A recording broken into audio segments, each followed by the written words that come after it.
नमस्कार, आपका स्वागत है नवविमर्श के एक हिंदी पॉडकास्ट में। आज हम एक बार फिर से हाज़िर हो गए हैं बात करने के लिए, जो आजकल घटनाएँ हो रही हैं ईस्ट पाकिस्तान में। उसको बहुत से लोग बोलते हैं बांग्लादेश, पर हम लोग उसको ईस्ट पाकिस्तान ही बोलेंगे क्योंकि वही उसका असली नाम है। तो हमारे साथ आज आज फिर से उपस्थित हुए हैं डॉक्टर विजेत प्रशांता, जिन्होंने किताब लिखी है हिंदू मिशन हिंदू जेनोसाइड्स, जिसके बारे में बहुत में चर्चा कर चुके हैं।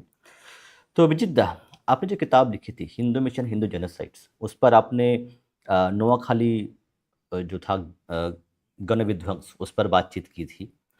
और हमने भी ये जो बंगाली किताब है बांग्लादेशी हिंदू हिंदू और बांग्लादेश, इस पर भी बहुत सारी चीज़ें लिखी हुई हैं, जो आज जो घटनाएं हो रही हैं ईस्ट पाकिस्तान में, उस पर चर्चा और बातें की हुई हैं। तो हमसे देखा है आज क्या क्या हो रहा है। प्रोटेस्ट हो रहे हैं, दिल्ली में प्रोटेस्ट हुए हैं, कलकत्ते में प्रोटेस्ट हुआ है बांग्लादेश एम्बेसी के सामने में, और बहुत सारी चीज़ें वहाँ पर भी हुई हैं। तो ओवर टू यू, अब आपका क्या कहना है जो अभी तक घटनाएं हो रही है। हाँ, तो बेसिकली आपने जैसे कहा कि ये बांग्लादेश नहीं, एक्चुअली ईस्ट पाकिस्तान है। तो इसके बेसिकली यहाँ पे हम लोग जो डिस्कस करना ये चाहते हैं कि बांग्लादेश क्लेम करता है कि ये बांग्ला भाषा मतलब based on the language and the pride around the language ये एक देश बनाया गया है। बिल्कुल ही झूठा है, क्योंकि पहली बात तो जैसे हिंदू जेनोसाइड के ऊपर एक कंट्री बना है जिसका नाम है इंडिया। तो सेम आइडिया के ऊपर ही बांग्लादेश बना है। बांग्लादेश में जितने 30 लाख लोगों की हत्याएं हुई थी और करीब 5 लाख लड़कियों का रेप जेनोसाइड हुआ था। इनमें से लगभग 80 से 90% जो है, 90% लगभग हिंदू थे, जो बांग्लादेश ऐसे एक्नॉलेज नहीं करता। इंडिया का जो भी एकेडमिक लिटरेचर है उसमें भी इतना ज़्यादा इसको बताया नहीं जाता। बट रियलिटी यही है कि हिंदू जेनोसाइड के बेसिस पे 2 देश बना है, 3 देश बना है इनफैक्ट। जितने भी देश आप सोच सकते हो, अफगानिस्तान हो सके, पाकिस्तान हो सके, इवन इंडिया ऑल्सो, वो इसी बेसिस पे, क्योंकि जो पार्टीशन जेनोसाइड हुआ था उस 1947 में, उसके बेसिस पे फिर पाकिस्तान और इंडिया बना था, फिर सेम आइडिया पे बांग्लादेश बना। और ये कुछ नया नहीं है, ये हम लोग कोई हाइपोथेसाइज नहीं कर रहे हैं, क्योंकि 1947 में जब बांग्लादेश बना तब वहाँ का जो रेडियो था वहाँ पे ओपनली क्वेश्चन डिस्कस होता था कि ये जो हमारे देश में 30% या जो भी है 20% हिंदू रह गए, इनके साथ क्या किया जाए। That use to be a question that use to be openly discussed in in radio. ठीक है, तो उसके जवाब में आता था कि अरब में जैसे ज्यूज के साथ हुआ था, कि क्योंकि बड़े किताब में वो ऊपर वाले ने लिख के भेजा कि अरब में कोई जीव नहीं रहेगा, मतलब ऊपर का जो, जिनको लल्लन टप वाले आजकल ईश्वर कहते हैं, ठीक है, वो ईश्वर ने लगभग भेजा था। लोग तो खुदा अल्लाह पता नहीं, अरब वाले तो उसे अल्लाह कहते हैं। तो उन्होंने ये डिक्टाट दिया था कि अरब में कोई जीव नहीं रहेगा, तो जहाँ पे मिले उसको या तो कन्वर्ट करो या मारो या निकाल दो। सो उसी बेसिस पे तो ये वाला डॉक्ट्रिन जो है ये बांग्लादेश में ओपन डिस्कस होता था। प्रथम वालो एक अखबार था, अभी प्रथम वालो पे अटैक हुआ है रिसेंटली, है ना। तो ये प्रथम वालों में डिस्कस होता था कि हिंदुओं के साथ क्या किया जाए। तो ये कोई नई बात नहीं है जो बांग्लादेश में हो रहा है आजकल। और प्रथम आलो हो गया, डेली स्टार हो गया, ये दो जो न्यूज़पेपर है, this use to be communist Marxist oriented newspaper, जो बेसिकली अगेन जो हिंदू नर विध्वंस है उसको वाइट वॉश करने का जो माध्यम है, गणमाध्यम है, वो प्रथम आलो और ये न्यूज स्टार ये करता था। बट आप देखोगे कि इसी हफ्ते प्रथम आलो और डेली स्टार में अटैक हुआ और उनके जितने भी ऑफिसेस में जितने भी चीज़ें थे वो जलाया गया, वैंडलाइज कर दिया गया। विच मीन कि ये जो वायलेंस है इससे कोई भी बच नहीं सकता, और ये हमें ध्यान रखना होगा। सो इसी के साथ हम लोग चालू करते हैं। तो पहले मैं डिस्कस करना चाहता हूँ कि रिसेंटली ये क्या क्या घटनाएं हुई हैं जिस पे ध्यान देने की ज़रूरत है, और उसके पीछे फिर कौन सा आइडियोलॉजी काम कर रहा है। इसको हम लोग डिस्कस कर लेंगे, ठीक है। तो ऑब्वियसली आपको जैसे पता ही है, दीपू चंद्र दास एक 20-22 साल का हिंदू बंगाली बंदा, जिसको ओपनली, मतलब आप देखोगे कि उसको, आई थिंक ढाका में ही हुआ है ये ढाका में हुआ था, राइट? ये वायलेंस ये सिंह में हुआ या ढाका में हुआ? अ, एक बार चेक करना पड़ेगा कहाँ पर हुआ एक है बार चेक कर एग्जैक्टली, लीजिए। बट आप कंटिन्यू कंटिन्यू यू कंटिन्यू, हाँ, मैं हाँ, चेक हाँ। कर तो लेता बेसिकली दीपू चंद्र दास एक कंपनी में काम करता था जिसका नाम था पायोनियर्स नीटवेयर्स। ठीक है? पायोनियर्स नीटवेयर्स में अपेरेंटली इसको रिसेंटली एक प्रमोशन मिला था, सुपरवाइजर बन गया था ये। और क्योंकि एक हिंदुओं के ये सुपरवाइजर बन गया, तो ये दूसरों के आंखों में, मतलब टारगेट में आ गया। ठीक है? क्योंकि ये दूसरों के जो जो भी सराउंडेड मुस्लिम कोवर्कर थे, उनके उनके नजरों में आ गया ये बंदा, जो उनकी इस बंदे के अंदर, ये हिंदू के अंडर काम नहीं करना चाहता था। तो फिर ये अफवाहें फैलाया गया कि इसने ब्लास्फेमी की है, मतलब जो इस्लाम है और उनके नबी है उनके नाम पे गुस्ताखी किया है इसने। एक रूमर ये आया था कि इसने ईश्वर अल्लाह एक जैसे हैं ये बोल दिया था, जो कुरान के नज़रों में ब्लास्फेमी है। और बांग्लादेश पाकिस्तान जैसे कंट्री में मॉब के नज़रों में ये तो सबसे बड़ा ब्लास्फेमी है कि ईश्वर और अल्लाह को एक बोल देना, क्योंकि ये शिर्क हो जाता है। आपको ये जानना होगा कि जो ईश्वर अल्लाह तेरो नाम जो महात्मा गांधी बोलते थे, ये गाना वो सिर्फ मंदिर में बैठ के गा सकते थे। कोई कभी मस्जिद से ये आवाज़ कभी नहीं निकला कि ईश्वर अल्लाह तेरो नाम सबको क्या सदगति सम्मति है, दे भगवान। ये एक्चुअली ब्लास्फेमस है, क्योंकि ये शिर्क है। शिर्क मतलब तुम अल्लाह को, दूसरे जो खुदा है, दूसरे जो भगवान है, उनके साथ एक आसन में एक एक एक एक लेवल पे बैठा रहे हो, और ये शिर्क है। और आपको ये भी पता होना चाहिए कि कुरान में या इस्लाम में सबसे जो बड़ा गुनाह है वो शिर्क है।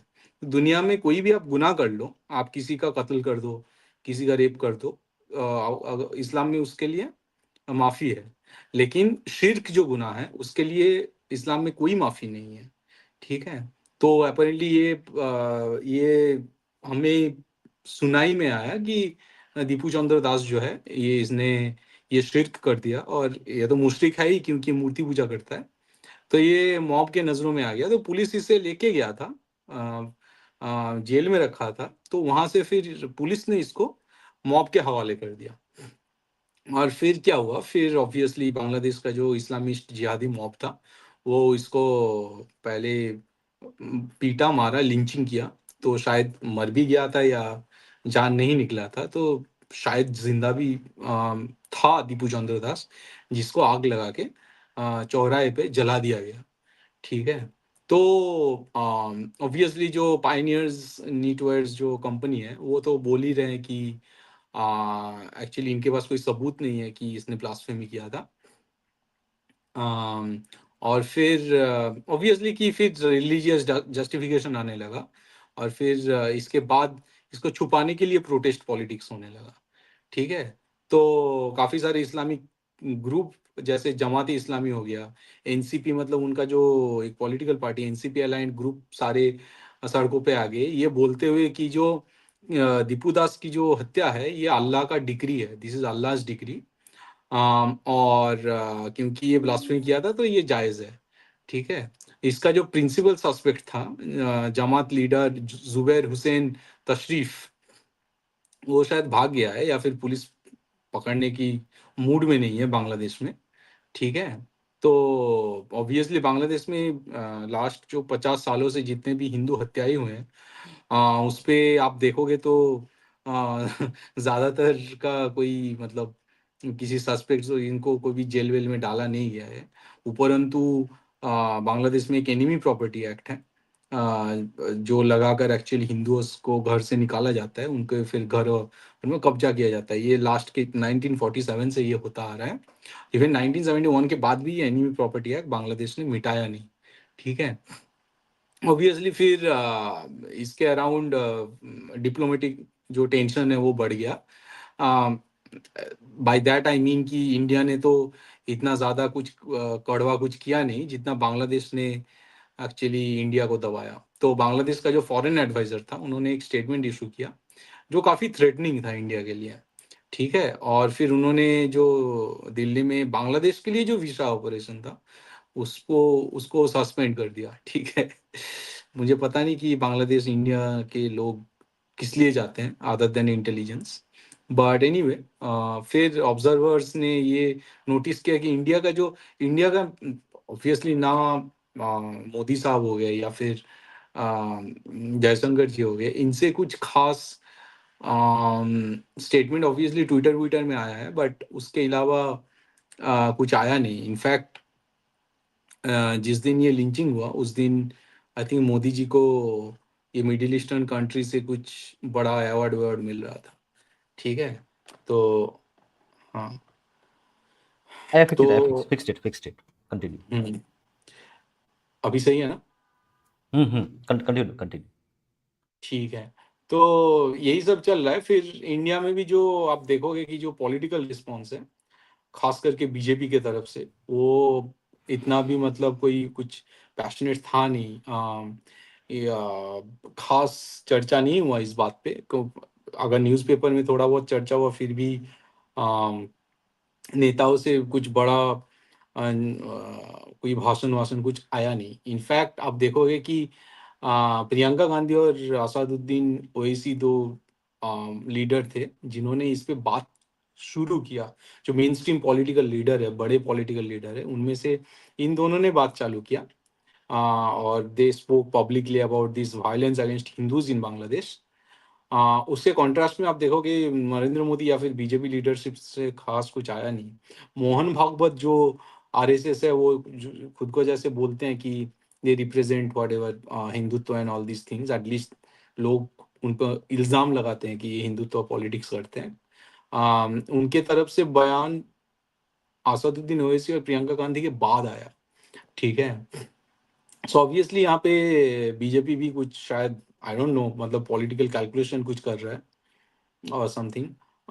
तो ये क्वेश्चन आ जाता है कि मतलब हो क्या रहा है एक्चुअली, राइट? इंडिया में इंडिया के हिंदू मरता है, कोई कुछ नहीं बोलता। बांग्लादेश में हिंदू मर रहा है, पाकिस्तान में हिंदू मर रहा है, कोई नहीं बोलता। टू द एक्सटेंट कि अब असदुद्दीन ओवैसी भी चुप नहीं रह सकता ना। असदुद्दीन ओवैसी ये कर रहा है, उसके पीछे उसका एक पॉलिटिकल कैलकुलेशन है, विच इज दिस जय भीम जुमला, राइट? क्योंकि अपना जो दीपू दास था, वो शायद लोअर कास्ट कम्युनिटी से था। सो ये करके फिर OAC will project in future कि we are taking care of the lower caste community. जो ये जो अपर कास्ट बाबू पॉलिटिकल पार्टीज हैं, जो कांग्रेस हो गया या बीजेपी, ये लोग कुछ लोअर कास्ट हिंदुओं के लिए कुछ कर नहीं रहे हैं। ओनली जो मुस्लिम लीग की लीडर है, मतलब जो भी AIMIM या फिर जिहादी लीडर है, यही लोग कर रहे हैं लोअर कास्ट हिंदुओं के लिए। क्योंकि लोअर कास्ट हिंदुओं को जो अपर कास्ट हिंदू है वो हिंदू नहीं मानते। ये जुमला बाद में पेश किया जाएगा,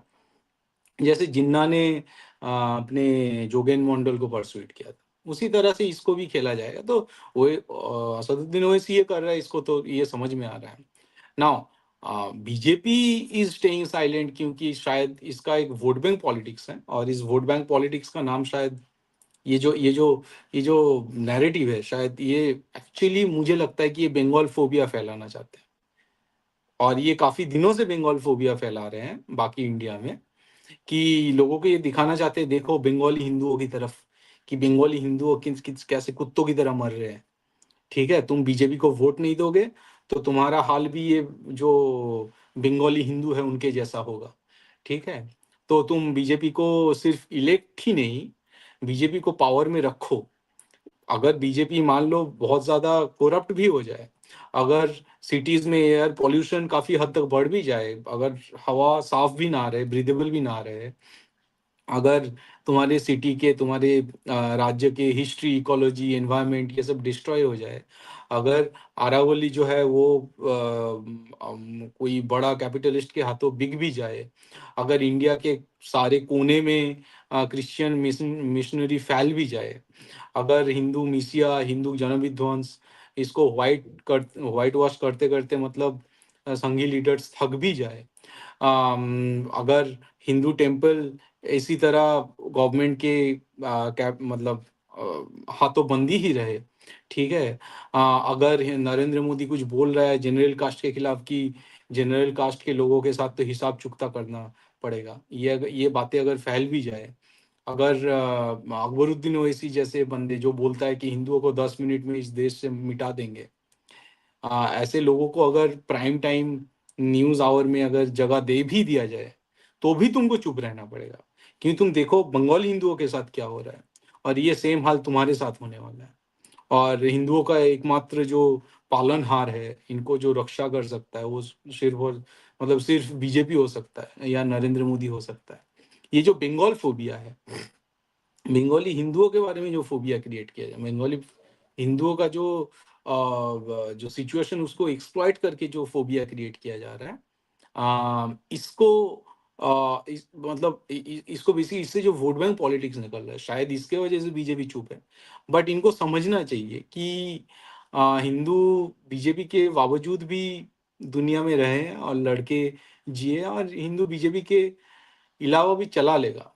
अगर बीजेपी इस टाइम पे ढंग का रिस्पॉन्स नहीं कर पा रहा है, अगर ढंग ढंग से अपना पॉलिटिक्स ड्राइव नहीं कर पा रहा है ऐसे क्रिटिकल मोमेंट पे, तो हिंदू ये पक्का है कि हिंदू बीजेपी का साथ छोड़ देगा, और हम लोग ये करेंगे और करके दिखाएंगे। ठीक है, कितने भी बड़े इंसान हो जाए, अरविंद केजरीवाल भी समझता था कि उनके अलावा दिल्ली में तो कोई आ नहीं सकता। उनके हिसाब से उन्होंने अपना पॉलिटिक्स बनाए थे, अपना कैलकुलेशन बनाए थे, बट वो टूट गया है ना।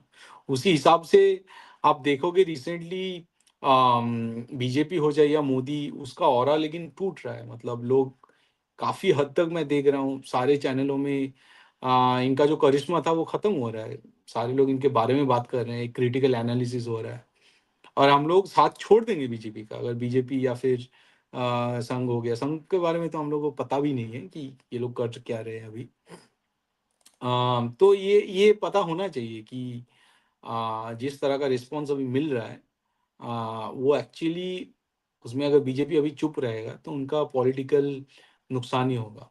ठीक है, तो उसके बाद भी काफी सारी चीजें हुआ ये सब, जो दीपू दास के लिंचिंग के अराउंड जो कहानी हुआ, उसके बाद फिर आई थिंक 22 नवंबर में रावजान एक जगह है आई थिंक चट्टोग्राम में, वहां पे फिर ऐसा हुआ कि दो हिंदू फैमिली को घर में ताला लगा के बंद कर दिया गया, और उस फैमिली के उस घर में, दोनों घर में आग लगा दिया गया।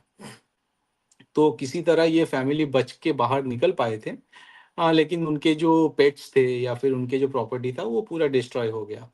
ठीक है, फिर उसके बाद ये सब जब चल रहा है, तब मोहम्मद यूनुस का ये औकात हुआ कि उन्होंने यूएस एम्बेसडर टू इंडिया उनको कांटेक्ट किया, और फिर उसने ये बोला कि India and Sheikh Hasina actually Bangladesh में ये जो अनरेस्ट है इसको इंस्टिगेट कर रहा है, क्योंकि अपकमिंग इलेक्शन में इंडिया ये जो इलेक्शन का रिजल्ट है इसको इन्फ्लुएंस करना चाहता है।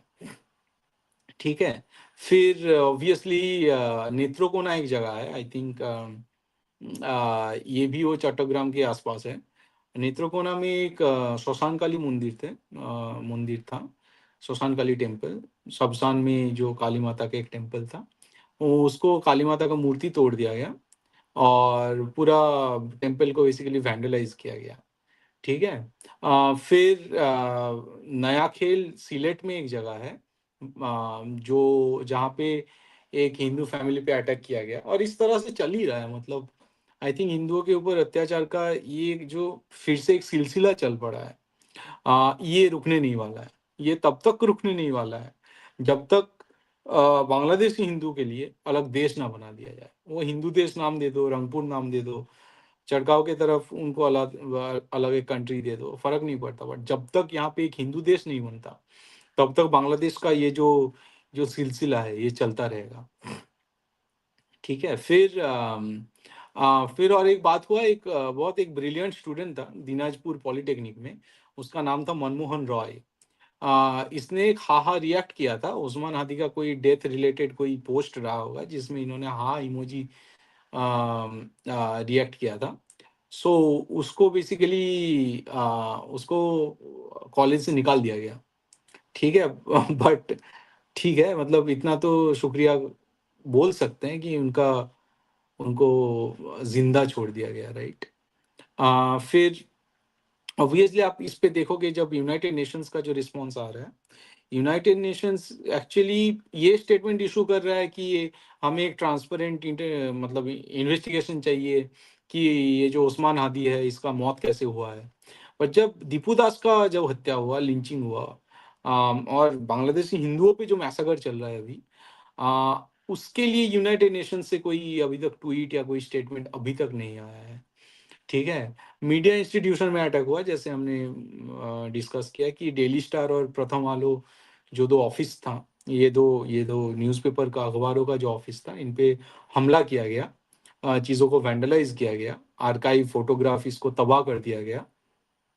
एंड ऑब्वियसली ये जो डेली स्टार, प्रथम आलो, दोनों ही एक्चुअली हमें ये बोलना पड़ेगा यहाँ पे कि ये लेफ्टिस्ट न्यूज़पेपर है दोनों। ठीक है। इट इज़ फैक्चुअली, मतलब इट इज़ एक्चुअली इम्पॉसिबल कि वहाँ पे कोई प्रो हिंदू अखबार रहे, लेकिन ये सब दोनों लेफ्टिस्ट न्यूज़पेपर थे जो ये हिंदू एक्सट्रीमिज्म की बात करते थे अपने न्यूज़पेपर से। और ये दोनों न्यूज़पेपर को, ये ऑफिस को तबाह कर दिया गया।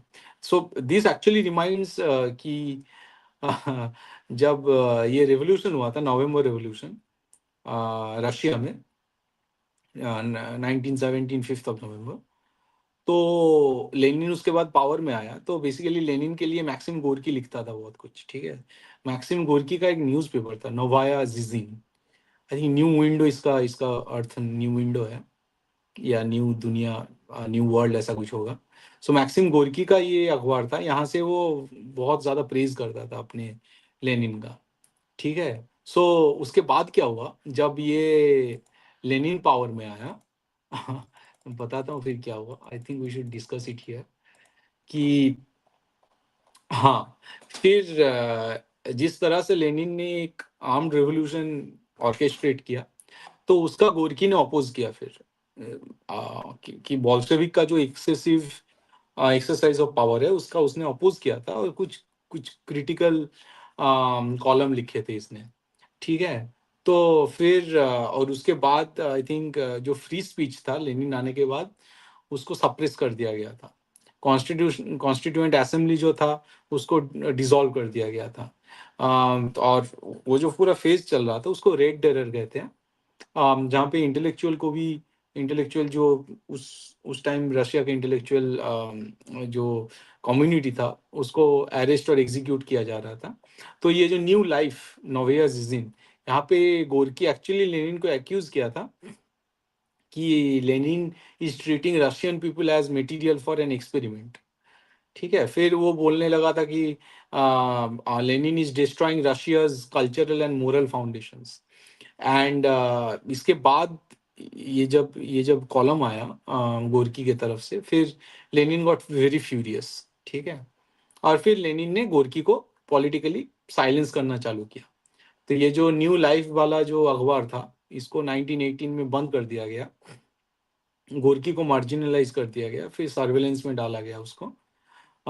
गोरकी के काफ़ी सारे जो एसोसिएट थे, उनको अरेस्ट कर दिया गया या उसके बाद एग्जीक्यूट किया गया।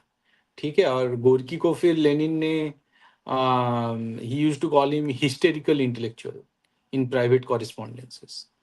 ठीक है। तो ऑब्वियसली जो भी अखबार, जो भी प्रोपागेंडा मशीनरी यूज किया गया था रशिया के अंदर लेनिन को लाने के लिए, क्योंकि लेनिन तो बाहर से आया था ना, I think he was in United Kingdom, then he came to Russia.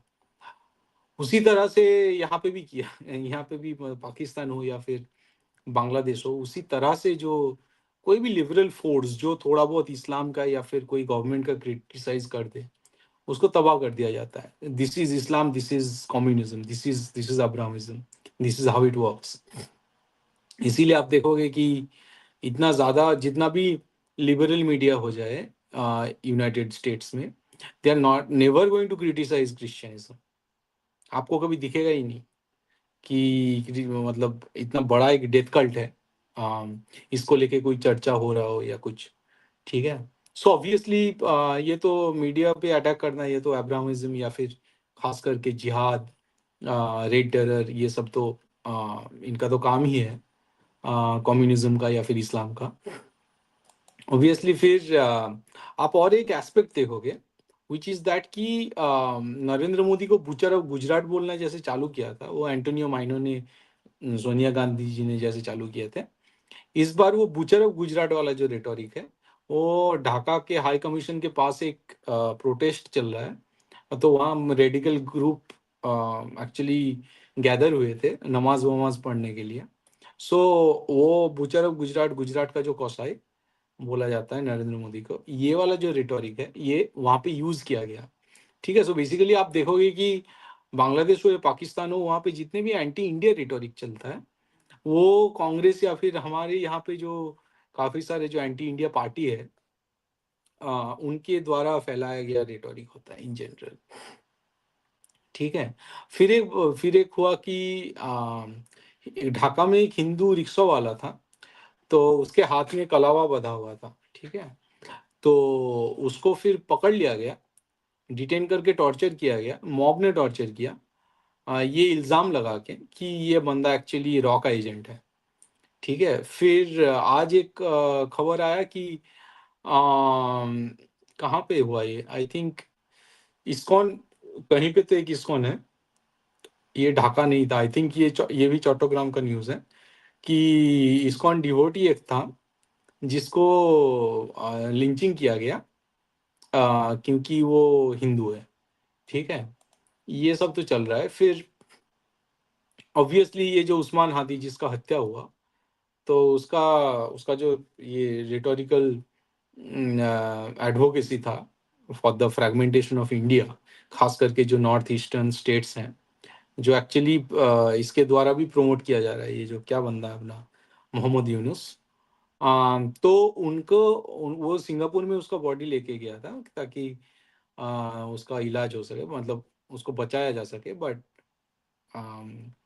He was announce dead in Singapore. तो उसके लाश को फिर जब लाया गया बांग्लादेश में, तो उसको काजी नजरुल इस्लाम का जो ग्रेव है उसके बगल में उसको दफनाया गया।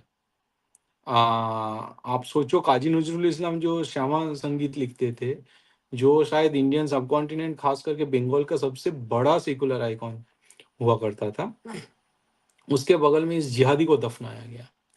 ठीक है, फिर हादी के मौत के बाद एक फॉर्मर आर्मी मेजर है जिसका नाम अब्दुल्ला आजमी है।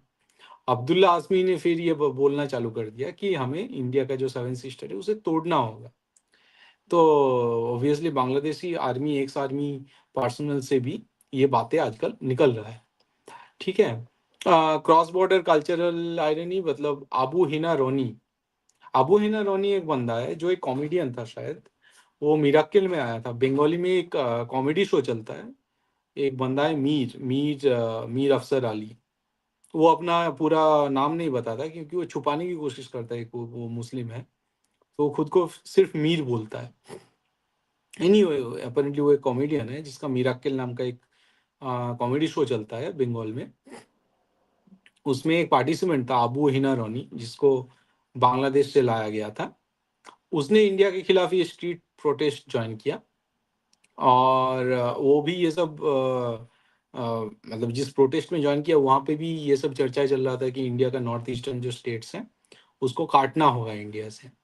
और यही जो आयरनी है, अम, ये हमें तब दिखता है जब शाहरुख खान कोलकाता नाइट राइडर्स का मालिक जो है वो मुस्तफिजुर रहमान को आईपीएल में वो लेता है, राइट। मतलब इन spite of everything that is going on with Bangladesh and Bangladesh's audacity to play against India, to play evil against India, यहाँ पे एक एसआर के बैठा हुआ है जो मुस्तफिजुर रहमान को नाइट राइडर्स के लिए खरीद रहा है।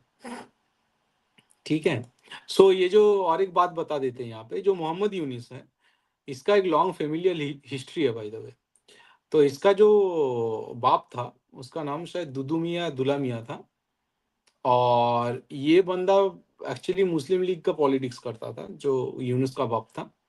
और ब्रिटिश पीरियड में जितने एंटी हिंदू वायलेंस हुआ है ढाका, कोलकाता, यहाँ पे इन्होंने हिस्सा लिया था। ठीक है, सो ऑब्वियसली एक जिहादी का बेटा, एक एंटी हिंदू लोगों का बेटा, तो एंटी हिंदू ही होना चाहिए। अम, अच्छा, फिर इंडियन डिप्लोमेट के रेसिडेंस पे अटैक किया गया ढाका में। तो एक रिपोर्ट रिसेंटली आया है कि इंडियन डिप्लोमेट के रेजिडेंस में अटैक हुआ है, और ये एक्चुअली एक पाकिस्तानी नेशनल ने किया है जो बांग्लादेश में पढ़ने गया है अपेरेंटली। सो प्रोबेबली आईएसआई का बंदा होगा। और ये लेकिन बांग्लादेश का जो मेन स्ट्रीम मीडिया है, ये वाला न्यूज़ ये लोग ये कवर नहीं कर रहे। ठीक है, तो ऑब्वियसली आईएसआई का बंदा होगा ये। अच्छा, फिर एक आया कि चट्टग्राम में अच्छा नवंबर 2024 में, आपको याद रहेगा, याद आएगा कि नहीं, एक इस्कॉन पे हमला हुआ था। ठीक है, वहाँ इस्कॉन पे, और वहाँ पे हिंदुओं पे हमला हुआ था, और जहाँ पे उस जगह का नाम है हाजारी गोली। ठीक है, हजारी गोली एक जगह है, चट्टग्राम में ही है। वहाँ पे नवंबर 2024 में अटैक हुआ था, और वहाँ का जो इस्कॉन पे हमला हुआ था, और वहाँ पे लोकल हिंदुओं पे भी, माइनॉरिटी ग्रुप पे हमला हुआ था। तो उस हमले पे जिसने बेसिकली जो लीड किया था, जो बंदा एक आर्मी ऑफिसर या पुलिसमैन था, यूनुस ने उसको बुलाया, और उसको फिर उसको पुरस्कार मिला। ठीक है, बांग्लादेश में। और ये सब जब चल रहा है, तो बांग्लादेश ने इंडिया में जूट एक्सपोर्ट बंद कर दिया, और अदानी का कुछ अदानी क्योंकि वहाँ पावर सप्लाई करता है, तो ऑब्वियसली कोई पेमेंट ड्यू था, तो वो पेमेंट इन्होंने दिया नहीं।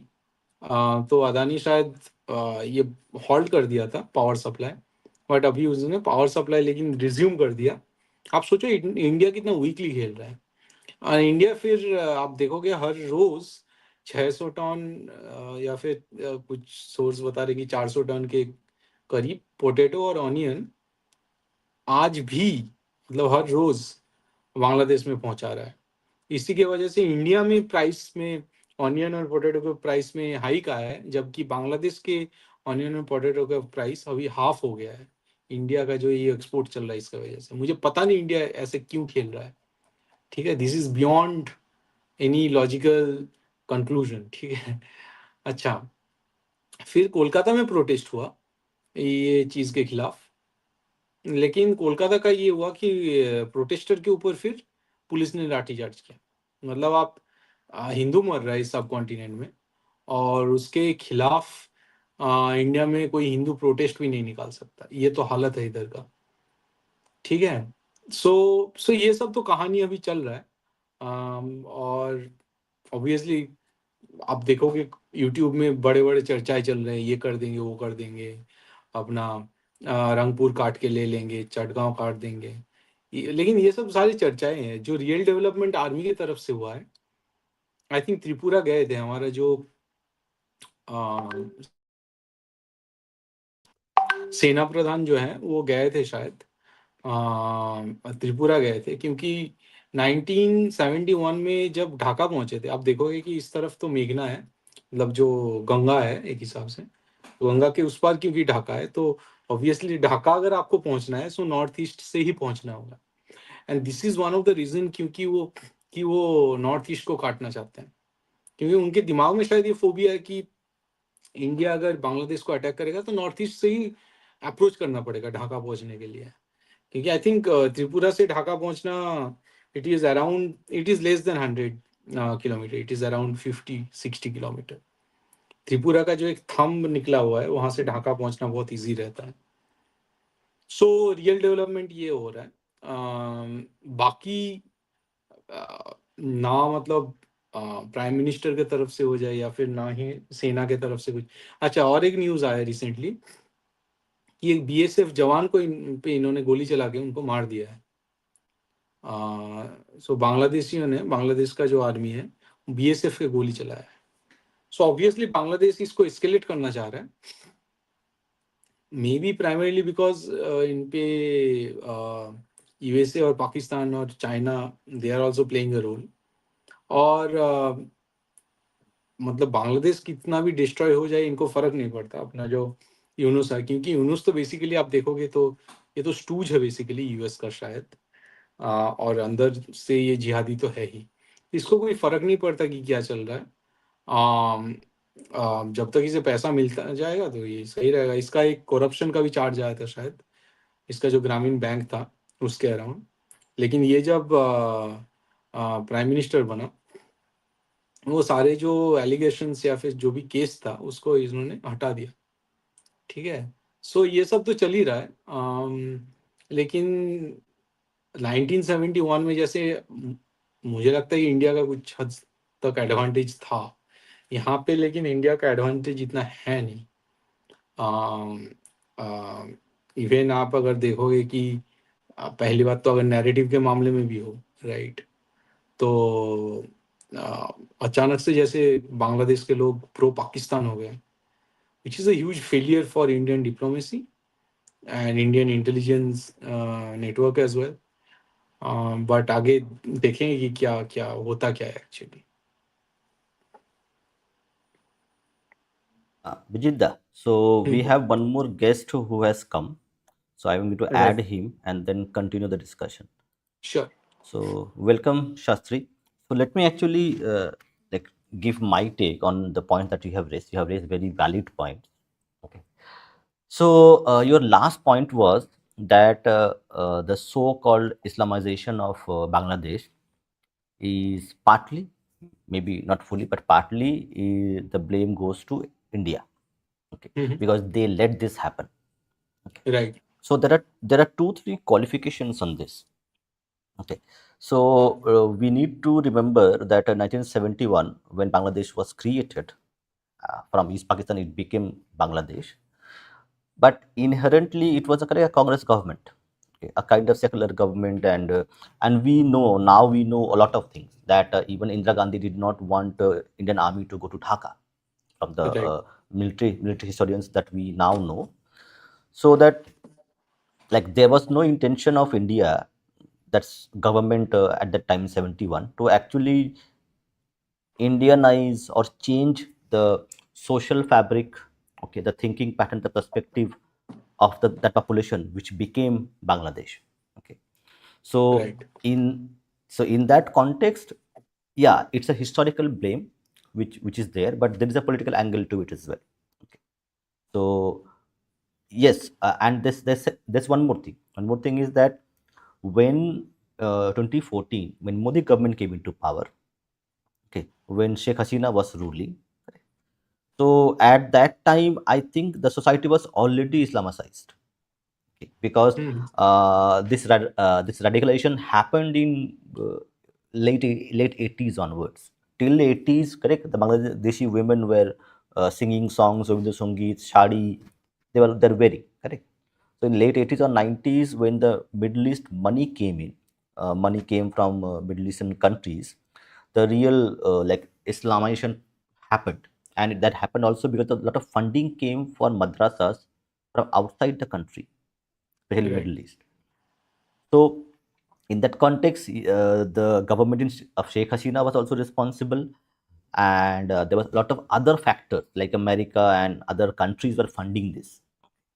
Yes, right. the Indian establishment, the security establishment, the intelligence, and the political, they could have actually done much more. Okay, but they had limited scope in terms of the way things were working on. So that is one part to it. Okay, and the other part is regarding. I want to actually.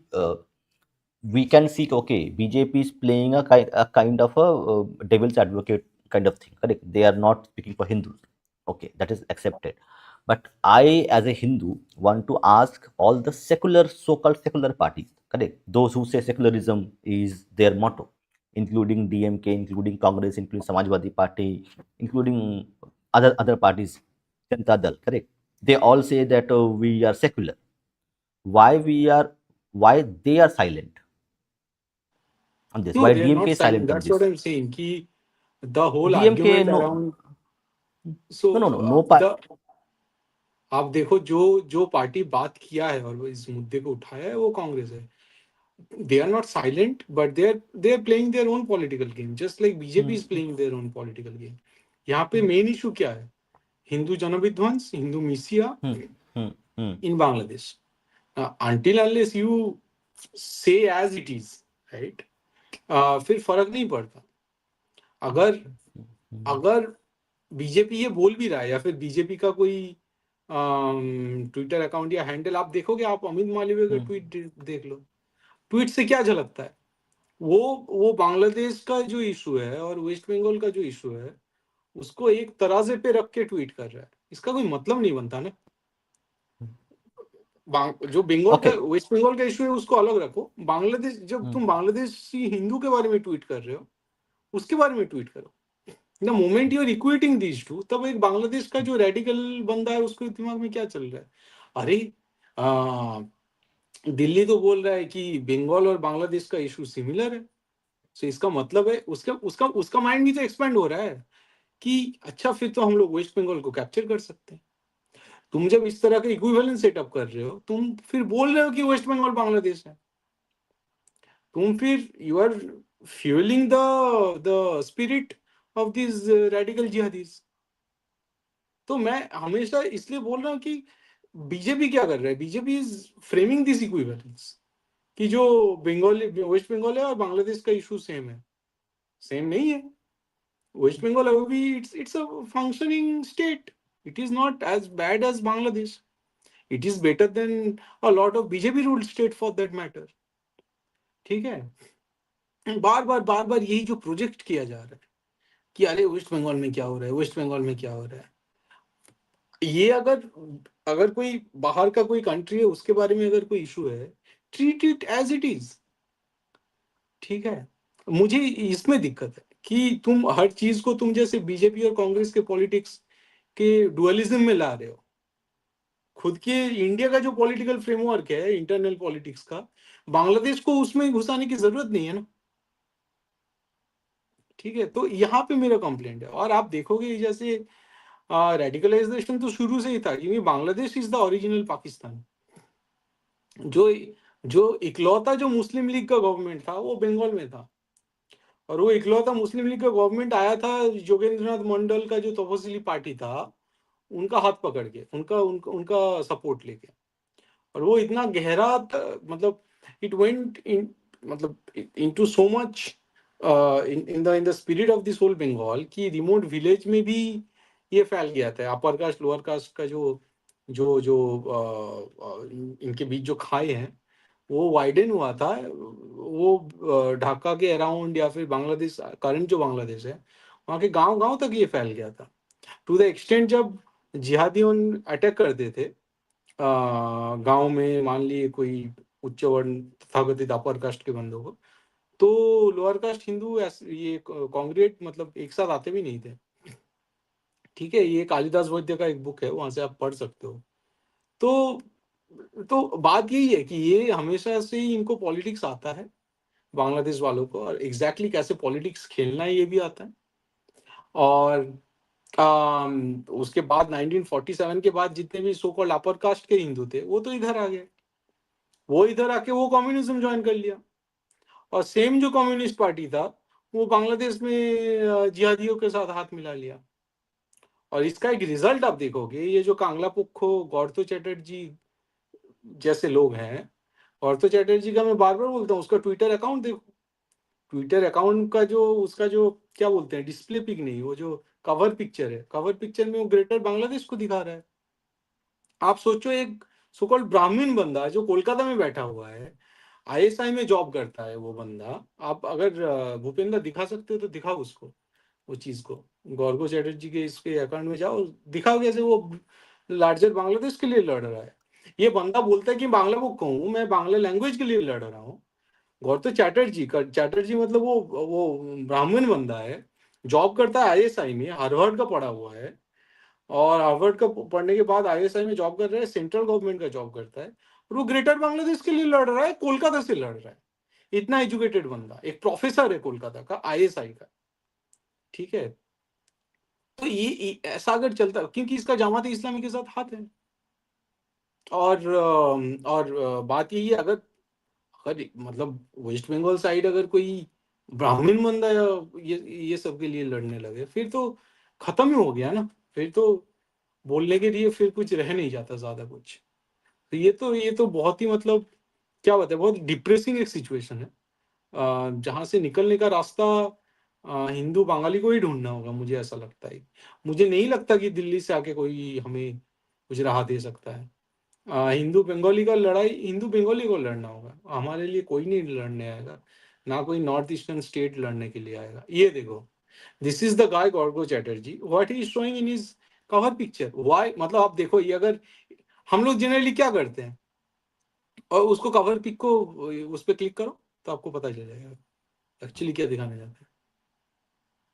हाँ, ये इसका cover pick है। क्यों है ऐसा cover pick?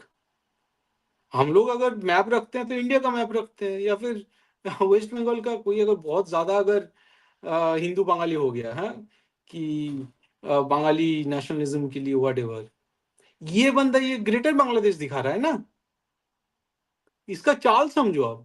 ये गौरव चैटर्जी, ये ब्राह्मण बंदा है, ये आईएसआई में प्रोफेसर है,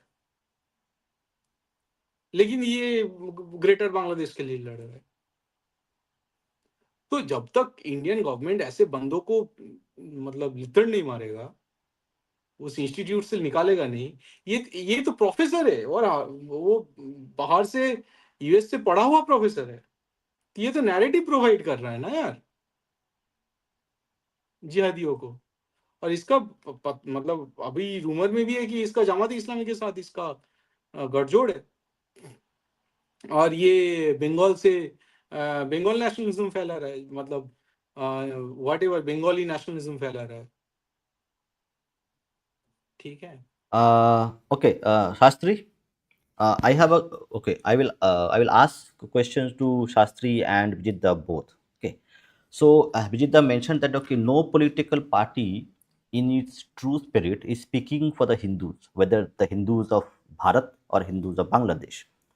BJP is doing their own thing, Congress is doing their own thing, others are doing their own thing. So they are doing their own politics based on Hindu blood across Bangladesh or in India.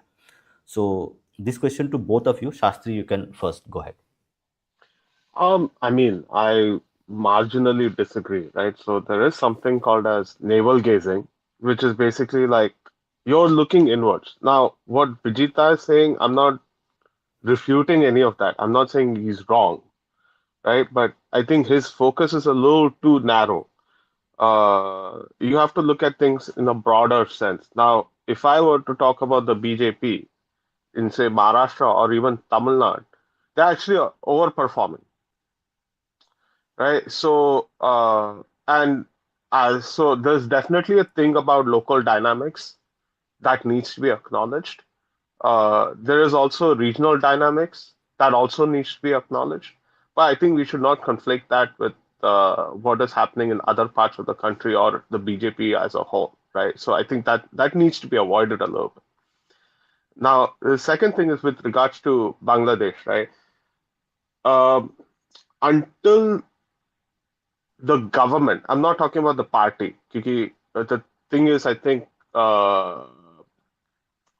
it's easy for the party to basically make missteps and ruin the entire situation.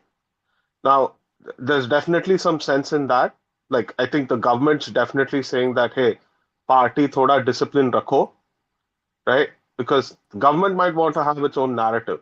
Now, you have to think about it this way. Party is different from the government.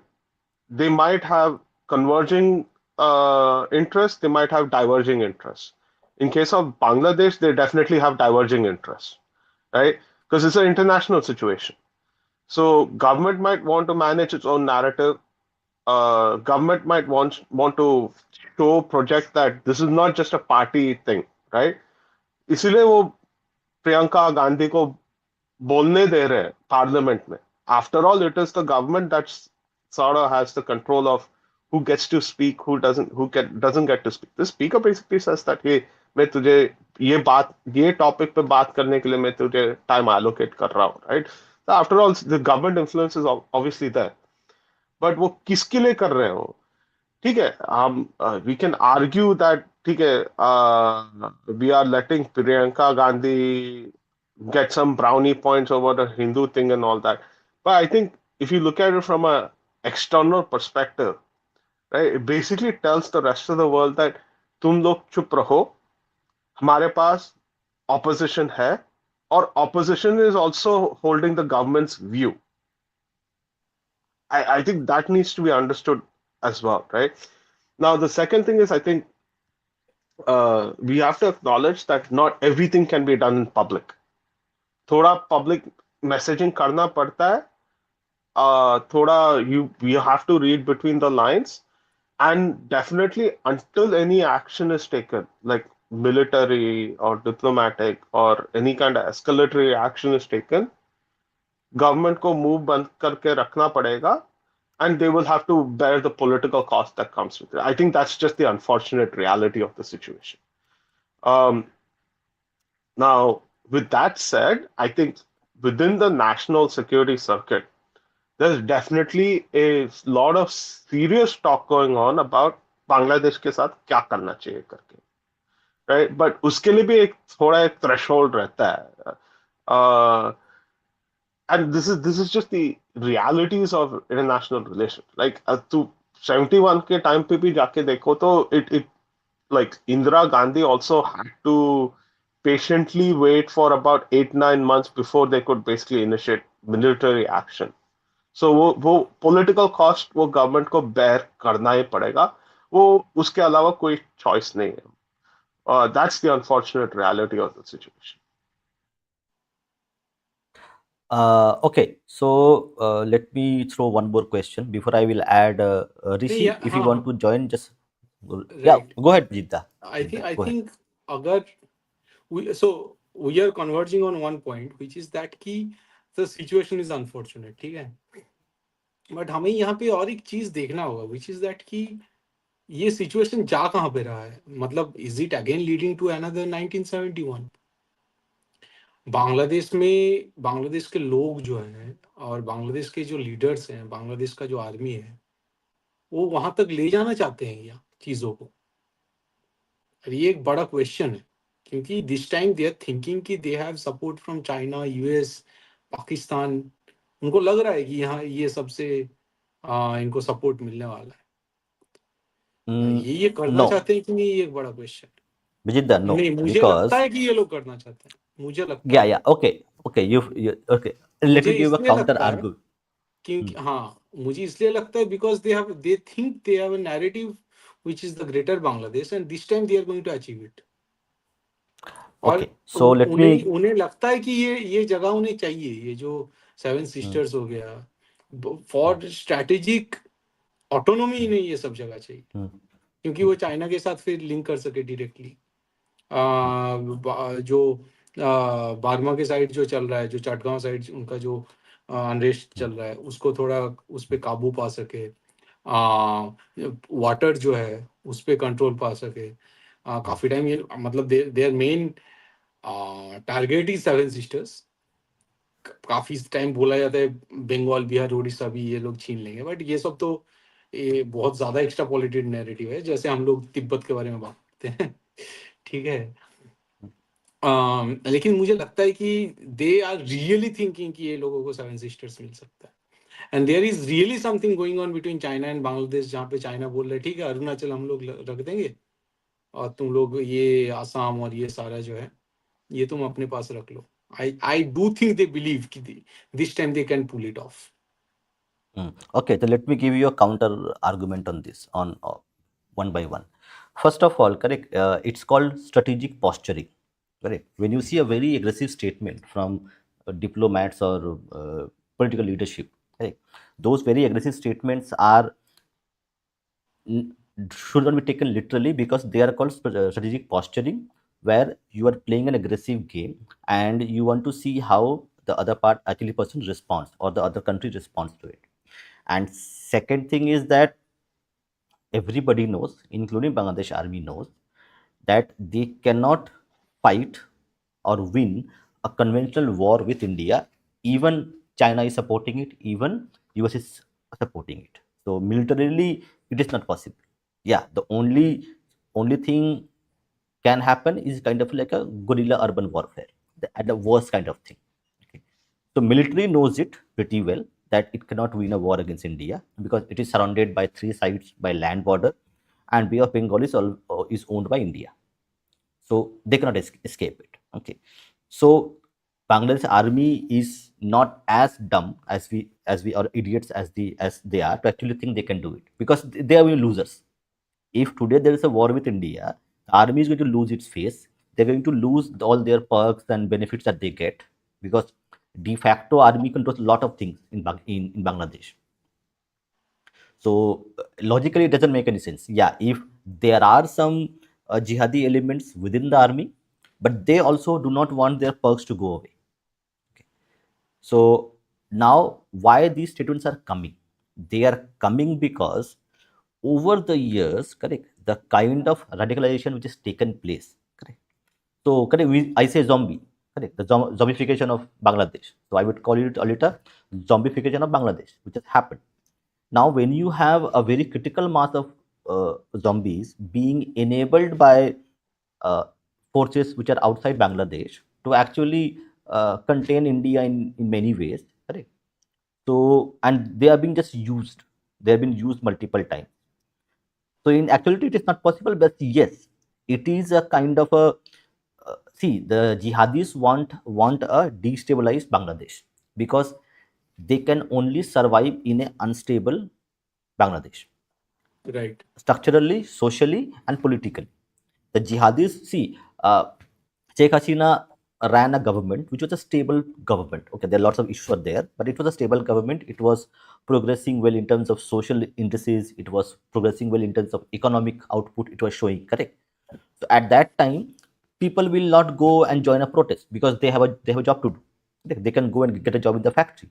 So the jihadis want this instability to persist because they can only survive in this kind of situations.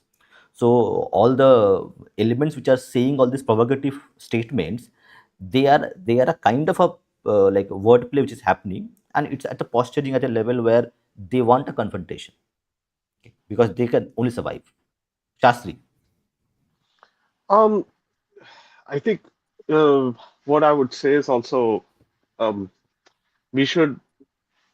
So when it comes to Bangladesh, right? I think there's a certain attraction to pessimism when you say that it's a failure of government of India policy, right?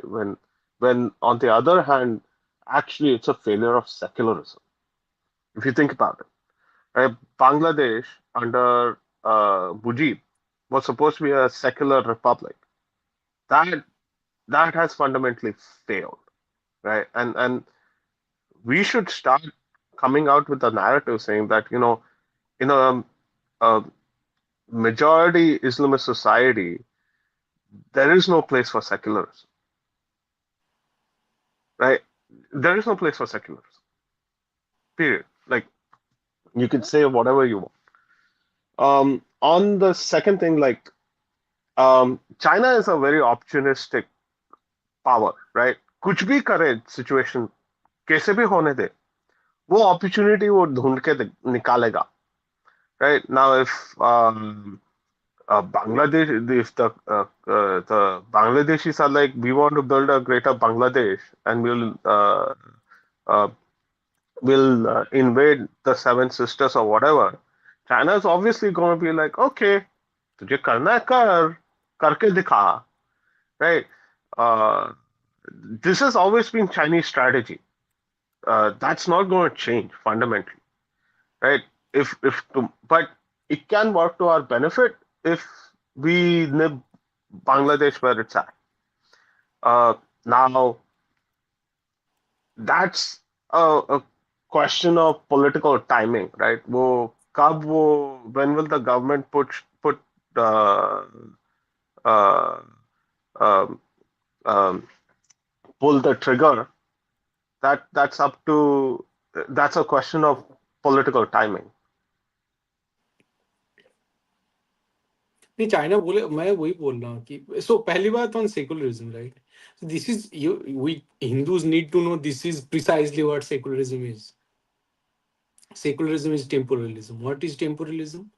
कि जब तक जो जो Christian या फिर Islamic power है, जब तक वो हावी नहीं हो जाता, जब तक वो पूरा पावर स्ट्रक्चर को ग्रैब नहीं कर पाता, तब तक जो चलता है उसे सेकुलरिज्म कहा जाता है. In the sense that there are two kind of state. एक तो गॉड के लिए है व्हिच इज इटर्नल, एक ये ह्यूमन बींग्स के लिए व्हिच इज सेकुलर. ठीक है, तो क्रिश्चियन कॉन्टेक्स्ट में कि जीसस का सेकंड कमिंग से पहले दुनिया का जो जो भी देखभाल करना होता है वो एक सेकुलर स्टेट करता है. फिर जब पूरा जो दुनिया है या फिर एक स्टेट के अंदर जितने भी लोग हैं वो जब पूरे कन्वर्ट हो जाते हैं, तब जो आता है दैट इज क्रिश्चियन और इस्लामिक स्टेट। द उनके हिसाब से जो सनातन है, उनके हिसाब से जो इटर्नल स्टेट है। So this is precisely what was the intent of the secularism, and secularism in Bangladesh has delivered it, I would rather say. In similar ways, secularism in India is also going to deliver. कि जब पूरे सारे हिंदू जब convert हो जाएंगे, वो शायद वो इस्लाम में हो, शायद क्रिश्चियनिटी में हो, तब सेकुलरिज्म का जो काम है, टेम्पोरलिज्म जो है, secular state will cease to exist, and then it will be taken over by the eternal state of either Christianity or Islam. So this is what precisely secularism is, and secularism in Bangladesh has delivered. तो इसमें तो कोई दो राय नहीं होना चाहिए। दूसरी बात यह है कि चाइना अगर चाहता है कि हाँ, अगर कुछ दिन तक अनरेस्ट क्रिएट किया जा सके, इंडिया को अगर घुमा के, ऑब्वियसली इस पे तो यूएस और पाकिस्तान भी हाँ कहेगा। And this is an issue जहाँ पे जिस मामले में अरब हो जाए, पाकिस्तान हो जाए, चाइना हो जाए, यूएस हो जाए, सारे एकजुट हो जाएंगे इस मामले पे कि ये क्रिएट करो। आप देखोगे ये जो जॉन डेलोविच, एक यूएस का फॉर्मर एम्बेसडर था ढाका में, शायद वो जीव बंदा है, ही इज ए ब्लडी जीव गाय। वो बोल रहा है कि वो बांग्लादेश का जो जिहादी है उनका साथ दे रहा है, उस्मान हादी का साथ दे रहा है, इंडिया को कोस रहा है। एंड अब मैं ट्विटर में मैं मतलब इसराइल को टैग कर रहा था कि हियर इज अ जीव working against the interest of India. But obviously जो जीविश किताब है वहां पे भी हमारे जैसे जो आइडल वर्शिपर है उनको गाली दिया गया है, उनको उनको ये राइट दिया गया है कि इनको झूठ बोल सकते हो, इनको बहला सकते हो, because they are not human being, they are सब ह्यूमन, दे आर एनिमल्स। जीव लोगों के हिसाब से भी हम लोग तो एनिमल है। तो इंडिया एक ऐसा पॉइंट है जिसको डिस्ट्रॉय करने के लिए ये सारे जो पावर है वो एकजुट हो सकते हैं, और ये हो रहे हैं। अगर पूरा इंडिया खत्म हो जाए तो इसराइल के लिए वो खतरा है, लेकिन अगर सेवन सिस्टर चला जाए वो इसराइल के लिए भला होगा, आपको ये समझना होगा। ठीक है, अगर सेवन सिस्टर चला जाए तो इधर से अगर चाइना कुछ हद तक कैप्चर कर लेगा, ये कुछ हद तक अगर बांग्लादेश कैप्चर कर पाया, जो सेवन सिस्टर से वो साइड है, फिर वहां पे ये लोग एक क्रिश्चियन नेशन बना सकते हैं। और अगर क्रिश्चियन नेशन बनाएंगे तो वहां पे फिर इसराइल का दबदबा होगा। इसराइल वहां पे अगर उसको एंट्री मिलेगा उस जगह पे, इंडिया के नॉर्थ ईस्ट पे, तो वहां से फिर जो इधर के जितने भी छोटे मोटे कंट्रीज है उन पे वो ध्यान रख सकेंगे। बार्मा में जो अनरेस्ट है उस पर ध्यान रख सकेंगे। लाओस, कंबोडिया, वियतनाम हो गया, यहाँ पे ध्यान रख सकेंगे। वहां से फिर चाइना के साथ भी लिंक एस्टेब्लिश करना वो आसान रह जाएगा, हो जाएगा। तो यहाँ पे क्रिश्चियन नेशन बनाना, बांग्लादेश को थोड़ा लैंड देके, ये तो यूएस और इसराइल के इंटरेस्ट में होगा। ठीक है, तो ये एक ऐसी जगह है इंडिया का नॉर्थ ईस्ट जहाँ पे इंडिया को एग्रेसिवली खेलना होगा। और मुझे जेन्युइनली नहीं लगता ये जो अगर पॉलिटिकल एंगल जिसे दिया जा रहा है कि ठीक है हमारे तो जो ऑपोजिशन पार्टी है वो भी तो इस पे बात कर रहे हैं, तो हमें तो क्यों बात नहीं करना चाहिए? भाई तुम हिंदुओं के वोट लेके आए हो, तो तुम बात नहीं करोगे तो कौन बात करेगा?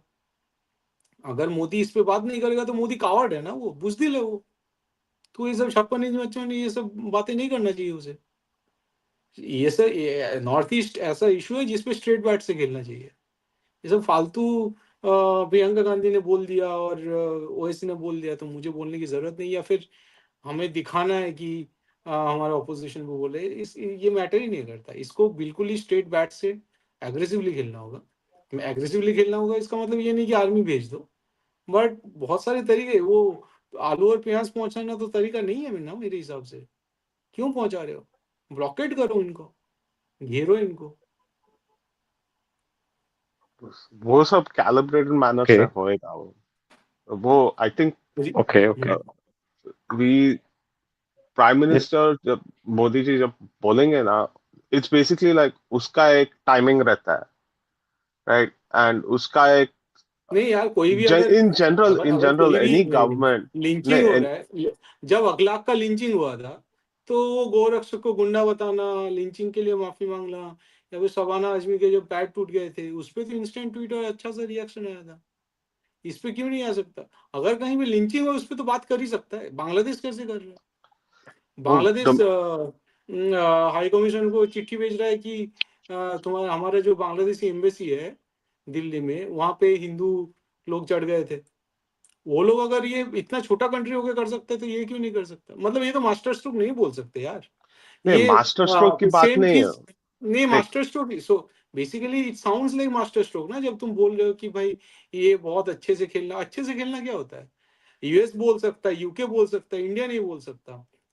नुपुर शर्मा के केस में सेम चीज हुआ। वो मास्टर स्ट्रोक खेलने गया कि नुपुर शर्मा के मामले में मैं कुछ नहीं बोलूंगा। क्यों नहीं बोलोगे भाई? उनके बुक में लिखा हुआ है, वो वहां से कोट कर रही है नुपुर शर्मा। एग्जैक्टली जो उनके हदीस में लिखा हुआ है वो बोल रहे हैं, और इसको बोलना भी नाजायज हो गया।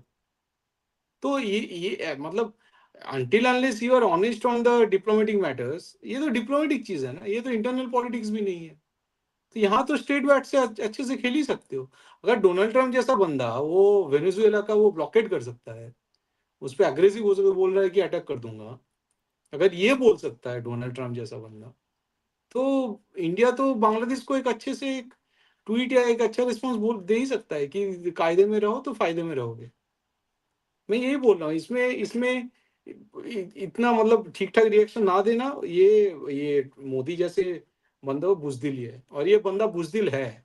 ये बहुत बार प्रूव कर चुका है कि जहाँ पे इस्लाम पे बात आता है ये बंदा बुजदिल रहता है। ठीक है, इसके औकात से बाहर है इस्लाम को कंट्रोल करना।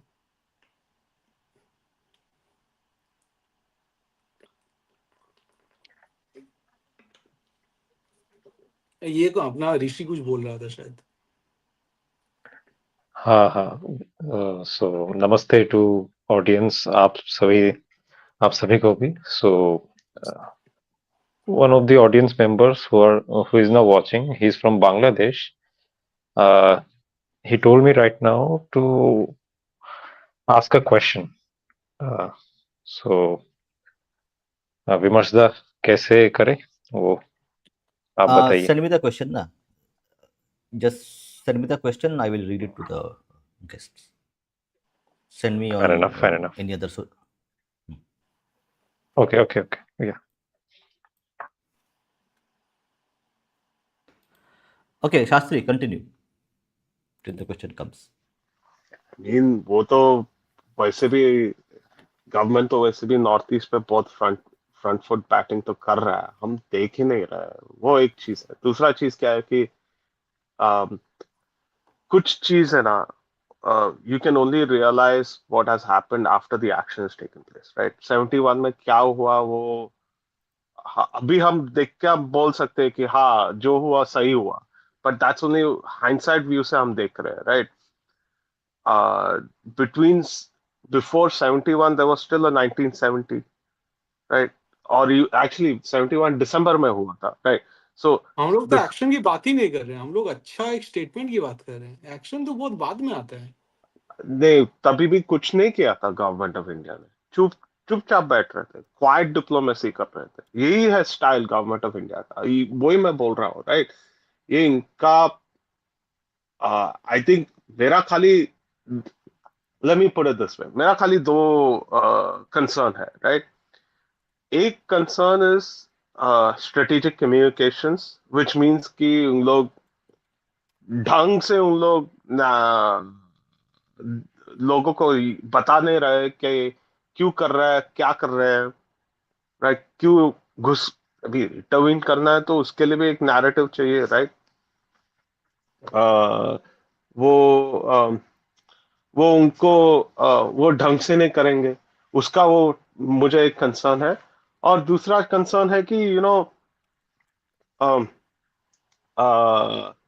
एक्शन लेंगे और फिर कम्युनिकेशन लेट आएगा, राइट? सो खाली यही कंसर्न है, बट बाकी सब ये गवर्नमेंट ऑफ इंडिया का स्टाइल ही है, सही है। क्वाइट डिप्लोमेसी करो, फिर जब एक्शन आता है फिर धबाधब खटाखट कर देते।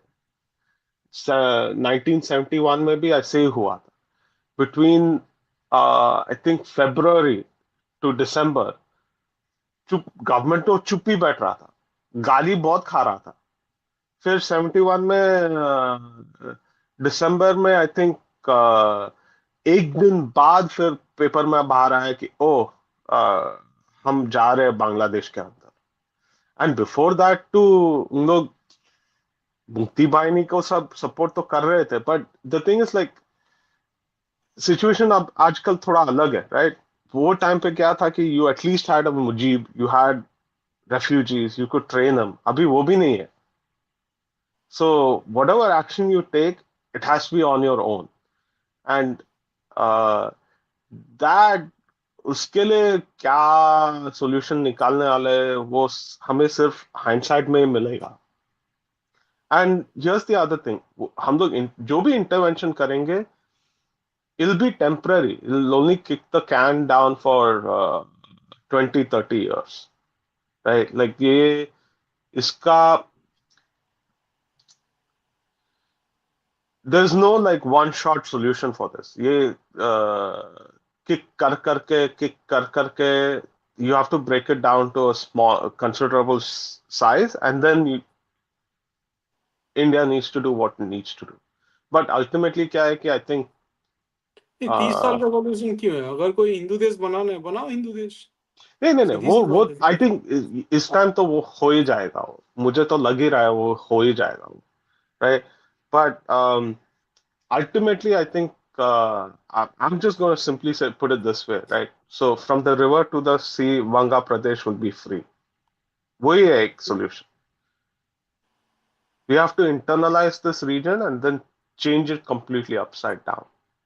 But Right. उसके लिए वो बहुत time लगेगा, बहुत effort लगेगा. And the unfortunate reality is we have to do it both in the east and the west. नहीं, एक साथ तो नहीं कर सकते ना, एक साथ तो दोनों को मोबिलाइज नहीं कर सकते। नहीं, I don't think so. The government can. See, the point is, Bangladesh से ज्यादा उलझन में पाकिस्तान फंसा हुआ है, तो उसे रहने दो। नहीं, मतलब पाकिस्तान के आज लिए कुछ अगर नहीं करना, पाकिस्तान के लिए कुछ इंडिया नहीं करना बांग्लादेश चाहिए. का कुछ जंग लग जाए, मुझे नहीं लगता पाकिस्तान ये सब कुछ कर पाएगा। वो अगर कोई बांग्लादेश को वो सलाह भी दे रहा है कि भाई मैं भी आ जाऊंगा, कोई बात नहीं, नहीं कर पाएगा वो। इट इज प्रैक्टिकली इम्पॉसिबल, क्योंकि वो आई थिंक 2 डिवीजन भेज रहा है। एक डिवीजन वो गाजा में भेज रहा है, दूसरा डिवीजन आई थिंक यमन भेज रहा है। सो उसके लिए पाकिस्तान सिर्फ मतलब बस इसको चने के झाड़ पे चढ़ा रहा है बांग्लादेश को। जो कर पाएगा वो चाइना है। China is the real threat. ठीक है, चाइना हो गया, यूएस भी हो गया कुछ हद तक। I don't think China can. नहीं, China can in the sense कि चाइना की यार उसका वो कॉन्स्टेंट नहीं है ना, कि उसका डेमोक्रेसी का कॉन्स्टेंट नहीं है। आज अगर यूएस हो जाए, वो आउट ऑफ प्रोपोर्शन चीजों को जाने नहीं देगा।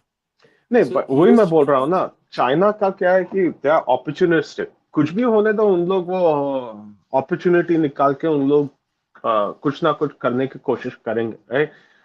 So let me put it this way, तू आज बांग्लादेश में तू यूनेस को हटा के तू से हसीना को वापस लेकर आया, तो चाइना हसीना के साथ भी थोड़ा डील मारने के लिए कोशिश करेगा. वो उसका वो अपॉर्चुनिज्म है. वो चाइना का तत्व है, राइट? वो तू एलिमिनेट नहीं कर सकता है. You have to like account for it, right? So वो तो होने वाला है कुछ. That's what I am trying to say. You can't tell China you should not do this. You have to account for it, and then you have to basically like impose your imperial will. वो imperial will तो military action के साथ ही आ सकता है, unfortunately. This is our and when you basically impose that military action, फिर China को दिखा सकता है we are boss करके. They can't do anything. Like at best they'll increase troops at the Himalayas. उसके लिए भी हमारे पास लोग हैं. So I mean it's just a matter of political timing. वो आएगा, टाइम आएगा वो. Okay, we have a question from somebody from another country. So he's asking, given the situation in Bangladesh, India even thinking of mobilizing its forces around this country. अभी तक तो So it अभी will तक like तो a कोई अभी तो कोई मोबिलाइजेशन ऑफिशियली हो भी नहीं रहा है। मतलब जब आर्मी मोबिलाइज करता है वो दिखता है, वो खबरों में आता है, लोगों के नजरों में आता है, ठीक है। आम, मतलब अगर बांग्लादेश के साथ कुछ हो तो एक बड़ा बेस पानागढ़ है, तो पानागढ़ के आसपास, मतलब हम लोग का जैसे उस साइड हम लोग रहते हैं, तो वहां से तो ऐसा कुछ कोई न्यूज नहीं आ रहा है कि कुछ बड़ा कुछ हो रहा है या फिर बड़ा प्लान चल रहा है। एटलीस्ट विजिबली नहीं दिख रहा है। अगर मोबिलाइजेशन होता है तो वो विजिबल होता है आम आदमी के पास, तो उस सेंस में तो कुछ एक्चुअली थोड़ा मैं पुशबैक करता हूँ। आजकल आर्मी मोबिलाइज पब्लिकली मोबिलाइज नहीं करते हैं। उन लोग का फ्रंटलाइन पोजीशंस पे ऑलरेडी ट्रूप प्री पोजिशन करके रख लेते हैं। सो तुझे पहले 72 आवर्स के लिए तुझे मोबिलाइजेशन नहीं दिखेगा, राइट? सो क्या होएगा कि basically first, if military action is initiated, right, army घुस जाएगा और फिर within the next 24 hours mobilisation चालू होएगा। इट वोंट बी लाइक पहले मोबिलाइज करते फिर अटैक करेंगे, ऑलरेडी प्री पोजिशंड है। uh, दूसरा चीज क्या है कि I think they are setting their forces in order. Army chief Agartala गए थे। इंडियन आर्मी ने दो और कंटोनमेंट सिलीगुड़ी कॉरिडोर पे ओपन किया है। They opened up another base right opposite, वो कौन सा वो एयरफील्ड है, वो लाहेरी घाट। और फिर I have seen some units activated around Kolkata area. So कर तो रहे हैं एंड एक्सरसाइज भी कर रहे हैं। So I think there is something going on. Okay, so there is one more question that is come. So in Bangladesh, there is a narrative that there is a kind of a constant firefight between the BGB and the BSF on the Indian side. So but, we are not there, so we can't ask like answer this अभी factually news because में आया था कि BSF के कोई जवानों को तो गोली मारा है। ये मुझे एक्स में दिखा था, बट अदर देन दैट हाँ झड़प तो नहीं हो रहा है जितना पता है। और इंडिया बांग्लादेश बॉर्डर बहुत ज़्यादा कॉम्प्लिकेटेड है, मतलब ये इतना इजी बॉर्डर है नहीं। काफ़ी चीज़ों से, घरों से गुजरता है, नदियों से गुजरता है, जंगल से गुजर, सो और आई थिंक पूरा, मतलब क्या बोलते हैं उसे, प्रोटेक्टेड भी नहीं है। सो उस हिसाब से फिर बीएसएफ और झड़प भी हो गया, फिर बात यह है कि ये इतना न्यूज़ में पहली बात तो नहीं आएगा। सेकेंड बात यह है कि आई थिंक बॉर्डर में अगर कोई दिक्कत होगा then then it will only escalate, ठीक है। और वो तो फिर पता चल ही जाएगा how the whole government and the Bangladeshi army is behaving, या क्योंकि वो वो वो है। आई मीन बॉर्डर तो एक्टिव बॉर्डर है, हमेशा थोड़ा हाँ बहुत शूटिंग बीटिंग होते रहता है। बट बांग्लादेश में उन लोग एम्पलीफाई कर रहे हैं तो फिर आई मीन ऐसा ये सब एम्पलीफिकेशन ही है at the end of the day. So it just means that something's happening.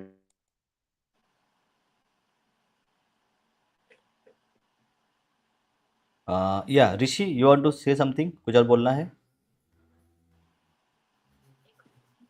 Okay, so I guess it would be a question for all three of you to comment upon. Ki, uh, is this a trend within every democratic nations after 47 onwards कि पास के देश में अगर कोई religious persecution भी हो रहा हो, the framing for taking any sort of action has to be more around the lines of national identity, more than about religious identity. Because I have seen this in the case of 71 as well. Because 71 में भी Bangladeshis were being oppressed by the Pakistani regime, Therefore, it was necessary for India to take action over there.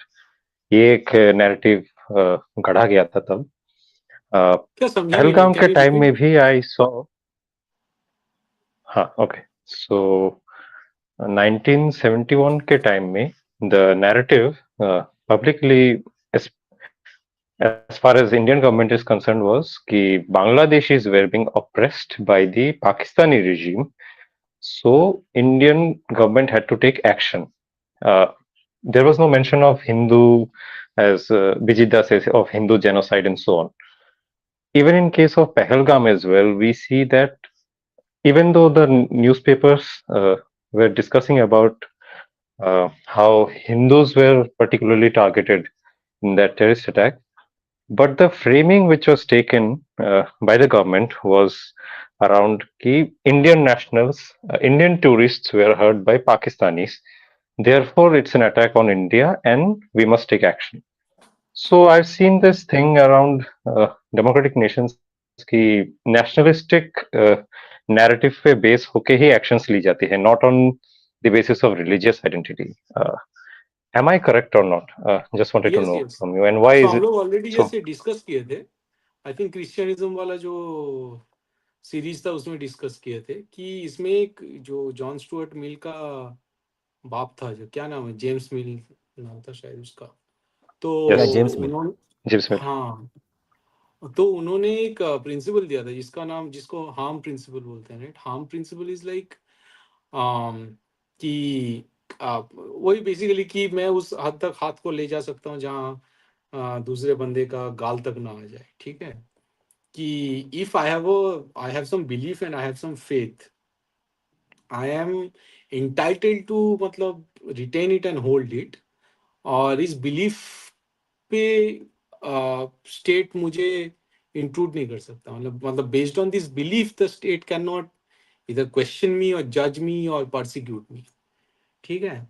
और इससे फिर क्या हुआ, इससे basically all this people they wanted to protect the क्रिश्चियनिज्म which itself is a superstitious death cult, इसको protect करना चाहते थे from the state, so called the secular state that people wanted to form, ठीक है?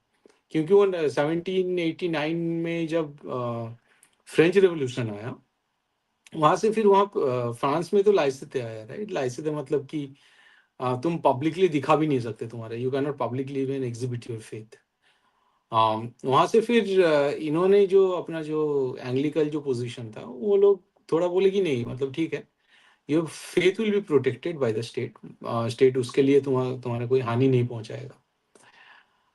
तो वहां से फिर क्या हुआ, वहां से एक इसका नतीजा ये निकला कि जो भी ऐसे फेथ थे जैसे क्रिश्चियनिज्म हो गया या फिर इस्लाम हो गया, ये स्टेट के क्रिटिसिज्म या क्रिटिक का जो, या फिर जो स्टेट का एपरेटस है, जुडिशियरी हो गया या फिर अपना लेजिस्लेशन हो गया, ये इनके रीच से बियॉन्ड चला गया, ये उससे बाहर चला गया। तो स्टेट, तो दैट इज हाउ, मतलब फिर जब वो इंडिया में भी आया, इसलिए जब ब्रिटिश रहते थे, जब 1857 के बाद ये क्वेश्चन करते भी नहीं थे, या तो इस्लाम हो गया या क्रिश्चियनिज्म हो गया, ये जो फेथ होते थे इनको क्वेश्चन करना ही ब्रिटिश ने बंद कर दिया, राइट? तो वही फिर नतीजा यही निकला कि ये सारी जो चीजें हैं, ये कुछ भी क्राइम कर दे, राइट? ये एक्सटेंड होता गया टू द एक्सटेंड कि अब ये जो फेथ्स हैं, ये अगर एकजुट होकर क्राइम भी करने चालू कर दें, they are not going to question. And in fact इसका डेमोक्रेसी में ये असर पड़ा, बिकॉज ये जो फेथ है, इसका जो इसका क्या बोलते हैं, साइंटिफिक वैलिडेशन के लिए भी केयर नहीं करना, डजेंट मैटर वेदर कि लॉजिक के स्टैंडर्ड्स पे ये मतलब खड़े उतरे, ये भी अगर पॉसिबल नहीं रहा, तब भी स्टेट क्वेश्चन नहीं पूछता था। So then people started to accumulate under the umbrella of these beliefs and faiths।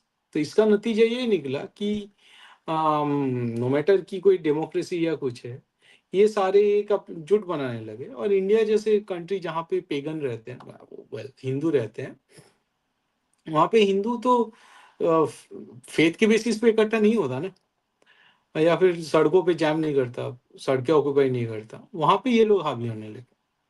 ठीक है, सो यू आर राइट कि ये जो हार्म प्रिंसिपल था उसका नतीजा ये निकला ग्रेजुअली कि क्रिश्चियनिटी और इस्लाम, ये सारे जो जो भी डॉक्ट्रिन है, विच आर अनसाइंटिफिक सुपरस्टिशियस जो आइडियोलॉजीज है, वो क्वेश्चन से परे हो गए। Okay, so Um, Rishi dropped. Go ahead, I go ahead, think Hasi, go ahead. I think क्या है कि we have to government of India तो definitely faith तो use ही किया था.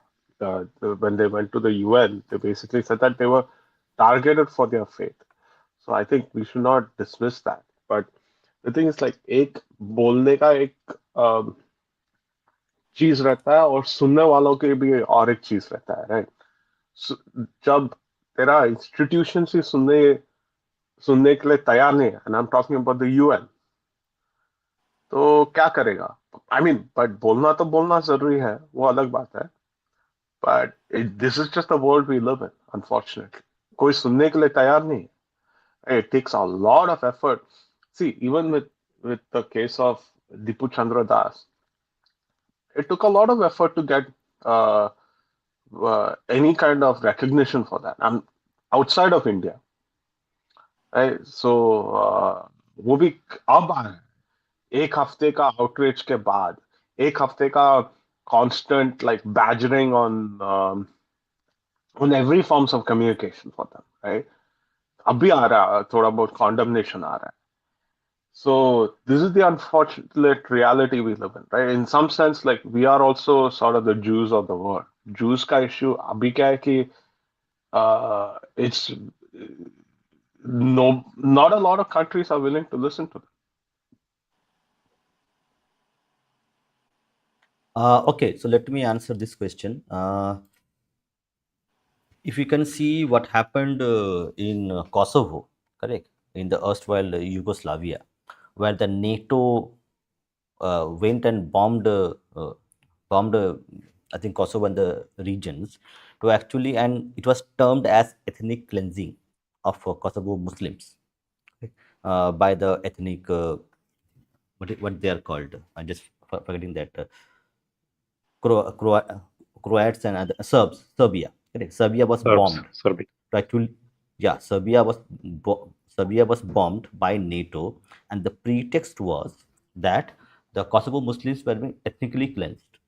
So no, internationally, as per conventions, if a religion, ethnicity are being oppressed and they are being tortured upon, the international organizations can take action, and we have seen this happen in Kosovo. So, but there is a problem. The problem is that democracy inherently actually is gives advantage to Abrahamic faiths or faiths which congregate together. So, a 30% vote block is a very bigger vote block rather than a fragmented majority. So that's what we see in India with the Hindus as well, Hindus, the fragmentation of their votes.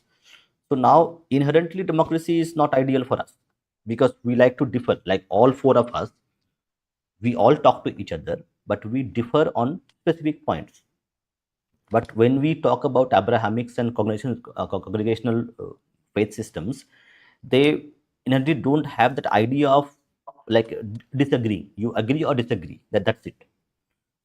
So my question to actually two of you and even to Rishi as well is that politically we see that Hindus do not hold sway over political parties in terms of their policies, narrative, or the way they function from DMK to RJD to Congress to TMC, even to BJP. So, is this a failure of Hindu society to actually mobilize as a political force to actually get their rightful, let's say, demands, which is there? So I'm asking a larger question that no political party is today is going to do anything just because we are demanding as Hindu, but the same thing they will do for Christians or other Abrahamic faiths. So is there something that we have to introspect as a Hindu society, to reflect upon that why we are powerless, why today, uh, who is this, correct, that Congress lady, correct, so they were in that Gaza bag they were wearing, correct, in parliament. Priyanka Gandhi was wearing Save Gaza, correct, and it got a lot of media coverage now, and that happened with many actually politicians. Every political party had a statement, okay, this is wrong, but we don't see this happening. Even at 5th August, it didn't happen, and right now it didn't happen. Is there something that Hindu society needs to reflect upon? Why they are unable to garner that kind of uh, political what we say, political effectiveness to actually get that done? Shastri, Bijit, and everybody. I'll go first, right? Hmm. I Hmm. actually disagree. Hmm. Because the thing is like the biggest counterpoint for you is basically Ram Mandir. There was no greater example of pan-Indian political mobilization than that.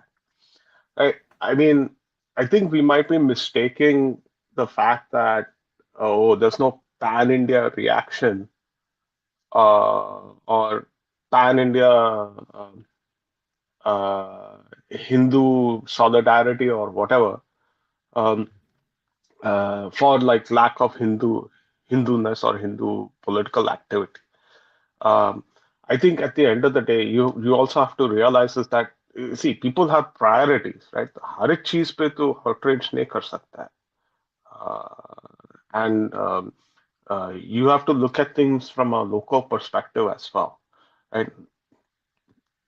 Now, if I go to Tamil Nadu and I talk to a Tamil over there, sure, he'll give you the 2 minutes that um, Tipu Chandra Das for Tipu Chandra Das and say Om Shanti Sadgati, but he'll move on to his next issue, which is basically the Deepam at Madurai, right? That's his primary issue. So um, I think what's happening is that we've resolved a lot of pan India issues, but people's attention have gone towards more local issues, right? So local temple issues are becoming much more, a lot more attention is given to that. Um, Building local regional institutions, a lot more attention is now being given to that. Uh, and there's also a lot of political mobilization as well, right? So the finance minister of India came to Hampi and basically said Hampi is poorly maintained. I think that's also a form of basically like a result of political mobilization. And we've all been screaming about how bad our heritage structures have been maintained. And the finance minister is acknowledging that, right? I think that shows that there is some kind of like understanding that you have to do better than that. Um, I think there might be an issue of priorities, that people might have diverging priorities, which is fine.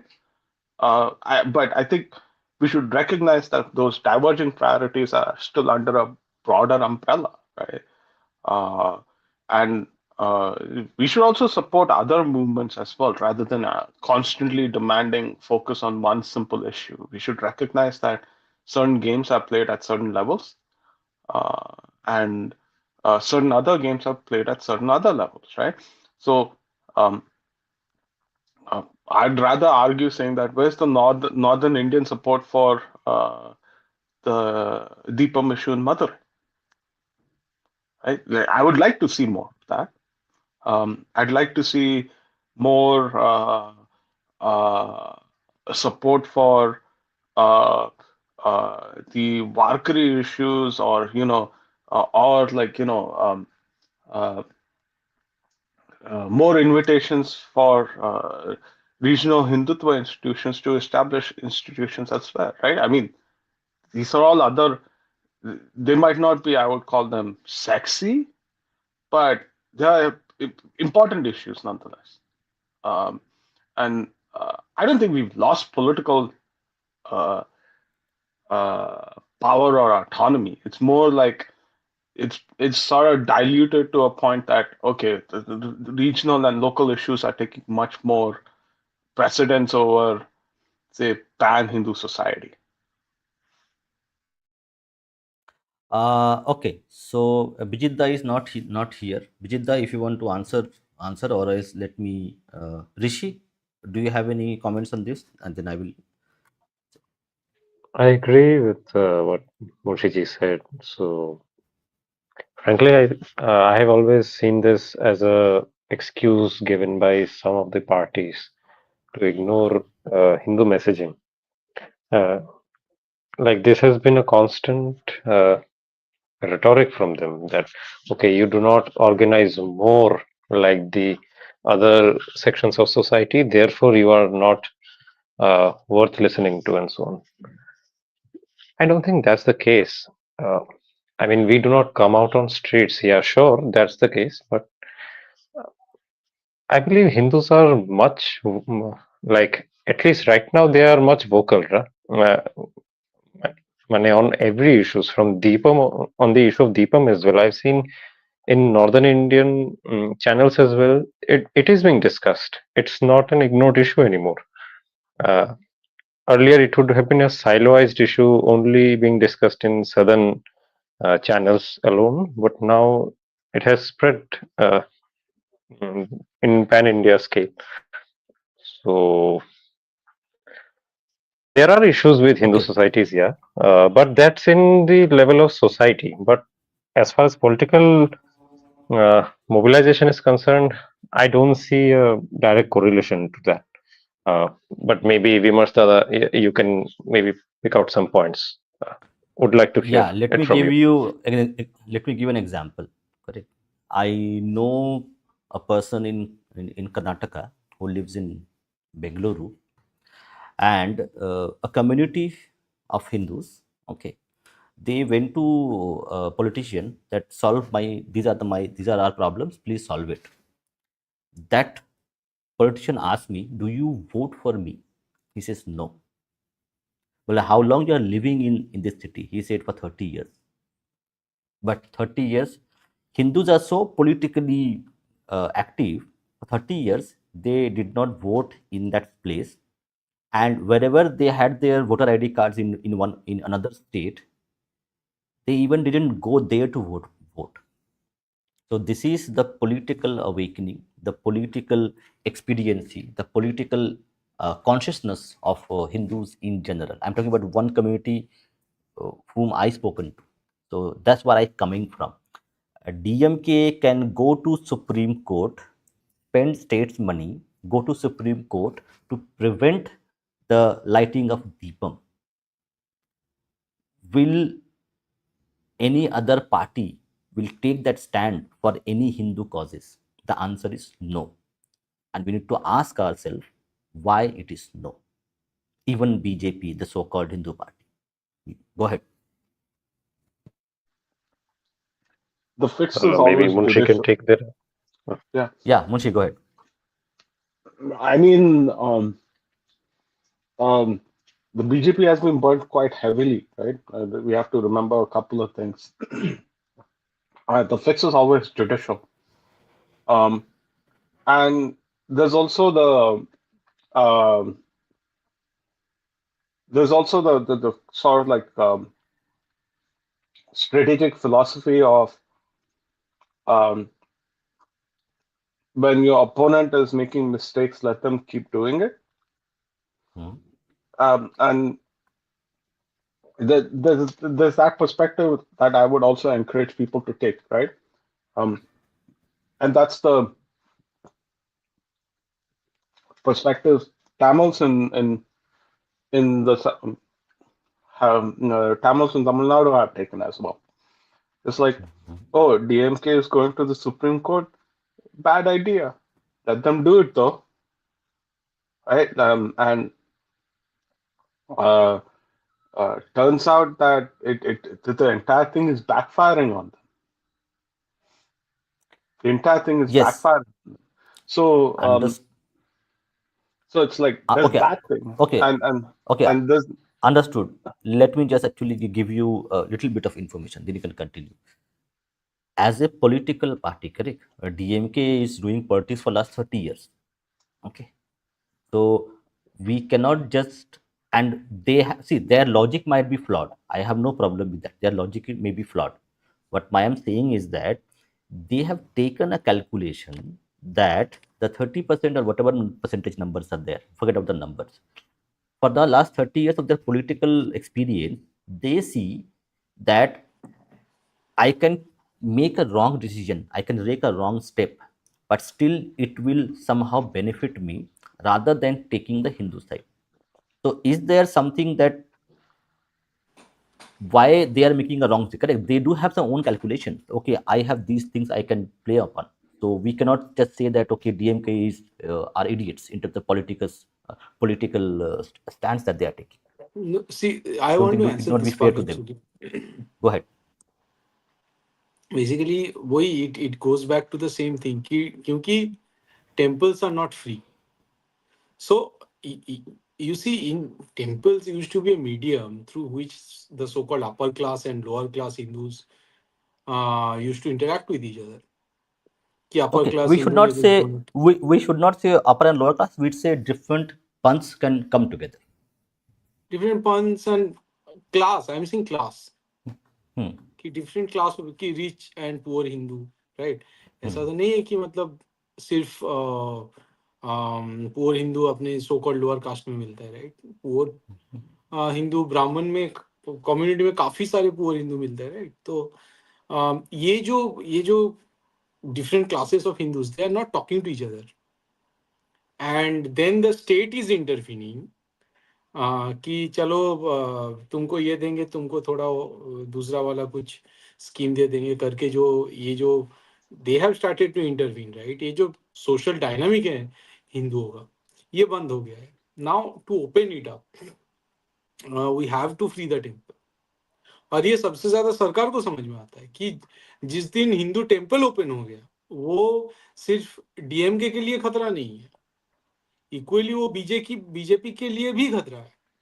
क्योंकि अभी जो है वो पूरा जो narrative dictate हो रहा है वो टॉप डाउन हो रहा है कि मोदी जी आके कुछ बोल दिए और पूरा हिंदू समाज हो ऐसे हो गया, राइट? कि भाई, है ना, क्या मतलब, क्या मजेदार बात कर दिया. लेकिन जब टेम्पल चालू हो जाएगा तो रिसोर्सेस हो जाए या फिर वेल्थ हो जाए, या फिर ये जो सोसाइटल डायनामिक्स हो जाए, ये सारे टेम्पल से डिक्टेट होगा. तो फिर एक एक नेता का जो दबदबा है वो कम हो जाएगा, नो मैटर कोई भी पार्टी से हो. तो आई थिंक कि इसके लिए हमें टेम्पल फ्री मूवमेंट की जरूरत है, क्योंकि मुझे हाईली लगता है कि जब टेम्पल के थ्रू जब अलग अलग हिंदू कम्युनिटी आपस में बात करने लगेगी, that will eventually lead to the stabilisation of Hindu life, Hindu polity, Hindu society. और ये फिर घर वापसी, ये सब मूवमेंट का भी रास्ता खोल देगा. अभी घर वापसी किस लिए नहीं हो पाता है कि आप अगर कोई, मान लो कोई मुसलमान समझ भी गया कि यार ठीक है, इस्लाम में ये खराबी है, तुम, और मैं हिंदुस्तान का बच्चा हूं तो मुझे हिंदू बन जाना चाहिए, इन द सेंस कि मुझे इस्लाम छोड़ना चाहिए. अब घर वापसी के लिए आप मतलब इतना मुश्किल होता है. एक तो कोई सेंट्रल ऑर्गेनाइजेशन नहीं है, सर्टिफिकेट बनवाने जाते हो फिर भी 3 महीने लग जाता है. उल्टा आप देखो, कोई अगर मुसलमान बनना चाहता है वो रात तक मुसलमान बन के घर आ जाएगा. खतने के लिए शायद 1-2 दिन लगेगा, बट वो रात तक उसको सर्टिफिकेट वगैरह सब कुछ मिल जाएगा. अगर सुबह मैंने डिसाइड किया कि आज मुझे मुसलमान बनना है, मैं रात तक मुसलमान बन जाऊंगा. तो मतलब ये एक पैराडॉक्स है इंडिया में, जिसमें हम लोग जी रहे हैं. और इसके लिए तरीका मुझे जो जितना दिख रहा है वो तरीका यही है कि थोड़ा टेम्पल को फ्री करो, थोड़ा सिलेबस चेंज करो, हिंदू जो जनविध्वंस है उसको बार बार पढ़ाओ, लोगों के दिमाग में घुसाओ और उससे क्वेश्चन डालो. आज आपने देखे होंगे कि एक, I think, Jamia Millia Islamia university में एक प्रॉफ ने क्वेश्चन डाल दिया कि right about the Muslim persecution in India. Just imagine, हम लोग 10 साल से ये नैरेटिव बना रहे हैं कि बाबर ने इतने मुस्लिम मारे, अकबर ने इतने मारे, हम लोग बोलते जा रहे हैं, बीजेपी ने कुछ नहीं किया. आज जामिया मिलिया इस्लामी में क्वेश्चन आ गया, अब उसको उसके लिए बर्खास्त किया गया ऑब्वियसली, बट वो कोर्ट जाएगा तो वो जीत जाएगा ना, वो आसानी से जीत जाएगा। मतलब एक तरह से this is freedom of speech. अगर फ्रीडम ऑफ स्पीच है तो उसको यूज करके फिर हिंदू जो जन विध्वंस है, हिंदू जो परसिक्यूशन है, उसको दिखाना नहीं तो ऑब्वियसली ये झूठा आरोप फैलेगा कि इस सब कॉन्टिनेंट में मुस्लिम परसिक्यूट हो रहे हैं। तुम जब तक ये डायरेक्टली बोलोगे नहीं, जब तक स्टेट अपैरेटस इसको इसको इसको मतलब वोकली चीजों को स्प्रेड करने के लिए आएगा नहीं, तब तो मुस्लिम टेक ओवर करेगा। तुम्हारा एकेडमिक सिस्टम तो जैसे बोला जाता है कि हमने अपना एंटरटेनमेंट इंडस्ट्री तो इस्लाम को दे दिया, अपना एजुकेशन तो मिशनरी को दे दिया, और अपना जो पॉलिटिक्स है वो कम्युनिस्ट को दे दिया। तो ये सारे चीजों को जब तक कैप्चर न करोगे, और वही कम्युनिस्ट आजकल टेम्पल चला रहा है, या फिर कोई इस्लामिस्ट मिशनरी टेम्पल चला रहा है, तो ये तो हाल है। ये जब तक सुधरेगा नहीं तब तक पॉलिटिक्स में भी स्टेबलाइजेशन आएगा नहीं। आप देखोगे 1857 के बाद इन्होंने जो किया, ब्रिटिशों ने जो किया, उनमें एक कदम था कि ये ठीक है, उस कास्ट और ये सब में तोड़ो हिंदुओं को, और फिर टेम्पल्स को टेक ओवर करो। बिकॉज ये जो मैसेज पहुंचे थे कि इन्होंने कारतूस में वो सुअर और गाय की चर्बी लगाया है, वो मंदिरों के थ्रू पहुंचा था। तो ये जब तक हम लोग टेम्पल को मुक्त नहीं कराते, तब तक हिंदू पॉलिटी में भी हमारा दबदबा, हिंदुओं का दबदबा तो आएगा नहीं, मुझे यही लगता है। ये हम्म। मेरे हिसाब से ये थोड़ा एस्पिरेशनल है। I mean specially southern politics को मैं आंखों से मैं देखा हूँ मैं, सो डायनामिक्स थोड़ा अलग है। टेम्पल्स के अलावा वहाँ पर बाबा लोग का बहुत ताकत भी होता था, राइट। बट वो भी एक ट्रेंड है, राइट। सो जैसे पंजाब में अखाड़ा का एक पॉलिटिकल पावर रहता है, वैसे टेम्पल्स को आ जाएगा, but it won't change the political dynamics of the state that much. मैं उतना एस्पिरेशनल नहीं हूँ कि टेम्पल फ्रीडम से सिस्टम अपने आप सुधर जाएगा और फिर पॉलिटिकल एक्टिविज्म सब होएगा। I am not that optimistic about that, right. I think क्या है कि इंस्टीट्यूशन का एक पावर रहता है, and it grows and wanes, right? So उसका एक growth रहता है और उसका एक diminishment भी रहता है, and then other political forces come. The thing is, you have to, if you want to keep the Hindu society united and engaged, you have to solve problems. You have to bring solutions to the table, right? You can't see. You have to realize one thing कि आज का Hindutva is on the backs of welfare. वो एक gas cylinder दे रहा है, पानी दे रहा है, टॉयलेट बनवा रहा है, रास्ता बनवा रहा है, इससे तो हिंदुत्व आ रहा है। नहीं, उससे कैसे आ रहा है? आई मीन जैसे उसके वो बेसिक को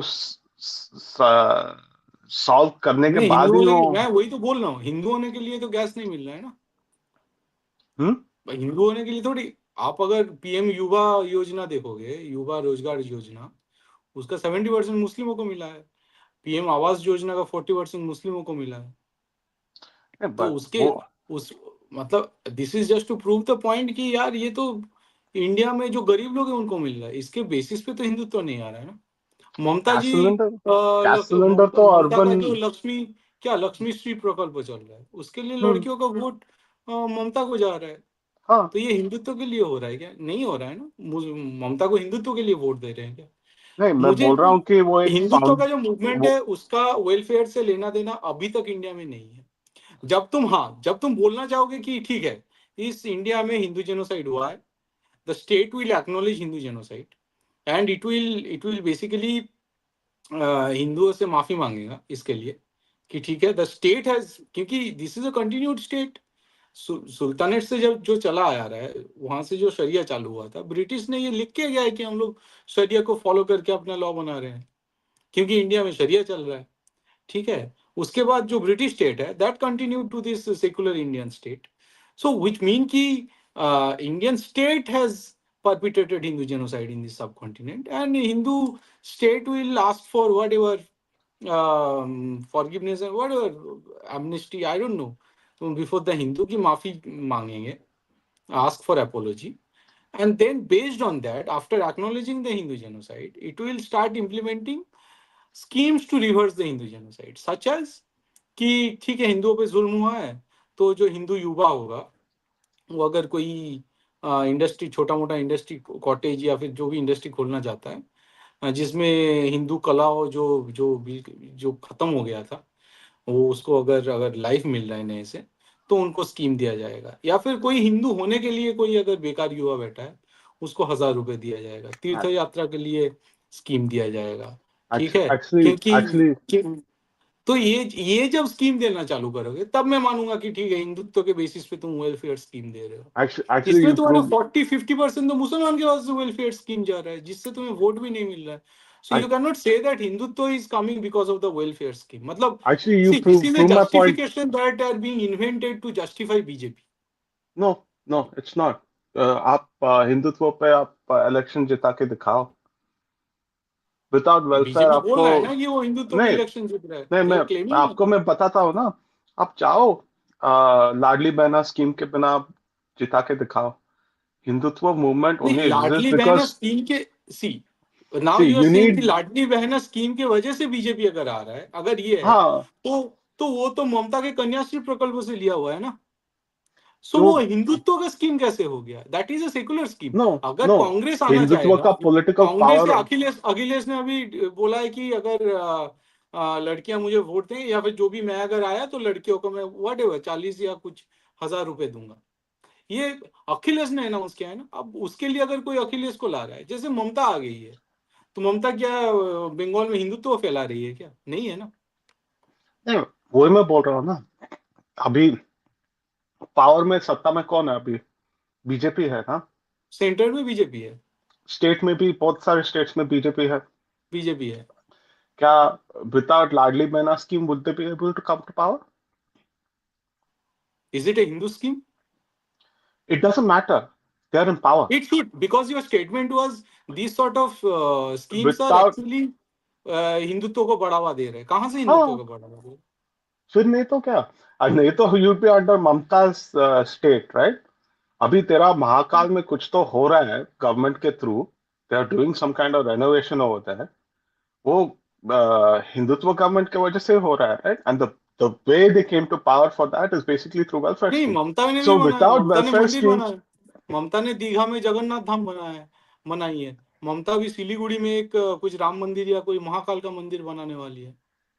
ममता तो उस हिसाब से ममता इज डूइंग फैंटास्टिक जॉब। उसने बड़मा नैहाटी में एक बड़मा के मंदिर में काफी इन्वेस्ट की है उन्होंने, मतलब पैसा ऐसा जो भी है ये सब that's किया है। because she knows, right? I mean, she has to keep BJP in पे। उसके लिए, करने के लिए कुछ तो करना ही पड़ेगा, राइट? यही तो कंपटीशन है। नो, बट इसमें हिंदुत्व बट का क्या मतलब? इस स्कीम से हिंदुत्व को बढ़ावा। सो अगर कन्याश्री अगर ममता चला रही है, उससे हिंदुओं का मतलब हिंदुत्व का वो, क्या बढ़ावा हो रहा मैं है? आपसे ठीक सिर्फ है, एक ही सम चीज में बता। सिक्सटी एक ही परसेंट चीज, नहीं, एक ही सिक्सटी चीज में परसेंट ऑफ बता। The schemes 60% of the people who are availing the scheme are Hindus. इससे हिंदुत्व का क्या बढ़ावा हो रहा है? हाँ, फिर वेलफेयर स्कीम के बिना आप जिता के दिखाओ। वही मैं बोल रहा हूँ ना। विदाउट वेलफेयर, फिर वो सी द पॉलिटिकल है ना, फाउंडेशन हिंदुत्व ऑफ, का क्या फायदा हो रहा है? नहीं, वो द पॉलिटिक्स कर फाउंड, रहे हैं ना उसके नो, बेसिस पे। सो फॉर एग्जांपल, अगर पॉलिटिक्स के अगर बिना आप कोई कैसे सत्ता में कैसे आ सकते हो? सत्ता सी में आने के you're बाद you're बीजेपी being कहाँ है? very, एक मिनट। सो ये स्कीम लगा के you are saying BJP has come to power. तो yeah, यू आर सेइंग कि ठीक है, ये स्कीम चला के दे आर सेइंग कि ये स्कीम की वजह से उन्हें वोट मिल रहा है, then BJP is coming to power now. So yeah, which mean की the narrative that you are saying these are actually development narrative ना। तो लेकिन आई बीजेपी मीन, तो जय श्री राम बोल के वोट मांगता है ना, वो बोल के भी मांगता है, वेलफेयर भी कि क्या देता है। बोलते हैं कि एक हो तो सेफ हो, बटोगे तो कटोगे हाँ, ना। सो ये जो फोबिया क्रिएट करके ये वोट मांग रहा है ना, सो फोबिया क्रिएट करके वोट मांग के आ गया, और कुछ कुछ डेवलपमेंट स्कीम है उसको प्रॉमिस करके ये वापस ये यहाँ पे आ गया। फिर ये कौन सा हिंदुत्व फैला रहा है? हिंदुत्व तो हम लोग फैला रहे हैं ना। ना मैं बीजेपी करता हूँ, ना मैं ना नवविमर्श बीजेपी करता है। इनफैक्ट जो हर एक चीजों पे जो मास्टर स्ट्रोक ढूंढना है कि ये मोदी ने ये कर दिया, ये एक बड़ा मास्टर स्ट्रोक है। या फिर जो क्या कोई कोई शेर जब किसी को अटैक करता है उससे पहले 2 कदम पीछे लेता है, नहीं, मैं इसीलिए सीधा मोदी जी आपके 2 कदम आपसे पीछे एक ही चले चीज गए। मैं मांगता हूँ, आप वेलफेयर स्कीम के बिना आप सत्ता पे आके दिखाएं। नहीं, welfare scheme is welfare, reality see, off नहीं, इंडियन इट पॉलिटिक्स डजंट, ना। No, well it you are doesn't, saying कि आप see, welfare scheme is basically you're, I'm Hindutva just को trying to, बढ़ावा दे रहा है। I'm just trying Okay, to put, okay. I'm just trying to Hold put on, your hold on. perspective Let me on. summarize. Okay, Shastri, I got your point. Let me just summarize it so that the debate becomes coherent. See, what Shastri is saying is that the first objective, uh, like the only way you can actually further cause of Hindutva is through political power. If example, take an example, I'll give an example. Let's say there was no BJP in power, would there be a Ram temple established? No, Yes or no? No. Oh, no. wait. Let me give you that. So, what Shasti's argument is that if you want to promote Hindutva or promote Hindu causes, first the party who says I am working for it is a, let's take another example. Whether they are working for it is, let's take other. They are saying कि we want to further the cause of Hindutva and Hindu causes. In that case, the party first has to come into power. Only then they will be able to deliver whatever they are saying कि we want to deliver, like 370, agreed, Ram Mandir, and agreed. uh, other things. Now he what Shastri is saying is that today, unfortunately, or fortunately, whatever may be the case, fortunately, unfortunately, maybe the bad, not the right words, but today the majority of Hindus vote based on development rather than core Hindutva causes. So, okay. for Hindutva to come into power, welfare is a very important component of it. So, today BJP is in power, let's say in center for let's say 15 years. Let's say it add one to two more terms like 25 years. Okay, so BJP will not be able to come into power again in 2029 if it doesn't do politics of development, houses, water, electricity, right, bank accounts. Right. So that यहाँ is पे his point, argument. Exactly exactly, I agree with this point कि ठीक है, ये development की बात Hmm, करके ये पावर में आते हैं। hmm, दूसरा hmm, पॉइंट है hmm, कि राम मंदिर नहीं बन पाता hmm, मोदी के अलावा, ठीक है, लेट्स, hmm, मैं मान लेता हूँ। hmm, hmm, मैं सिंपल एक पॉइंट बोल रहा हूँ, आगे अगर 10-20 hmm. साल में आगे हिंदुत्व पॉलिटिक्स को अगर आगे ले जाना है तो उस पे कोई सेक्युलर पावर का तो राज नहीं होना चाहिए ना। उस पे राज होना चाहिए हिंदुओं का। अब हिंदुत्व जो पॉलिटिक्स है उसको ये जो सेक्युलर जो टेंडेंसीज है, ठीक है, इससे अलग कर देगा कि ठीक है, Hindutva politics is what ever it is, how big it does not matter. इसको अगर ये जो चुंगल चल रहा है इससे अलग करने के लिए क्या कर सकते हैं, मेरा वो पॉइंट Okay, है। मैं मान लिया, yeah. now what I'm saying is now hindutva politics is hostage to this kind of politics जो बीजेपी कर रहे हैं। Okay, I okay. So strongly disagree with that. Actually, it's not okay, hostage to it. It's more Shastri, like a. hold on. Hmm. So now let me give one more point and then you can actually so add it to welfare it. का जो point है, last second point ये था कि welfare का जो point था, welfare अगर है तो एक टेंपल भी तो वेलफेयर कर सकता है ना। सो तुम एक डिस्ट्रिक्ट हो जाए, एक डिस्ट्रिक्ट में काफी, एक कोई भी डिस्ट्रिक्ट पकड़ लो इंडिया का, कोई तो एक बड़ा टेंपल होगा ना, No, उसके they अराउंड are तुम building a temple. Welfare They scheme are बनाओ ना। building a they are building a temple in Sitamari that is done by JDU government. Okay. Hold on. Right, Actually, I want to put one more point. Very important point. For last 60 years, correct? The voting pattern, which is we have seen, correct? So, from my understanding, the voting pattern is always on roti, kapda, and makan. Okay, that is the voting pattern which is there कि मुझे रोटी कपड़ा और मकान और jobs दो, then we will vote for you, correct? So this voting pattern, so 2014 when BJP came into power, correct? So the pattern to actually move away from core Hindu causes as primary voting issues is still not here as per the political parties, or else because political parties want votes.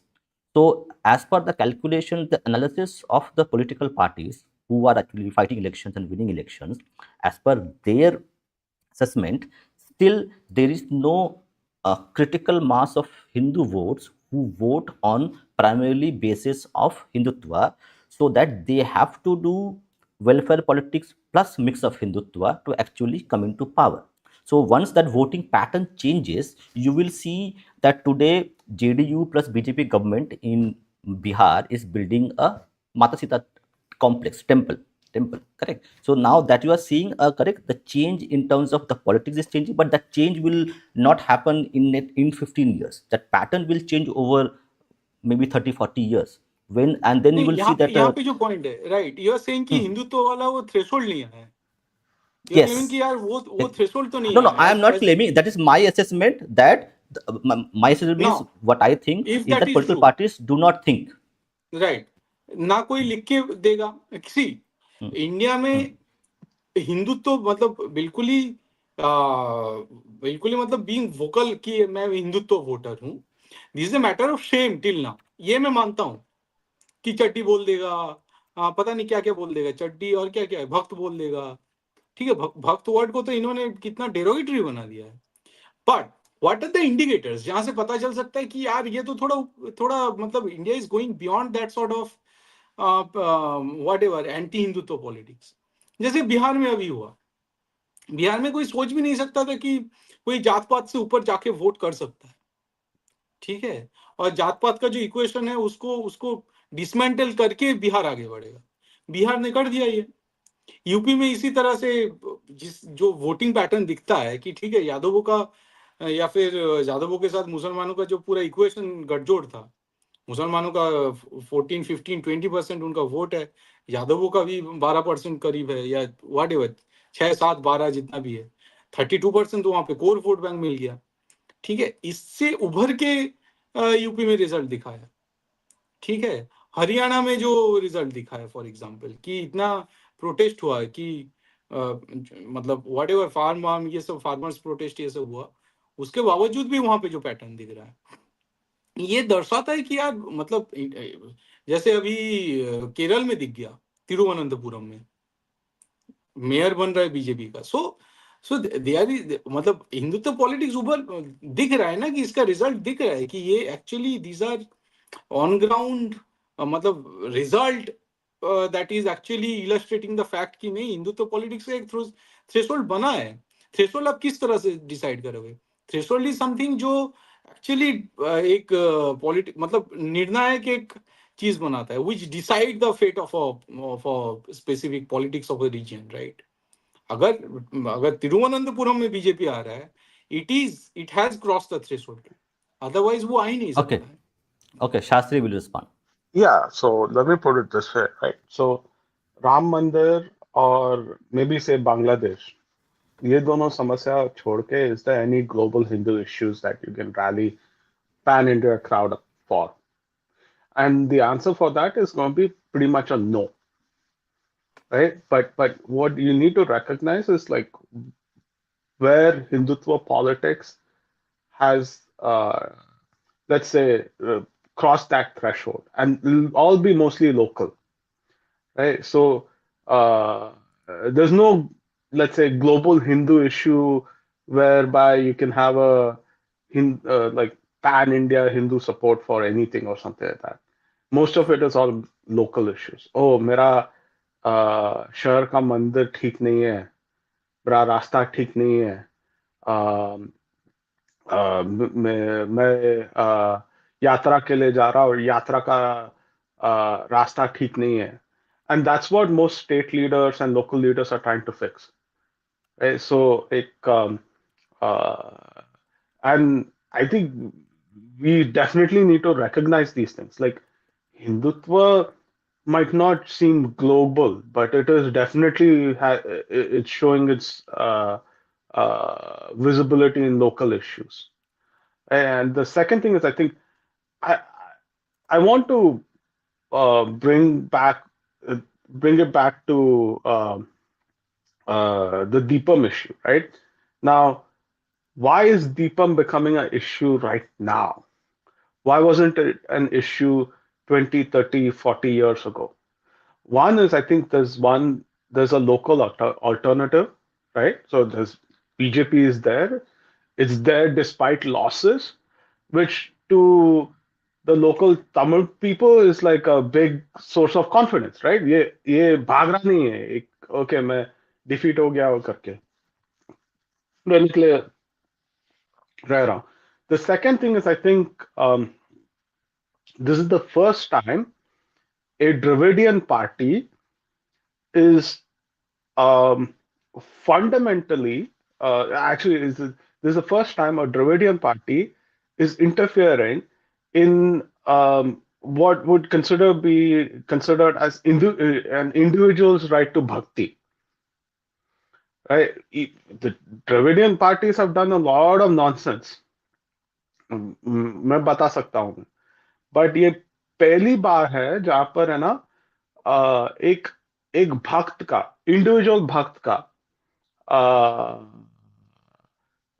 आस्था पे हाथ लगा रहा हो, right. And कभी कभी you need moments like that for political mobilization, and we need to recognize these things, right? I mean, you can't expect uh, people to hold on to uh, religious loyalty all the time.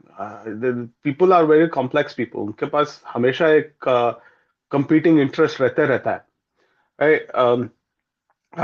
Sometimes for me, temples are important, but if you ask me on a day-to-day basis, I would probably say, tell the BJP fix my road first. And you need to recognize these things, like and fortunately or unfortunately, uh, you will have components of development. You will have components of welfare uh, as part of your uh, what you would call as electoral politics. किधर भी जाओ दुनिया में, you will always have these two components. You simply cannot ignore that. Uh, Once these two things have been resolved, right? You have to resolve these two things, right? Then you can basically get people to think about, oh, what about civilization? What about culture? What about religion? What about our religious institutions? So that Maslow's hierarchy of needs should always be satisfied. You can't expect 100% pure Hindutva politics. It नहीं actually it नहीं will. नहीं, Maslow's जो hierarchy है वो तो Islamic country में matter नहीं करता ना. बांग्लादेश में थोड़ा ही मैटर कर रहा है, पाकिस्तान में थोड़ा ही मैटर कर रहा है, अफगानिस्तान में मैटर किया था क्या? But it जब matters in India. That's what yeah, it that's what I'm matters. saying. So it At is the end not of the day, universally valid thing, na. But in India, no, there are other communities who are living inside India who for whom it doesn't matter कि road अच्छे से बना है कि नहीं. पहले road जब अच्छा नहीं बना था तब उन्हें पाकिस्तान बांग्लादेश चाहिए था. They got it. ठीक है, अभी भारत का विखंडन करना है. So road don't matter, ना. Road don't always matter. they do Maslow's matter. hierarchy of need, it does not work for many communities living within India, जिनको पहले इनको फेथ प्रोपोगेट करना है और इंडिया का विखंडन करना है, बाद में रोड वोट देखा जाएगा. So it is unfortunate that we are living and we are fighting against those powers. We are coexisting and simultaneously we are at perpetual I, whatever civil war or civil peace with these people. no, I think you're जिनको ये सब matter mistaking. ही नहीं करता. No, I think अगर you're अगर mistaking what's if happening no there. no if I'm fighting against a chunk of communities जिनका सिर्फ यही लक्ष्य है कि मुझे मार देना है, जब मौका मिलेगा, जब कोई भी टाइम केयस आएगा, अगर अच्छा केयस कहीं पे आ गया, अगर मौका मिल गया कि whatever for some reason India में केयस आ गया, कि वो पूरा एडवांटेज उठाएगा केयस का और फिर वो अपना सुप्रीमेसी एस्टेब्लिश करेगा. I think you're When you are mistaking. fighting against such power, yes, development is needed, but हम लोग चर्चा इस चैनल पे इसलिए कर रहे हैं ना, to propagate the awareness about that thing. This So is road a is very needed, bad but road argument तो to चल ही make, रहा है, actually, उसके to be पैरेलल honest. हमें ये चलाना होगा कि भाई ऐसे जैसे बांग्लादेश में चल रहा है. ये जो इस यहाँ पे the plight of Bengali Hindus ये जब चर्चा कर रहे हैं, इसमें तो रोड सड़क ये सब नहीं आ रहा है ना. So in the context of the thesis that we are discussing, But we are not Bangladesh. That's the fundamental thing that I'm trying to say. We are a but it proper. is the कुछ same भी power करो. that is living in Bangladesh and driving the politics in Bangladesh, and that same power is driving the politics in much of India. How I mean, can you be blind to that?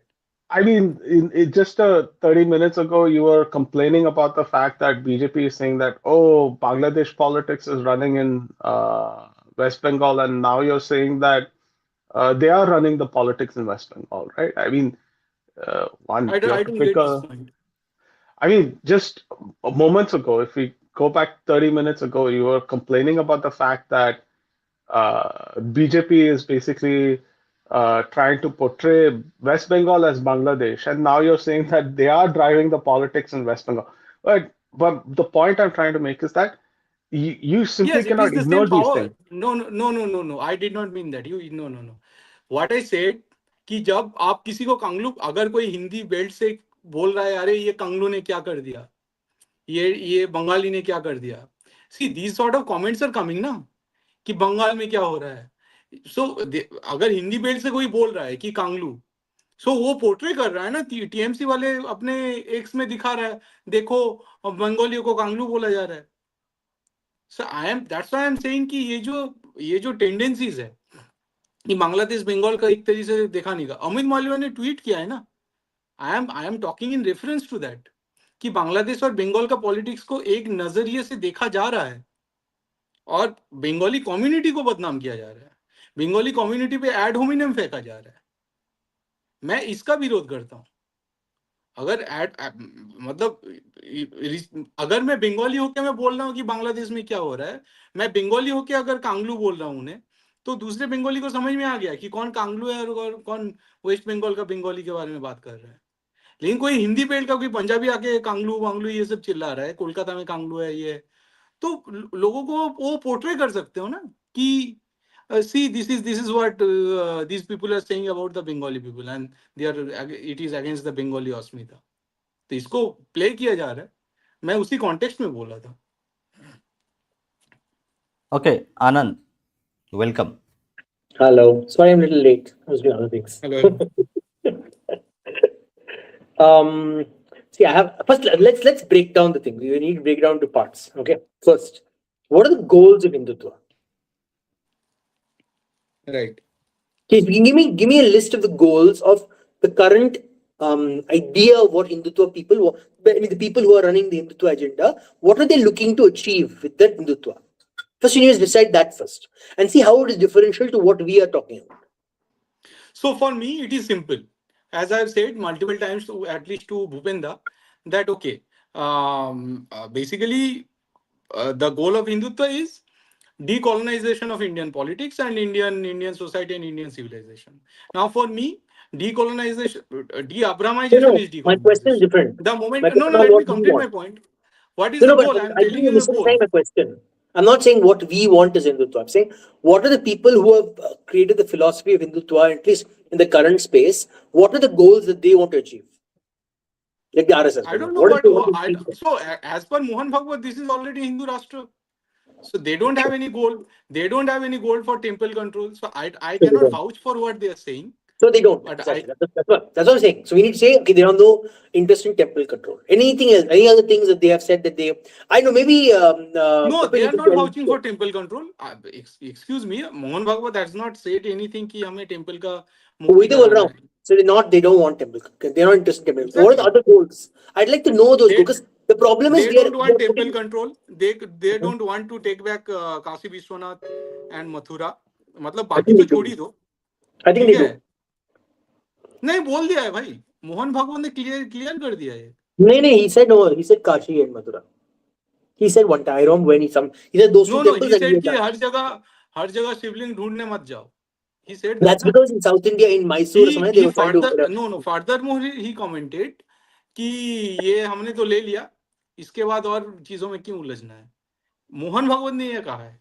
Okay, So but this is Bhupin, no, hold on. I wanted to know, Bhupin, do you have any idea what did they lay out any particular roadmap for what specifically they're interested in the what are they running the shakas for specifically? Just for social help or what is it? What specifically is the reason they run the Yeah, shakas? let me send that. I'm sending that right now. Please, if What Go is ahead. it? gets up Put it over on here. the private chat. Okay. Okay, let me just give answer to Anand's question. Mm. So, Hindutva is something which is actually, see, first of all, RSS and BJP as a RSS as a social organization, BJP as a political organization, they do not subscribe officially, okay, to any kind of ideology called Hindutva. Okay. Hindutva was okay. I think we have it. Okay, so first we have to like there is no official thing, correct? It's happening, so you cannot put them ke ye wala hai, and I put it in the screen itself for the First of all, they are not a audience. registered organization, so that is there. Ha, Also. no. Forget. See, in terms of correct, Hindutva is only associated with actually Savarkar. He is considered correct, to actually full-fledged defined what Hindutva is. So let me share the screen for the other people to actually see, so that it becomes a little bit better. Hold on. By the way, the mission statement of RSS is very good if you look at the website at least. I'm looking at It it. will be surprising for many. Okay, so here is the Sangh statement. Okay. The mission, RSS mission is the Hindu culture is the life breath of Hindustan. It is therefore clear that if Hindustan is to be protected, we should first nourish the Hindu culture. If the Hindu culture perishes in Hindustan itself, and if the Hindu society ceases to exist, it will hardly be appropriate to refer to the mere geographical entity that remains as Hindustan. Mere geographical lumps do not make a nation. The entire society should be in such a vigilant and organized condition that no one would dare to cast an evil eye on any of our points of honor. Strength, it should be remembered, comes only through organization. It is therefore the duty of every Hindu to do his best to consolidate the Hindu society. The Sangh is just carrying out this supreme task. The present fate of the country cannot be changed unless lakhs of young men dedicate their entire lifetime for that cause, to mold the minds of our youth towards that end. It is the supreme aim of the Sangh. This is given by Dr. Keshav Baliram Hedgewar, founder of RSS, who is also called Guruji. See, again, there are some things here I need clarity on. So, for example, it says, to any who dare cast an evil eye on our points of honor. Like the points of honor, I think maybe lower, below it's there. I don't know. That needs clarity. I got to find out what that is. Secondly, they keep referring to India as Hindustan, not as Bharat.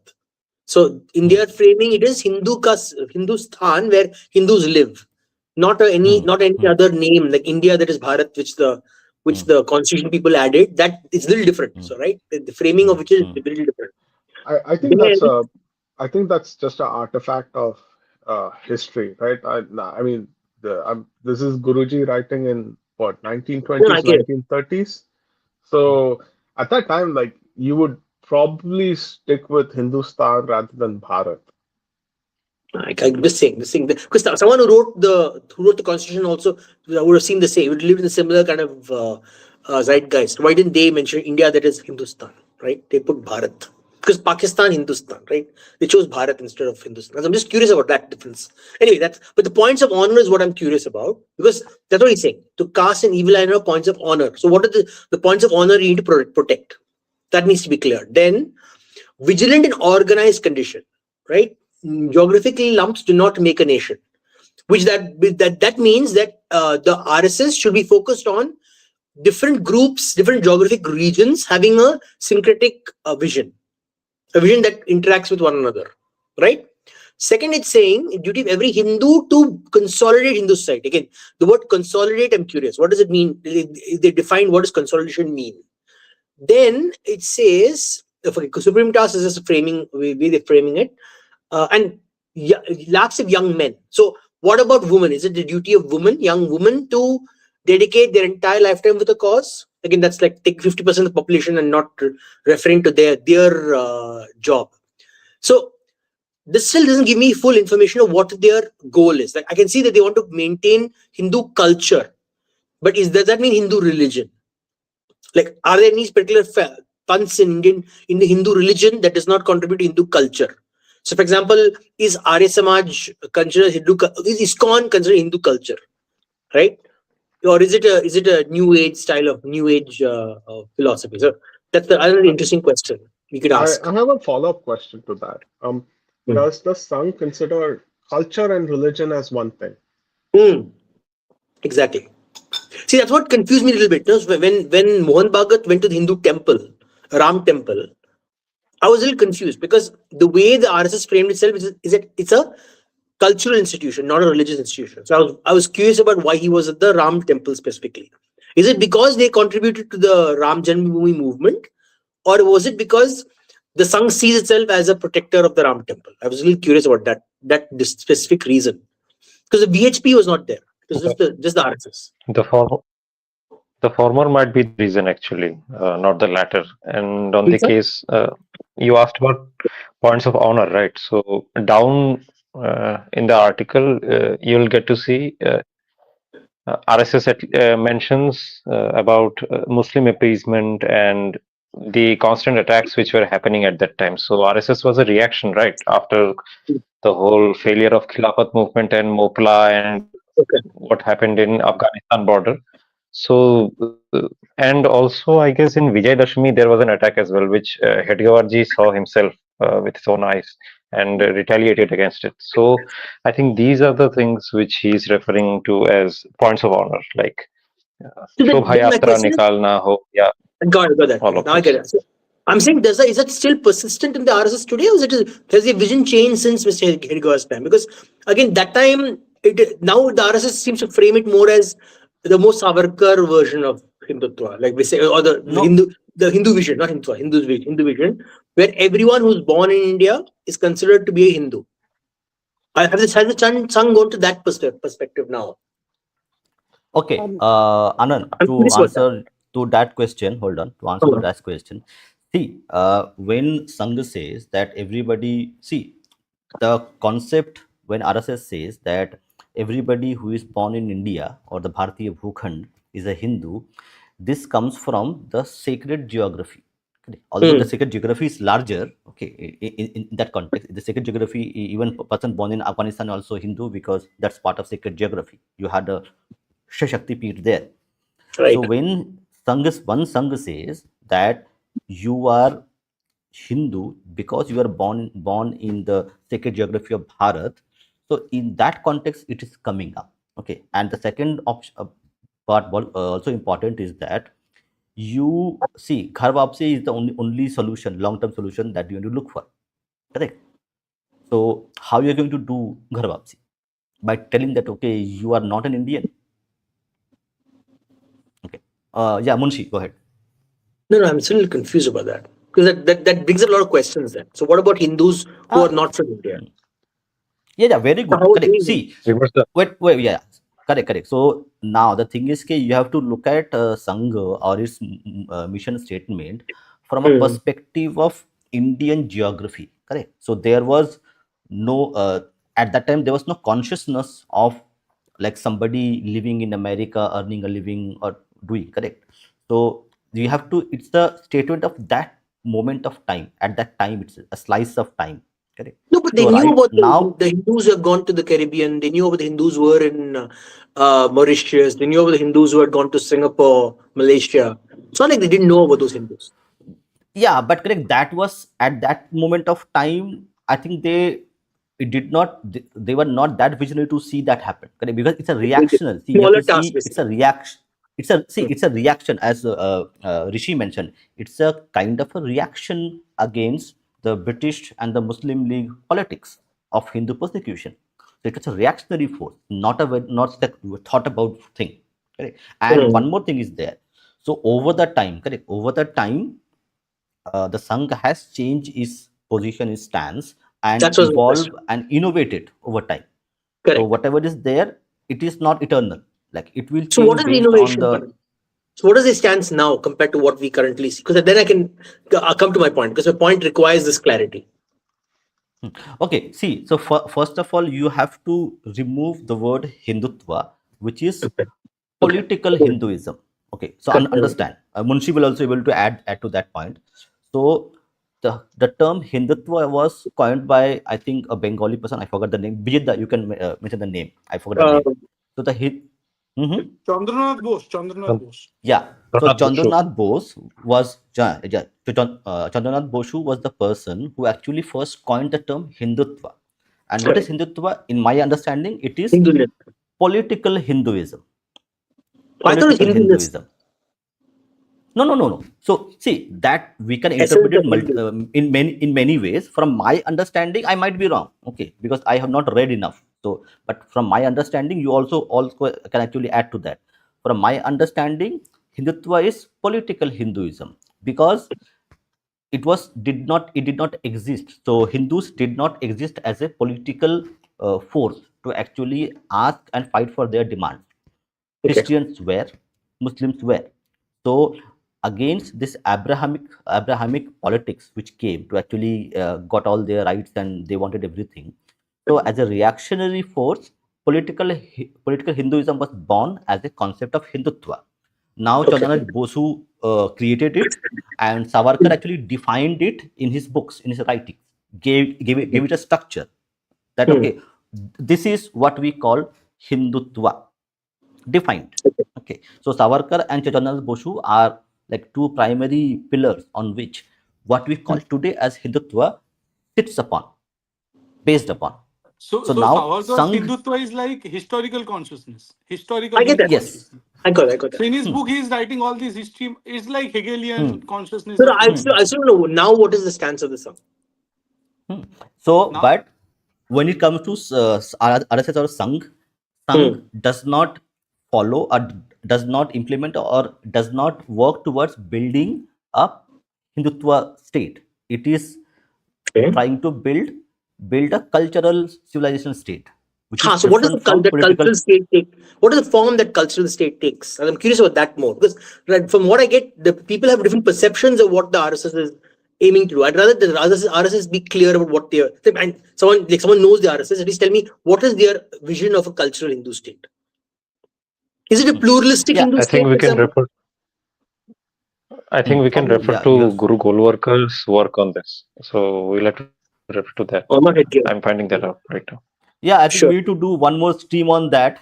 What Yeah. do you mean? What Okay, Sangh let's stands for? So we from can what I read can about. hear. Okay, let me cut the chase. From what I've heard from Mohan Bhagat for the past I think 2 years right now, because he's been speaking a lot recently, like a lot more than I've heard in the since in 2014 when Modi got into power.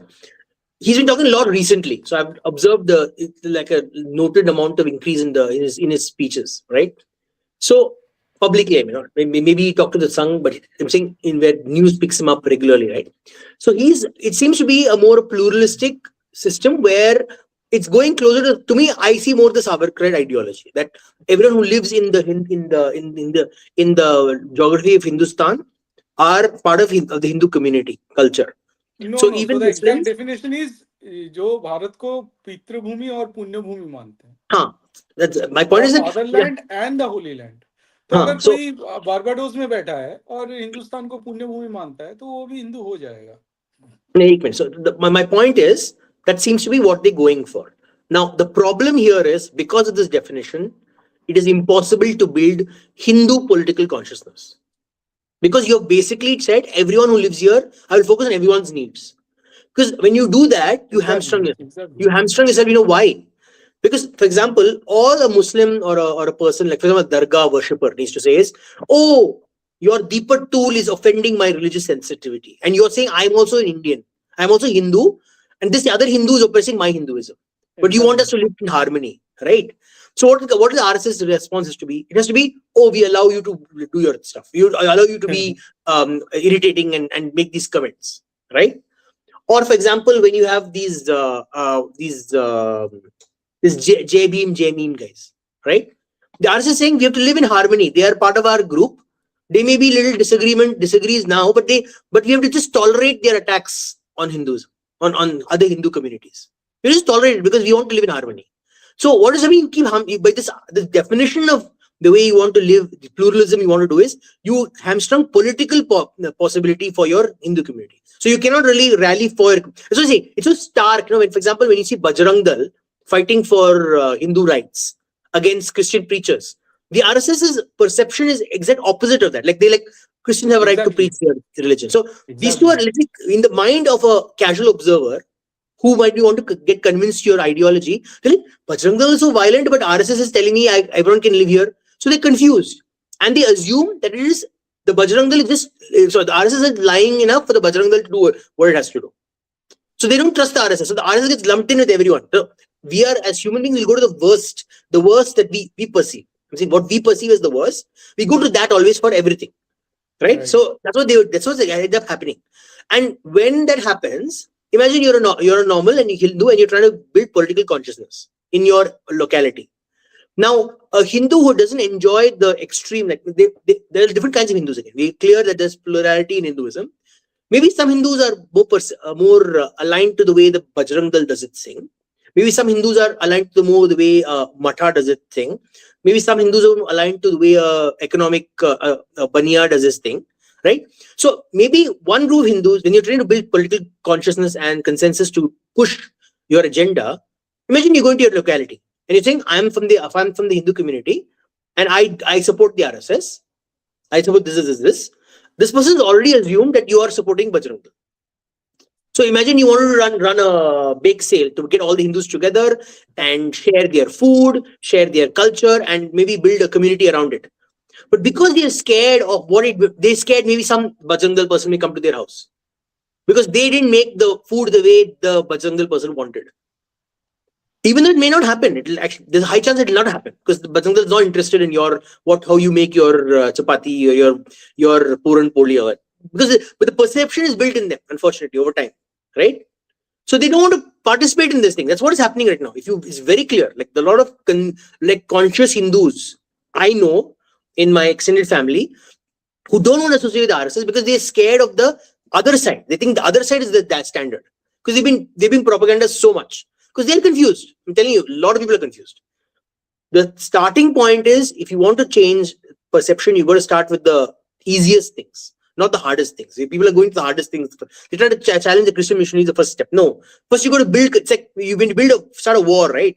You don't start just with fighting the enemy. You start building your logistics network. You start building your literature. You start building your research. We're not doing that. That's not the first step. We're going straight to the last step. Even when challenging missionaries, right? What are they doing? They're going to the final step, confrontation. No, you first research the person, find out who the person is, what their antecedents are, where they're getting the money from, who are the local politicians backing them. All those pressure points you target first, then you go for the last step, which is confrontation. So what is happening is they're using these videos to prevent Hindus from consolidating. The fear of Hindus to consolidate is being created by using these final videos. That's how I'm perceiving. Honestly, I'm telling you. The perception is that. So, and second thing is, again, like Bijeet is right?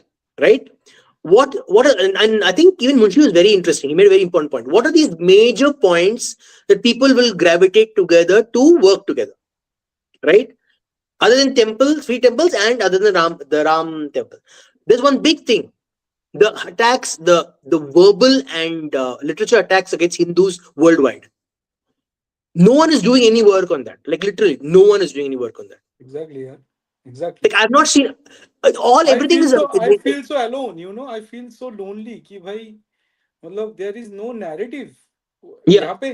Tell me the name of the last Hindu philosopher who can be academically quoted. Other than Savarkar. I'm telling you, Savarkar is book Hindutva, where he's studying the historical consciousness in a very Hegelian way. But still you can quote this guy because it is a logical framework. But other than that, when you talk about Hindu guru or let's say Osho or some other people, they are very good to describe the metaphysical bhakti and all these things. But academic philosopher, can you name me one good philosopher? All the philosophy that are being discussed in Jawaharlal Nehru University or Jadavpur University are either written by Rousseau or this Montesquieu or Gorky or Schopenhauer, Nietzsche, and all these philosophies. Alasdair MacIntyre, and they include even Amartya Sen, who knows nothing. So Amartya Sen wrote this book about Nyay Niti, in his idea of justice. There is a book, which was again a copy of this Western academic work. Okay, Now, the point is that we need to write this sort of academic literature in philosophy and at least history and historical philosophy or whatever, philosophical history. Okay? In order to sort of counter the attack that are being done. यहाँ पे जब casteism पे attack होता है, they have equated it with their race theory. जब Yeah. कर दिया फिर हाँ, now it is a very vertical split. Very I always so laugh when they like go caste and race, they compare it. I'm like, have you no, seen but the they differences? how they are backing it up? They are backing it up with Aryan invasion theory. कि ये जो कुछ लोगों का रंग थोड़ा गोरा है इंडिया में, कुछ लोगों का रंग थोड़ा ज्यादा काला की तरफ है, and they Seriously. are different people. No, तो and it उनके is so pass bad. Uh, No, so my point is fundamentally that the reason I was mentioning all these things is because fundamentally, if you want to create a like the global narrative, you have to start building from your literature and research. That is not being done, and that unless you start with that, Hindus will not be able to consolidate. right. I Simple. It's a mean, simple. who's the next I am Naipaul? giving you one simple example जो मैं भूपेंद्र को भी बोला हूँ काफी time कि we are talking about this Bangladesh in this episode, right? Now what are मतलब कौन किससे लड़ रहा है बांग्लादेश के अंदर? What is this civil war about? What was 1971 about?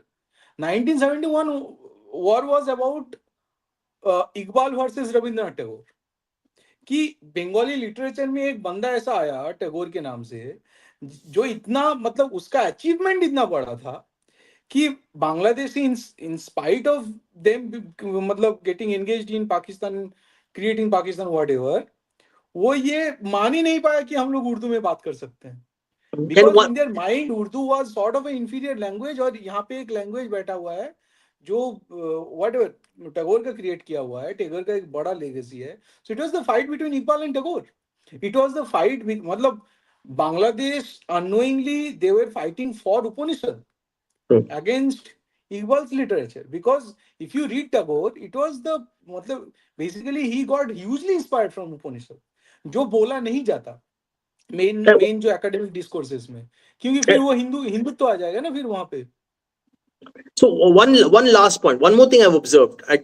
People may disagree with me, but please do give me a counter if it's possible. I mean, like based on what I'm saying, I find that a lot of the ritual and Puranic attitudes, the Puranic way of like practicing Hinduism comes in the way of Hindu consolidation or not consolidation, Hindu political power. So, for example, you take for example this movie. The movie recently came. There's a lot of controversy, right? You might be Kantara, Chapter 1, right? Many people started targeting the person who's trying to build Hindu consciousness because he didn't get it perfect or he didn't get it the way they wanted it in their perception, right? So, what does it do? It makes infighting very easy. It makes you take sides and start fighting. You're not focusing on the principles. You're not focusing on the deeper conversations about the topic, right? Nothing. You're just focusing on this. I'm in this camp. I'm in that camp. We're fighting each other, right? This is typical what even the Islamic what kind of mazhabs do with each other. They keep fighting each other, right? Which is again happening here as well. Say that's one thing. Second thing, for example, take for example, and I think Munshi mentioned very interesting. Naipaul, the beautiful tree. How many people in their family groups or in their book clubs will read Naipaul and analyze it? They will rather analyze I don't know Shakespeare, right? That's it's go-to. That's cool to analyze, but no one will analyze this stuff. And if I go to some older person, I tell them, why don't we discuss this topic? No, I would rather go to this discourse by this guru and let's just listen to him. They won't know. I'll ask, why don't you ask questions for clarity? No, I just want to listen. I want to just hear it. It is not about whether you are understanding. You just want to hear it and you're feeling better about yourself because you went to a discourse. I've observed that pattern again. That's another it's like very one dimensional. It's not like you don't understand and study your culture. You want to like just be told. I'm being told. अच्छा comment आया है वैशाली दी ने की है कि वैशाली दी को एक minute Which one, Bijeet? this one. The reason why they use this race invasion theory is because they are incapable of ideating of a civilization naturally sprouting from a land that can then be considered as the mother and inspiration. Exactly. That's what we have been talking about for a very long time. Ki the idea of natural morality and natural convention and natural tradition. This is missing in Abrahamic scripture No, because that's they why they believe wiped in out so many of those. No, they wiped out so many natural ha. traditions They are for that reason, because historiocentric. they're averse to it. They don't like it. Their They morality is dislike it. historiocentric, external, scriptural, intention morality. Those are motivated moralities.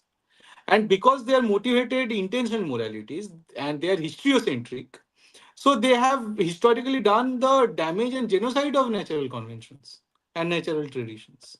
Now, why those institutions are there, even the big church and big whatever mosque and everything? Because they are invested to in whitewashing the crime of their genocide of natural conventions. वो church का काम ही है कि ऐसा literature produce करो जो चीजों को व्हाइट वॉश कर सके. Can I just reply to one thing Masood Rano said? हाँ हाँ See, this statement, as far as I saw in the RSS, they cherish every Hindu culture, no matter what you are from. I don't think so. It's possible. You can't cherish everything at the same time. It is impossible for any organization. I'm telling you, it is impossible. It is literally like balancing 1,000 cups and expecting not one to fall down. That is an impossibility. You're putting yourself a very high bar, which is almost impossible for any organization to do. I'm not criticizing the RSS for being young. I'm saying I want clarity on what it is. I'm saying the vision of the RSS is not conducive to build in Hindu political consciousness. It may be for cultural consciousness, yes. Like for example, maybe they will go to like the Ram Janmabhoomi, or they can do for Bengali culture. Like they can do that, but it's impossible to bring political consciousness from the RSS specifically, not from the way they framed it, the way I see it. I could be wrong. Maybe they will achieve it, but they've not been able. For example, right, 400 par. 400 par, Modi said for a very specific reason, because clearly they wanted to do it. They wanted to do a constitutional amendment at some point, because you need to build a large number of seats to get a constitutional amendment. It may not have been about caste. It could have been about something else. Maybe it's about removing socialism and building more political capital for every community. So, for example, maybe capitalism for every community, so they can build up their own resources, their own institutions. So there could be pride, Hindu pride in their own traditions. But instead of helping with that, they're like, oh, the JP Nadda said they don't want us, so we will not help them. And then the entire thing is fuss. It didn't become about the larger message. It became about the temporary political fight. Right? So it's impossible to make everyone happy. I think you put a very high burden on oneself to say, oh, we can cherish every Hindu culture. So, for example, Sabrimala, a lot of the RSS people were supporting the ladies who wanted to go into the Sabrimala in the beginning. Then they realized, oh shit, what do we do? What do we do? We basically opened the Pandora's box, and then they stepped back a little bit. So you have to be very careful. So, for example, a lot of the casteist groups so really old traditional casteist groups don't like the RSS for that reason, because they're like, you want to destroy our traditional caste based logic. So they tell all their supporters not to support the RSS, support the Congress, because the Congress is okay with some casteism because it helps their benefits the political narrative. So you cannot, all sides of Hindu society cannot balance. What you do is you take a core, the common denominator, and you work on that. And that's my opinion, at least. I could be wrong again. And Okay, because society is going to. Yeah, go ahead. sorry, Then Rishi will give these things to RS. Okay, go ahead, Rishi. okay, yeah, and with a society as big as 1 billion people, it's going to be slow. That's also the unfortunate reality, right? You're not going to see instant change, and this is also why being in power is also equally important, right? See, at the end of the day, the Sangh is our organization. We we should not rely on them completely, right? But we should put pressure on them. And the other thing is, like, if when you're within an organization, right, you tend to think like them. And while you can support their mission or you can support their cause, like, there's obvious benefits staying outside and thinking outside the box for them. So that's my take. No, but I agree with that. It takes some time to achieve things. I would not expect anything to happen overnight. But I'm saying is, you can do both. You can do two things at the same time. So when you mentioned you need to have some amount of help, assistance, socialism, or maybe not socialism specifically, but you need welfareism, right? That could be your focus. But you can't say I will only do that first. You say I will do this and I'll also do some of the other. Like if you observe the last 3 or 4 bills that the BJP specifically, as the arm, political arm of the RSS has pushed through, they've not been Hindu centric bills. They've been Muslim centric bills, like triple talaq, 370. This what's the other one? The Waqf Waqf bill. Waqf. It is not. It is. I understand what is the long term vision, but nothing has been short term. Anything for like in terms of Hindu centric. So, for example, take an easy one. RT, take RT, correct, RT, Right where to right the Hindu education, schools, exactly, right to education. yeah, RT. Even there, right to education, But right to education is like you should like. I will allow. No, forget about that. Forget about it. Minorities. Defining minorities. You don't even have to go put a bill in that. You literally just add a clause to your definition of minorities. Minorities in this region. What will Hindu minorities be like in Tamil Nadu, for example? Unique, like maybe you're a Hindu minority and who's being oppressed. Those specific things you could do, you can add, but they don't even that. Also, they've not done. Like their focus seems to be on like we want to build long. And I appreciate that. The reason I support Modi is because of his long-term economic vision. But from the perspective of maybe a Hindu, you have not actually done anything for him substantively.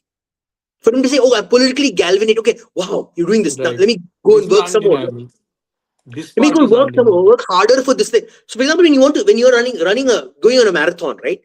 If you don't keep running, then you lose your energy. You just stop. So you need to keep giving things for the person for the Hindu community to keep going, being galvanized on, which they have not done. They don't even started, in my opinion. They need to start. They can't wait. They're waiting too long. They're waiting too long. It's like oh, we will do it after 15 years. No, that's too late. By the time you will disillusion your community and they start voting for other people who will give them fake promises. So when also, so Anand, when people talk about, let's say, Ram Temple and Article 370, these are the two things people say every time. Article 370 नहीं change नहीं किया गया और ये Ram Mandir. Now Ram Mandir was given by court. Technically, if you ask me technically what is going on there, right? Ram Mandir was given by I think court. the BJP put pressure. Article 370 was implemented in favor of secularism, not Hindutva. No, No. it's for security and for economics. Security. That's It the was main not priority. it was not I, a pro-Hindu change. I Right? see. I think you can pick any legislation in the past 15 years and say and still claim it's not pro-Hindu or anything like that. I think that's completely unfair on them, right? Why It's is it still a unfair? political. I mean, see, okay, 370. hold. Let See, Shastri it is respond. the Go same ahead. BJP. I am giving you examples. It is the same BJP government who is giving Hajj subsidy. हज जाने के लिए No, subsidy see, बढ़ा दिया ऊपर से. No. वो So वो these are पूरा reach these are blatantly pro-Islam policy. If the no, same that's still BJP like government who is giving Hajj subsidy, you're still looking at it from a glass half full perspective, right? So Hajj no. Let's not no, hold let's on, not hold on. use. Let me finish. I Let am me telling you a fact Vijita, कि let me हज finish. Subsidy जो दे no हज Vijita, subsidy you're जो not they letting रहा है me वो talk. Pro Islam है या प्रो हिंदू है. Just tell me this much. वो सेक्युलर है, प्रो इस्लाम है, प्रो हिंदू है. Actually, it's pro-Hindu. मुझे बात Oh करने my god. बोलने दो ना. See, Hajj used to be something that was given to all Muslims, irrespective of your income type. Modi government ने क्या किया थोड़ा see you can't get rid of it completely ठीक है समझ में आ गया ठीक है बट उन लोग ने क्या किया कि the most egregious aspects of that subsidy हटा दिया पूरा अभी क्या है कि तुझे एक लो इनकम मुस्लिम ही तू अवेल कर सकता है और तुझे लाइफ टाइम में सिर्फ तुझे 2 विजिट मिले One I one think time that's or two still very times? sensible. See, there are political, rather constitutional or judicial compulsions that might prevent them from uh, removing the Hajj subsidy, and we should recognize that. But we should not forget the fact that they actually restructured the entire program. If you are not willing to recognize that aspect, then I think it's very unfair for you to just say that, oh, it's not pro-Hindu enough because It's we not didn't get rid of pro-Hindu. it. It's But pro-exchequer maybe. How is it hmm? pro-Hindu? It's मतलब pro-exchequer. बंद How क्यों is नहीं it किया? pro-Hindu? मैं तो question कर Yeah, no, सकता हूँ no. ना, But तुम हिंदुत्व के see, नाम से पॉलिटिक्स ले my जा रहे point हो। is, let me finish, right? तो हर चीज तो ऐसे उठा के you can say हर ये चीज pro नहीं, exchequer इफ है, देयर इज अ हज ये सब्सिडी, pro No, no, अगर I'm हज being 370 सब्सिडी objective है, here. 370 एक is Brother, minute, pro not talk. अगर हज security. सब्सिडी है तो No. हिंदुओं का You're not तीर्थ letting me subsidy finish my क्यों नहीं है? point. None of you are हिंदुओं का letting me तीर्थ finish the point. तीर्थ Okay, यात्रा के लिए सब्सिडी क्यों नहीं है? hold. I can Okay, ask now. hold. Okay, yeah. Just Sasi finish his point, and then all of you can respond. Go, See, Sasi. Go ahead. you can pick any legislature and say none of it is pro-Hindu, right? And that's quite unfair, right? Anand said that 370 is security focused. ठीक है, तू बोल सकता है security focused है. That might be the primary focus. Sure, there's nothing wrong with that. But with 370, there were other transitive impacts as well. So, for example, a Kashmiri Pandit Hindu, if they married into a Muslim family, could never claim. Sorry, if they married an out-of-state person, then they lost their right to property in Kashmir. That was the impact of 370. Right? You got rid of that. So you Now, made it is that secular. not pro? Is that not So you pro-Hindu? made it secular. No, So you is that made it not secular. pro-Hindu? Like, no, How prior can to it be pro-Hindu? 370, Pro-Hindu is no, no, like no, no. something which... No, you're mistaken. Prior to 370, if you're a Kashmiri Pandit, you married someone outside the state of Kashmir, you lost your Kashmiri permanent residency. Okay. Getting rid of 370 got rid of that. Is that not Okay. pro-Hindu? No, One that second. is So pro. you are saying no. You are saying Overton window has shifted towards Hindu. No, Overton no. window is Is that shifting not? towards No, right. wait. On a simple thing, the abrogation of Article 370 finally gave Kashmiri Pandits the right to their own ancestral property, just like the rest of Hindus in India. Is that not pro-Hindu? Okay, Who is correct. Kashmiri Pandit?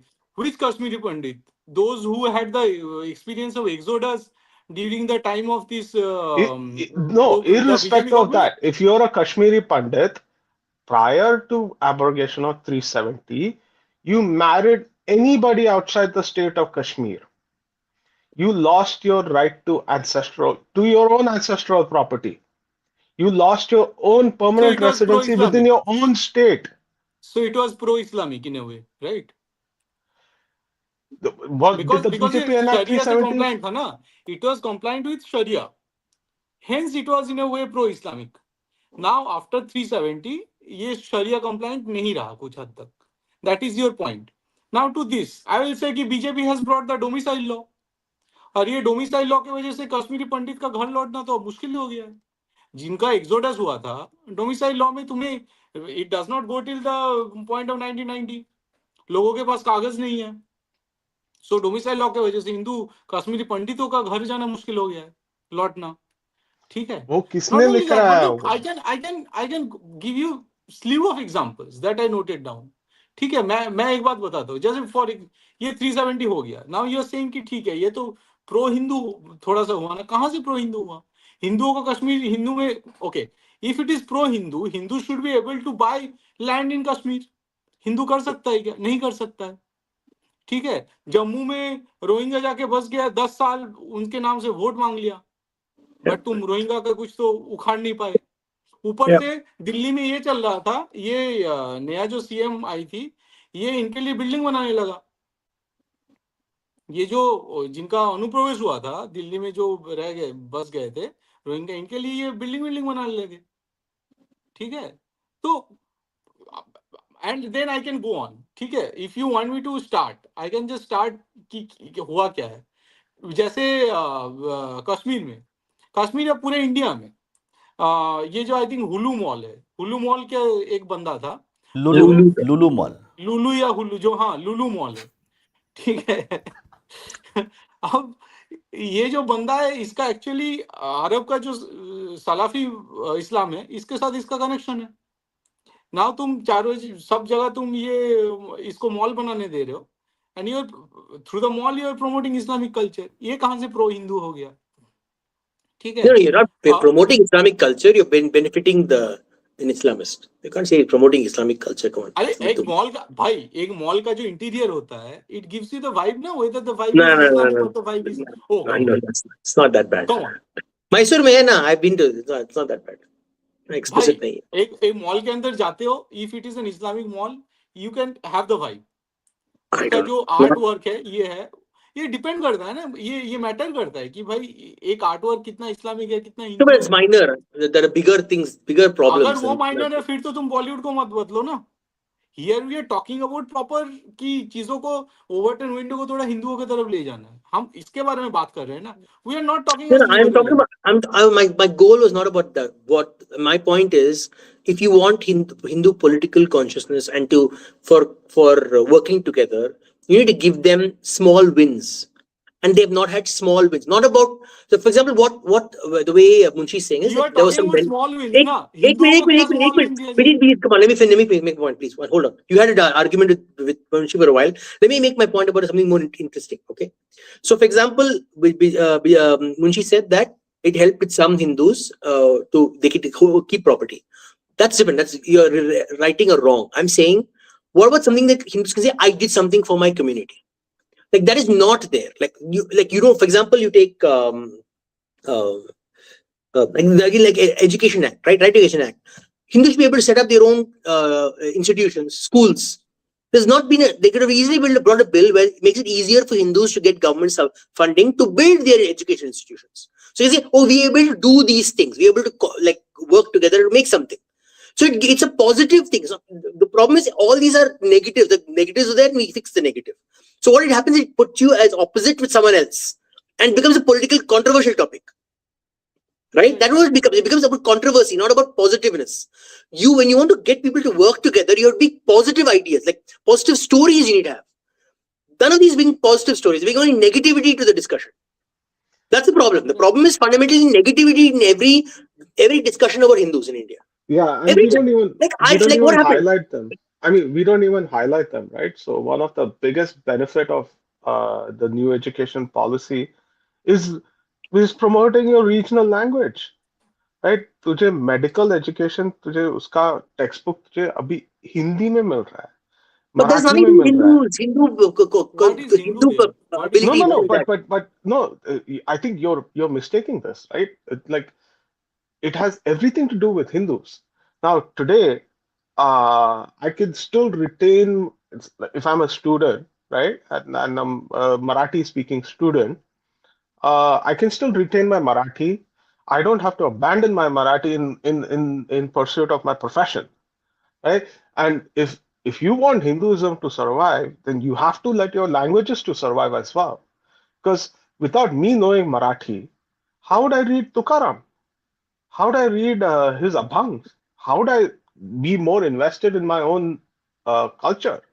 Right? I mean, you have to acknowledge that these things are also important. अच्छा, so to counter this, right, about the language, in West Bengal, there was this communist government जिन्होंने English पे ये पाबंदी लगाई कि अगर state run school होगा तो वहाँ 6th स्टैंडर्ड से तुम्हें इंग्लिश सीखने का मौका मिलेगा. Before that you will be learning Bengali. Now जब बीजेपी नहीं था बंगाल में, तो बीजेपी नहीं है, इट डज नॉट मीन कि I have not gone through the Hindu literature. तो वो तो एक हिंदू उसके he or she goes through and read and skims through this kind of literature. ये ऐसा नहीं है कि बीजेपी ने बहुत ज्यादा मतलब इसमें रेवोल्यूशनाइज कर दिया चीजों को, ऐसा तो नहीं है ना.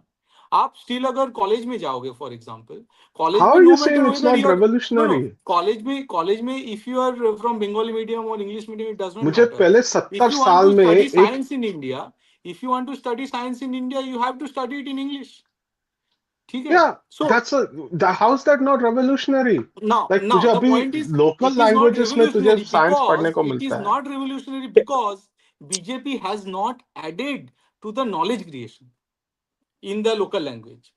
अगर वो कॉलेज में जाके ये बोले कि ठीक है, आज से कॉलेज में जो मान लीजिए फिजिक्स हो गया या फिर इंजीनियरिंग है, इसका जो मेन 3-4 किताब है ये लोकल लैंग्वेज में हमने, जैसे चाइना किया है, राइट, लोकल लैंग्वेज में ट्रांसलेटेड है, ये जर्नल है, ये 1 महीने के अंदर जो मान लीजिए दिसंबर का जो भी वॉल्यूम होगा वो जैन तक हम अपने लैंग्वेज में करके सारे 13-14 लैंग्वेज में करके हम IITs में या मेन जो भी इंस्टीट्यूट है वहां पे रख देंगे. Then that is a revolutionary transformation. Local language में चल ही रहा था. It's not like local language में चल नहीं रहा था. हाँ, अब नीति आयोग बना के तुम वहां लिख रहे हो, तुम्हारा एक ड्राफ्ट दिख रहा है, वहां पे लिखा हुआ है कि हम लोग लोकल लैंग्वेज में चालू कर रहे हैं. अगर ये डेवलपमेंट है तो देन फाइन. जैसे इन्होंने जो पिनल कोड था या फिर जो भी अपना सिविल कोड था उसको न्याय संहिता बोल दिया. ज्यादातर अरे चीजें सेम 10 रखा साल है. पहले तुझे इंजीनियरिंग टेक्स्ट बुक सिर्फ इंग्लिश में मिलता था. हाँ, 10 साल पहले टेक्स्ट बुक एटलीस्ट बंगाली में कुछ कुछ मिलता था. यहाँ पे कॉलेज का जो टेक्स्ट बुक है, ये अभी तक जो मेन टेक्स्ट बुक है वो मराठी या फिर बंगाली में मिल रहा है क्या? नहीं मिल रहा है ना. नहीं, स्टिल इफ यू वांट अब टू भी स्टडी इन मिलना चालू कॉलेज, हो गया है, वही मैं बोल रहा हूँ. मेडिकल में चालू हुआ है. मोस्ट टेक्निकल एजुकेशन में रीजनल लैंग्वेजेस पे तुझे पिछले 5 साल में चालू हुआ है टेक्स्ट बुक मिलना. उसके पहले नहीं था. That's a big thing. तो ये एक्नॉलेज करना पड़ेगा. Can I so what? So again, I'll give you another example. This again, the way things are framed by the current how to say cultural fight, it's not conducive to building consolidation. It may give finally consolidation, but it's not fast like the way other communities do it. So take for example the Deepak tool. Okay, Deepak tool issue. So the main point of the Deepak tool issue was lighting a lamp on a pillar, right? Instead of first educating the Hindus of that area, saying this is what that lamp is, they went straight away and filed a thing on court. They didn't get all the Hindus in the region to say, we want this lamp. Whether one person wants it or not, we all want it. So they didn't organize meetings in that area, saying, okay, this is what the lamp is. All of us get stories of among your family and everything about what this lamp was and how historically that thing has been happening. Then they didn't organize. Let me finish. Then they didn't organize like maybe like prayer events where you sit and pray to Murugan. Every other day you sit and pray to, because people live there only. They actually pray. Then after getting the negative verdict, instead of going protesting, this is what Christians do, by the way. Christians and other communities do. They will do it very smartly. They will do non-violent things. They'll sit in silence. They will show black flags. They will sing music. Like, this is what, instead of going protesting and breaking barriers, and that's the only image that comes out. That image comes out, these news are fighting and fighting the state, and they were violent, and they can easily play that for thing. And then last step is, instead of saying it's about my faith and my love for my God and for my culture, the Stalin government is doing minority appeasement. Why did you bring the minority into this? It has nothing to do with Christians or Muslims. Yes, the Stalin government will do what the hell they want. But what about your focus? Your focus is build that community together, to worship your God in that particular place. But every time the narrative is minority appeasement. Every time I hear a discussion where it's about freeing temples, minority appeasement. It's about what do you call it? Like any other thing. Like one lady said, she said, have 5 kids. Hindus should have 5 kids. Instead of framing it as we should do our duty to our dharma and keep the number of population at 2.1, they're like, oh, Muslims have 19 kids, why can't we have 5 kids? So we immediately becomes of Muslims, not about us, not about the community that wants to build its political capital. Like the discussion is like this. Every day it's like, and for example, I'll see on the messaging, the groups who go around messaging, there'll be some Christian making comment about Hinduism, and instead of analyzing what that person is, oh, did your prophet did this?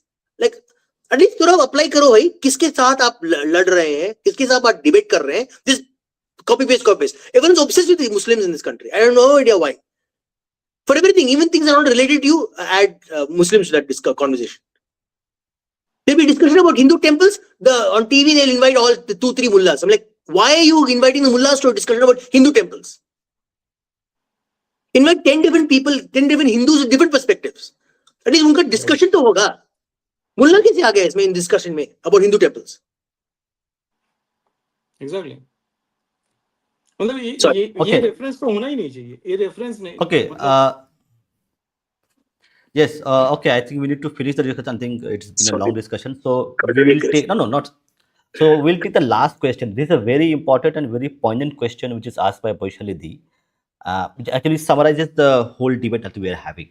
Right. So one side, Anand is saying that there hasn't been enough done, even small little pieces of cake given to Hindus. Okay, take this. You have voted for us for 10 years. Take this as a token of appreciation from the BJP government. Okay, overtly, it's done covertly, but it needs to be done overtly so that it reflects on the Hindu society that okay, we have been given this for voting BJP, which has not happened and doesn't look like happened. It may have happened as Mr. Shastri is saying, but it hasn't happened overtly. Simple case would be RT. Everybody knows that RT Act damaged, and a lot of Hindu schools were have to close because of RT. So it's a very low hanging fruit which could have been done, which BJP did not do. And lot of Hindu organizations, lot of people who sympathize with the Hindu causes were asking this to go, because you change, make little bit of amendments. You don't have to do abrogation altogether. And they could have made sure that the Hindu organizations could have their own schools, run their own schools. Just put one more kind of a uh, exclusion into that. So that did not happen. So that is something which is Bijeet Da and Anand is complaining that there hasn't been enough done to actually placate the Hindu voters who voted for BJP for whatever reason, for Hindutva, for development, No, whatever no, reason I'm it not is. about placating anyone. I think people are misunderstanding what my point is. My point is not that the BJP has not done anything for Hindus. They've definitely made it easier for Hindus to have a voice. It's very Very clear. true. I've seen a change in the way. I'm saying if you want to build political consciousness, to build a larger, like outside of the BJP, you want to build like people moving, getting together and organizing themselves. It is not possible with just what is currently happening. You need much more at a more deeper local level, and not just through the RSS. Beyond that, it should go beyond. Like a common secular Hindu must want to hang out with another secular Hindu and say, let's discuss Hindu ideas. Until that happens, you're not going to have political consciousness. People, I think handful of people like you and me and all sitting on TV, on the net may be there, but majority of people don't are not interested. They're not. They're like, "Mujhe kaam karna hai." There's nothing. How people are like gravitate towards stuff when they're pumped up, and that pump is not happening. So I'm not anti BJP. I'm not criticizing the BJP. I'm saying with what they currently have provided, it is not going to happen. That's what I'm saying. and Okay, I think so like we need to have competition between like local what is successful locally, right? So Yeah. for example, like in Maharashtra, like uh, the local BJP and Sena are basically constructing um,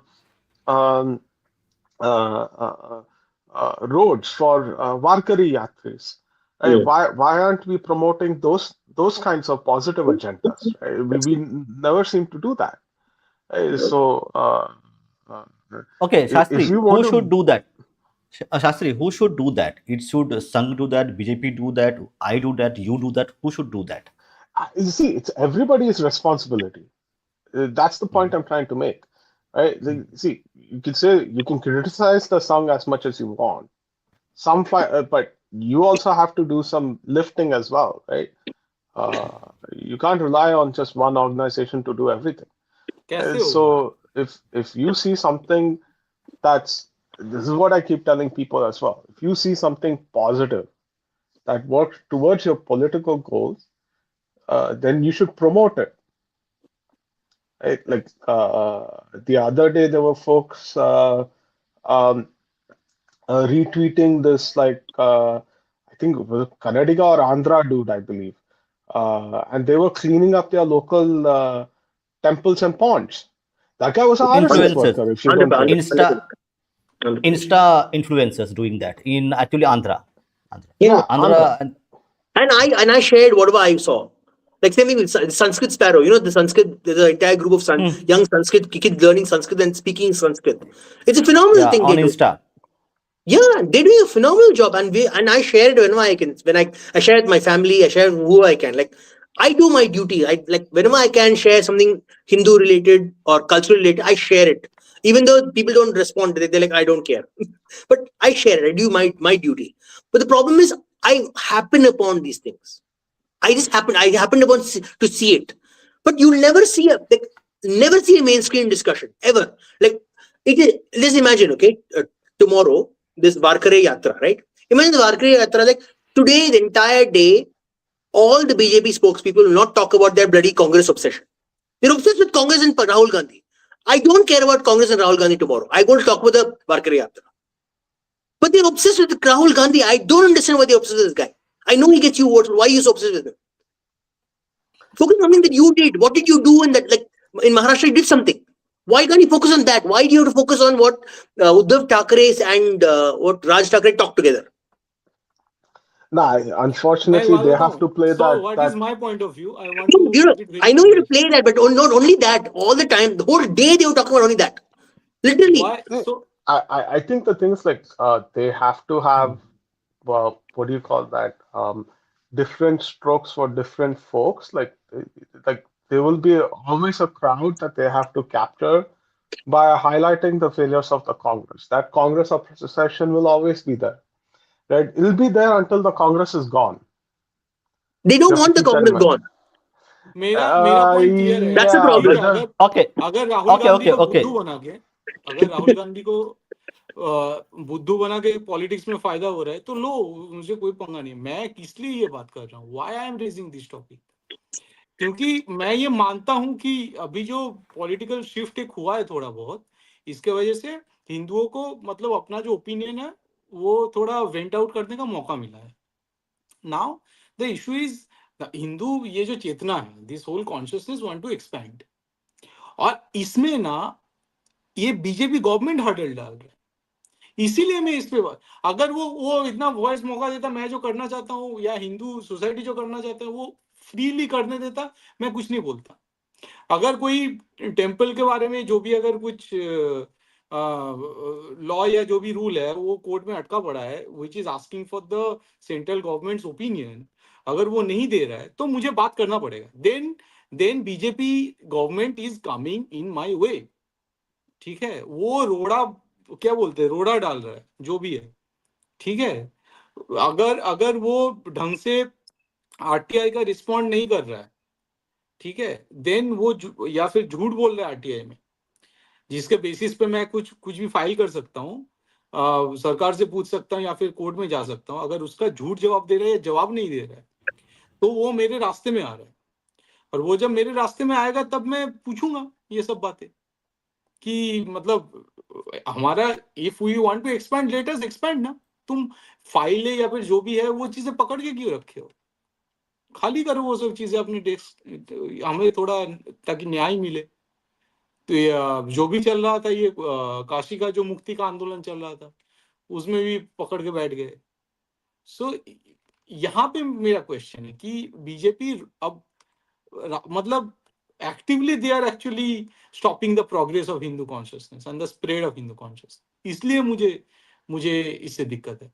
नहीं तो वो अपना politics करे, मैं जैसा हिंदू चल रहा है उसे चलने दे. हमारे टेम्पल खाली कर, टेम्पल में मुझे प्रीमाइस मिलेगा, मैं जाके अपना प्रोपेगेंडा फैलाऊंगा, मैं अपनी चीजों के बारे में बात करूंगा, मैं एक लेक्चर दूंगा. एक बड़ा सा टेम्पल का अगर आंगन मिल गया मुझे, I will use it. A lot of Hindus will use it to gather people.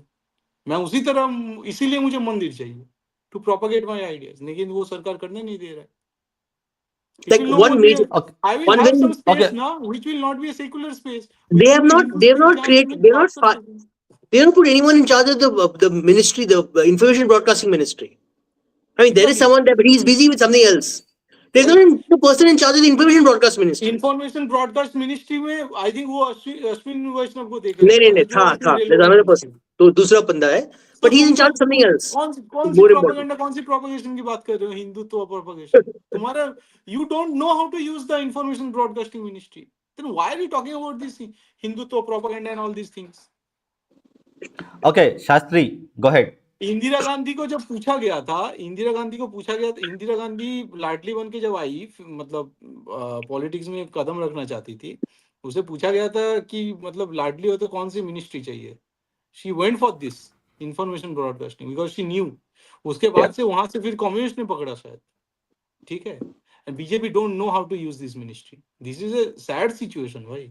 They don't want to use it. I feel like they're very afraid to right use right, use they their know it narrative but they power. Don't. Right, So exactly. they're scared that Okay, people get offended. I don't understand. Right. Yeah, Anand, you will be fined 5 rupees. yeah. No, I mean, Right. this is a cultural problem with the Sangh and also government of India as a whole, right? I mean, um, the entire information and broadcast ministry has been atrophied over the past 2.5 decades. Like they're usually like just the propaganda wing of the PMO. That's what the information and broadcast ministry has been for at least like 3 or 4 decades now. Um, so it's like nobody knows how to do information and broadcasting uh, i- in all of government of India. No, This I is don't agree with this that. in all of government of India. I'm not just No, I saying this don't agree is with that. I think Modi ji does a phenomenal. He's very good at information broadcasting. Like for example, when he his Right. His Man Ki Baat is phenomenal. I'm yeah. telling you, that's one thing I love his Man Ki Baat. He's so good at it. He's like everything is well crafted to talk about Indian consciousness. Again, there's some Hindu consciousness, but mostly Indian consciousness. But it's very Right. good. It's one of the best structured narrative thing. But why is it not done for larger things?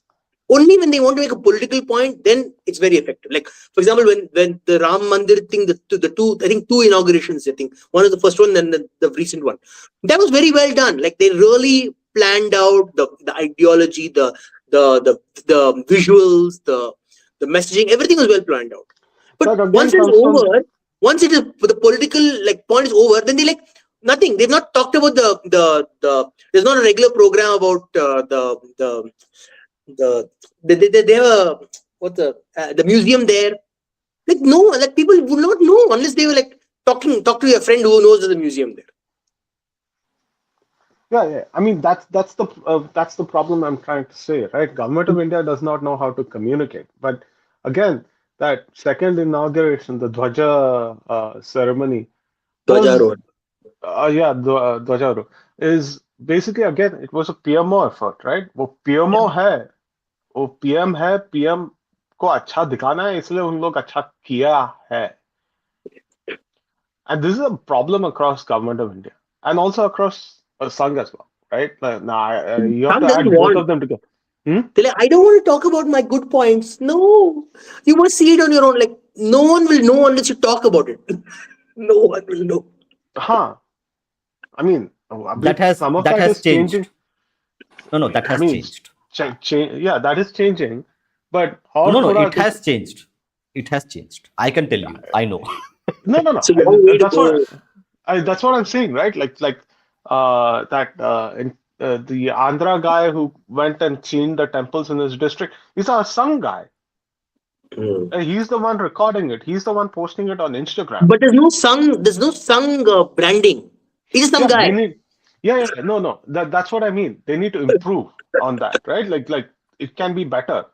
But the first thing is like doing the act itself, right? You're talking Yeah. about, oh, this is the good thing I've done in my location. That's the first step. They're doing that, but they need to do more than that. But it comes back to the same topic that we had, right?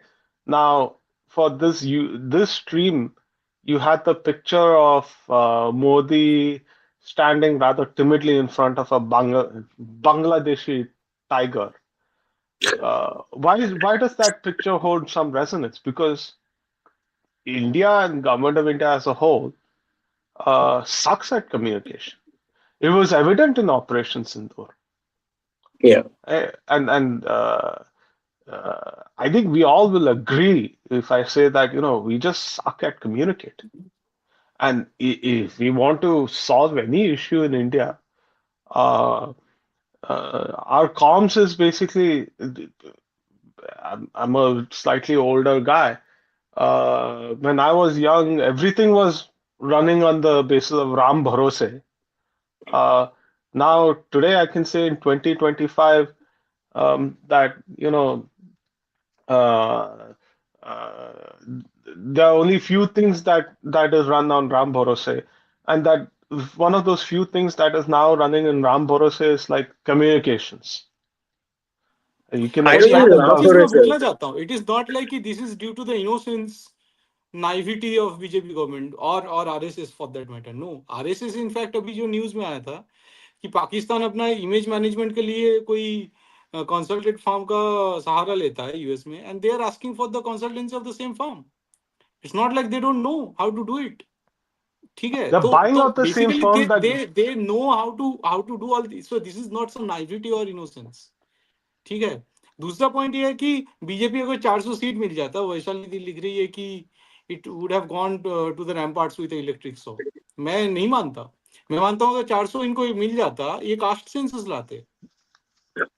That's where my problem is. तुम बोल सकते हो कि मैं caste census एक अच्छे से, मतलब राहुल गांधी जिस मतलब व्हाट एवर वाइल इंटेंशन से चीजों को लाना चाहता था, हम लोग थोड़ा उसको डाइल्यूट करके, भाई तुम कास्ट सेंसस ही लाते, तुम कोई फंडामेंटल बदलाव नहीं करते. और यहीं पे मुझे नहीं लगता कि ये इनका इनोसेंस है या कुछ है. एंड बीजेपी जैसे हिंदू कॉन्शियसनेस क्रॉस, मैं एक एग्जांपल देता हूँ because I am a writer, right. So I go to Crossword just to check कि भाई कौन सा बुक कैसे मार्केटिंग हो रहा है, क्या सीन चल रहा है, कौन किसको प्रमोट कर रहा है. एंड तो 3-4 साल पहले I used to be very happy. Crossword में जितना दिखता था ना बुक्स, काफी सारे वो इंडिक ओरिएंटेड होता था. और एग्जैक्टली जस्ट टू मतलब फॉलो योर पॉइंट कि भाई इंडिक ओरिएंटेड मतलब कुछ हद तक हिंदू ओरिएंटेड है. चलो मान लिया, कोई बात नहीं. अगर इंडिक फैंटेसी या इंडिक कोई एपिक के बात चल रहा है, मैं मान लिया कि वो प्रो हिंदू है. अभी दिखता बिल्कुल ही मतलब जो या तो मार्क्सिस्ट किताब हो गया, या तो कुछ एक सेक्शन तो रहता है जो बिजनेस ओरिएंटेड है, उसको तो तुम कैटेगराइज भी नहीं कर सकते कि लेफ्टिस्ट या राइटिस्ट है. बट ज्यादातर जो जो प्रोपेगेंडा लिटरेचर मुझे दिखता है वो लेफ्टिस्ट लिटरेचर दिखता है मुझे. ठीक है. भूपेंद्र की अटैक के Uh, ऊपर. okay, no, I have actually three sets. One with Free Your Temple, one with Shriram, and one more is there. So I wear, but they all color is same. So same manufacturer. Yeah, an interesting thing I'll tell you. One of the interesting thing that the again the BJP does not do, and this every other country does. So the BJP has a lot of access to a lot of interesting journalists. Okay, journalists who are uh, reasonably well skilled. Okay, have you ever seen any Indian journalist go to any other country and ask questions to their heads of state? Right, exactly. You forget about heads of state. Even their I have seen spokespeople. Pakistan doing that. I have seen Pakistani journalists doing that. Exactly. Pakistan is every bloody country. Not one Indian bloody journalist, rich journalists. Not one of them is in any like. I'll see Indian journalists sitting on TV, including Arnab Goswami, Mister. Like Right. I go to ask questions. He's sitting in his program and challenging Western. Saying, get out of your bloody room. Fly to US. You easily can get a press pass. Walk into the freaking White House press room and ask a bloody question. Right. But you'd rather sit in Anand, your room with all the power in your world and you just scream there. Invite some random person. Sudhir Chaudhary को you can bring to the DD channel and buy him for what 12 crore, और उसका थोड़ा सा पैसा लगा के मतलब Indian journalism में लगा के इंडिया की बात नहीं करवा सकते. They haven't even gone to Southeast Asia. They haven't gone to Africa. They haven't gone to UK. No country they go and ask questions directly. They have one correspondent there who doesn't care, who basically doesn't care about India. He cares about just getting his paycheck. This has been told to me to check. I will discuss with this. I think CNN has this person called Sajay Suri. He will just give you the basic rundown of what the happening. That's it. No pushing beyond the point. And what is this? Why are you portraying India in this particular way? And there's one lady, ANI lady. She asked us. I think she asked Trump. That was like a freaking. That's the only thing that I've ever seen. That the lady in the guts. She goes up and she asks a question to him. India said this and that literally rocked the world. It was really posted all over the freaking world. Russia was quoting. Everyone's quoting it. Exactly. No one bloody Indian journalist guts to do that. Anand, Can you see? That's how the narrative is not working. Wait. For your information, Pakistan has around, I think, $1 billion just for information warfare. That is official. But if you're going to add unofficial means, Pakistan would be spending about, let's say, $5 to $10 billion in 1 year on information warfare when they are not in the war mode. Okay. Right. So One more thing, you are another looking. interesting thing. The Indian, like the thought, the writing thought. I don't even know about the large ecosystem sitting in the US targeting India. Like there's one Democracy Now. There's a channel in the US. Okay, it is run by the Democratic Socialists. Do you know Ravish Kumar was on that on their show, on their channel? Ravish Kumar got to go on Democracy Now. Not one bloody Indian journalist in India talked about that interview. Like they don't even care. They don't care that this propaganda is being spread over there. There is zero research. Like they don't care. If it comes up, some random person mentioned it. It may come up. Then they will catch it. Only So when it many. goes viral on Twitter, that's when they catch it. That's what they catch it. They don't understand. There's an entire ecosystem there working against the Indian state, and not one of these journalists who have like millions of. I'm guaranteed they got millions of dollars. They act like they're very poor, but they're not. They're rich as fuck. But not one of them is researching that. No, And if but someone, the thing yeah, is like it's a captured institute. That's what I mean, right? Entire broadcasting in department is basically captured. Now, if you want to get a White House as a foreign journalist, if you want to get a press pass, right, that's at the past. White House, it has to go through the INB ministry, Exactly. That's why I'm so right? And upset. and the except for that one lady, the INP ministry always posted their most stupidest chela, because it's essentially a well, in diplomacy there's something called as pleasure posting and punishment posting.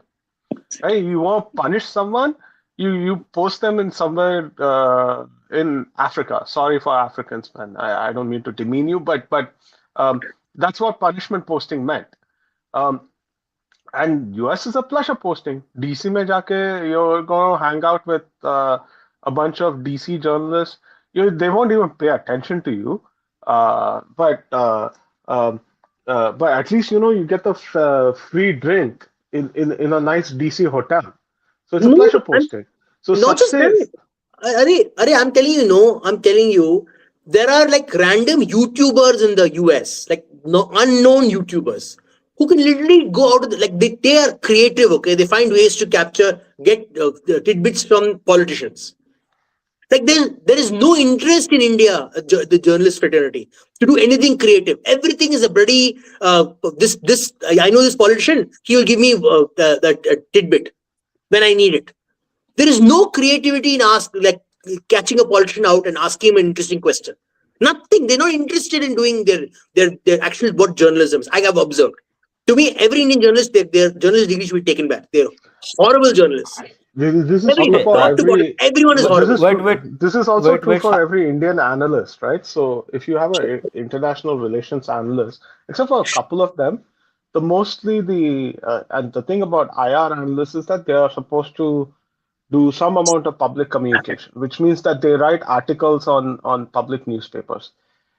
None of them, they always have criticisms for government of India. None of them have basically said like, oh, this situation presents opportunities in XYZ way for government of India. None of them. It's Right? horrible. It is Okay, horrible. But Shastri, but it's a artifact of just 6 decades of bad governance. You're not going to get rid of it this instant. Shastri, Shastri, do you can you answer this question? It's a very interesting question. Does not Russia also do not care about Infowar? Oh, they care. You Care. can Oh actually yeah, give a better answer. they care. They Care. care. Oh holy shit! Like they're really good at it. It's not just so they have RT, which they run really well. Very good. But RT America. RT America, but they also like recruit talent, right? They Yeah. don't hesitate to recruit talent. Like Tucker Carlson. So you might remember Tucker Carlson went to Russia, right, to interview Putin. That is And he used. was all in praise about Russia कि यहाँ पे चीजें कितनी कम महंगी है and all these things. That's typical. He's not a great journalist either. You took advantage of his He has a stupid. base, na. He has a conservative base in US. That's why Modi did that discussion with that scientist, no? That national scientist. yeah, But even I then, mean, again, what a great opportunity of expounding in Indian culture. He went to Mahatma Gandhi. Like I was yeah. like, Could you not talk about Savarkar? Could you not talk about the idea of Hindutva? No, Someone should have said bloody it's again Gandhi. because Gandhi. of They the already know no, bloody Gandhi. They know yeah, Gandhi. Don't need to explain Gandhi again. no, it's because of the again, this is like government of India's stupidity, right? 6 decades of stupidity has been in this institution. It'll baked take in, like baked in. baked in, yeah. It'll be there for some time, but you have to like get rid of it brick by brick. The All the reason 3 why, points. the Vasudeva reason Kutumbakam, Buddha how ka country, Gandhi. I mean, is there no, even reflective of India right let me now? no, let me come to that, right? So if you ask any INB Babu, what should you talk about in India? The first thing he'll say is Gandhi. The fucking idiot does not think beyond God. I mean, the our government, like our government spends about uh, about like $6 or $7 million just to preserve Gandhi, his letters, to procure his letters from abroad. Let me show you. I Like think like like some some some some some Gandhi Chela wrote some very profound cultist letters in a village in France. Government of India will go there and pay $1 million in an auction to just procure that. That's the kind of stupidity we have within government of India. Like, but coming back to my point, right? RT even recruited Rick Sanchez, a mainstream CNN journalist. yeah. Right, Rick Sanchez, he's a mainstream CNN journalist. Usko, they gave him a package he couldn't refuse, and now he's going out there doing interviews with everyone. He's basically got a free hand. Right? The guy even comes. Actually, the guy even comes to India and talks to Indian. अपना ही हिंदुत्ववादी लोग से ही बात कर रहा है वो. Are you Discussion Atma? talking He's पढ़ने talking के about वो all RT kind of things. Indian culture, all he's talking about. Yeah, I mean, I kind of find it funny because I think it's also uh, I feel like this is a thing that I'm sensing within the current BJP government is that they've given up on certain departments. They've certainly But we given up on can't. certain. But we can't let them do that. We Arey, have to keep I tell you shouting. an interesting thing. Other gaming companies are doing better job of representing Indian culture than our bloody INB department. You know, civilization series, right? Sid Meier's civilization series. A lot of people learn history through that game. Okay, there's a lot of like what do you call strategy games. People learn history through that. Like they what are the first exposure of history comes from gaming. A lot of Westerners. Okay, it's a very powerful tool for cultural discussions. Okay, there is a civilization sense. Civilization 6. Gandhi was a primary Indian leader. Gandhi was a, and literally there's a No, meme about him. it was not the case. Gandhi became primary leader after Richard Attenborough made the movie Gandhi. Before that, he No. was not. I'm saying I'll explain to you what I mean. Civilization, the game, yeah, that In the came after game, the movie. six games they have made, and all 6 games, Gandhi was a primary Indian leader. Like they had no other Indian leader except Gandhi. Gandhi was the standard. Okay, and it is only about faith, irrational faith. Their entire design of the Indian story was faith, irrational faith. I'm not joking. 6 games, only that. Gandhi and faith. And they by mistake programmed the AI in such a way that he would guarantee nuke everyone. Ajay, I want to announce something Wait, here. So wait. this was going on in my mind. So I'm Let me planning finish. to write a book. I'm planning to write a book, Gandhism as a tool of Hindu genocide. Do you Okay. think this book can be published? No. Matlab, see, I already have some No, material. No, And, unfortunately, No. you cannot publish it in India because in India we're obsessed with Gandhi cannot be criticized. I have no idea why, but okay, whatever. because, yeah, Maybe so after this book, there is this IPT thing. But after IPT will be done soon. So okay. Gandhism, because we already, Kaushikda was talking about this thing, right? Ki we have to write on Gandhi and the whole, his biography and everything. So we have gathered all the material and everything. But I want to go beyond the biography of Gandhi. I want to write about Gandhism and not You can Gandhi. name it something else, but not that. I mean, come on, Gandhism has historically assisted and been an accomplice in Hindu genocide. Yeah, you have to name it So something else. You're name something else. I Okay. will write it. I will write it as it is. Okay, but let me Marxism finish isn't this your. point. There's a point why I was mentioning this. So now the last game, that this Civilization 7, it clearly started being made like the past 3-4 years. This is the first Civilization game, Civilization 7, where the main Indian, there are two main Indian leaders. There is Chandragupta Maurya and there's Rani Lakshmibai. Chandragupta Maurya and Rani Lakshmibai. Both are Hindu conscious leaders. And the design of their culture, they've done, I'll tell you, I'm not joking. They've done Mauryas, they've done Cholas, and they've done Mughal Empire, unfortunately. But Mughal Empire, interestingly, it is not of Hindu artifacts. It's very interesting. And you observe the research. The research they've done is phenomenal, like really good. And I had a discussion with one of their developers. She literally says, and I said, the Mughals didn't see themselves as Indian. They saw themselves as Central Asian. She hearts it. And I said, Asanish, Marathas are a better modern age civ. And she says, Marathas would be a great addition to the game and a representation of modern India. I'm telling you, Westerners, with the right prodding, they are excellent conduits to push our cultural context. But if the Indian government doesn't do its bloody work, this is few and far between. You may find someone who's a good representative of Indian culture. Or look at the same, like Age of Empires 4, for example. It's horrible.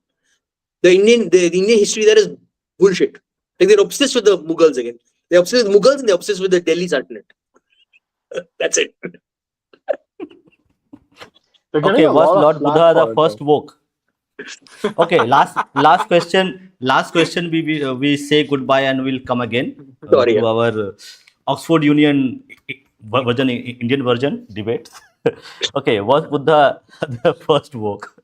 Arey, how we Actually, need that reaction now on that Oxford Union debate. I don't Let's want do it. I don't care. It's a fixed match. No, I I don't care. know.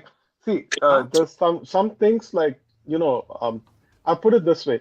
If you're in Oxford and you don't participate in the Oxford debate, shame on you. But if you are not in Oxford and you don't pay attention to Oxford debate, good for you. Right? No, This is what I I don't mean. agree with. I don't agree with that. But okay. No. I No, but mean, was like, Buddha the if first it's like, woke? no. I think one is that Indians need to learn how to debate, not amongst ourselves, but with others. Yeah. We debate a lot amongst ourselves, but it's very important to make a point, put your point forward with others, right? Yeah. Rhetoric matters. Yeah. Um, Having narratives for others matters. Yeah. So we should always participate, right? So if you're in Oxford, and there's a debate about that remotely involves India or Hindus, go participate, make your points, move on, No, right? but it was. Yeah, I watched one of the speakers. It was the most Congress themed opposition to Pakistan I've ever seen in my life. Jo Like bhi it hai. just. I mean, it's Oxford. Like you're not going to get anything better than that, No, I unfortunately. was wanting to see J. Deepak kick their ass, but unfortunately couldn't do that because they were too No. scared. वो सब the see the thing you need to realize about Oxford is that house always wins. No, that's No, what I'm the saying. It's house. not really true. No. I'm saying the house all no matter how factual you are, how much you think you're on the right side, the house always wins because the house always decides the winners and losers, No, irrespective of. I don't care about that. I'm saying when the video comes out, the house loses in some debates. Like literally, the views on the opposite, the one who lost, is so high. It's so freaking high. Well, like you see some of the debates between there's some atheists in the UK and them versus the religious people. Like the religious people may have won, but the freaking those guys like wipe the floor with the opposite side. So it's such good quality debates I've seen in Oxford Union. But I No, was we hoping should. that kind of quality. But Yeah, but you're talking about Oxford students, so yeah, like no, we will Oxford students.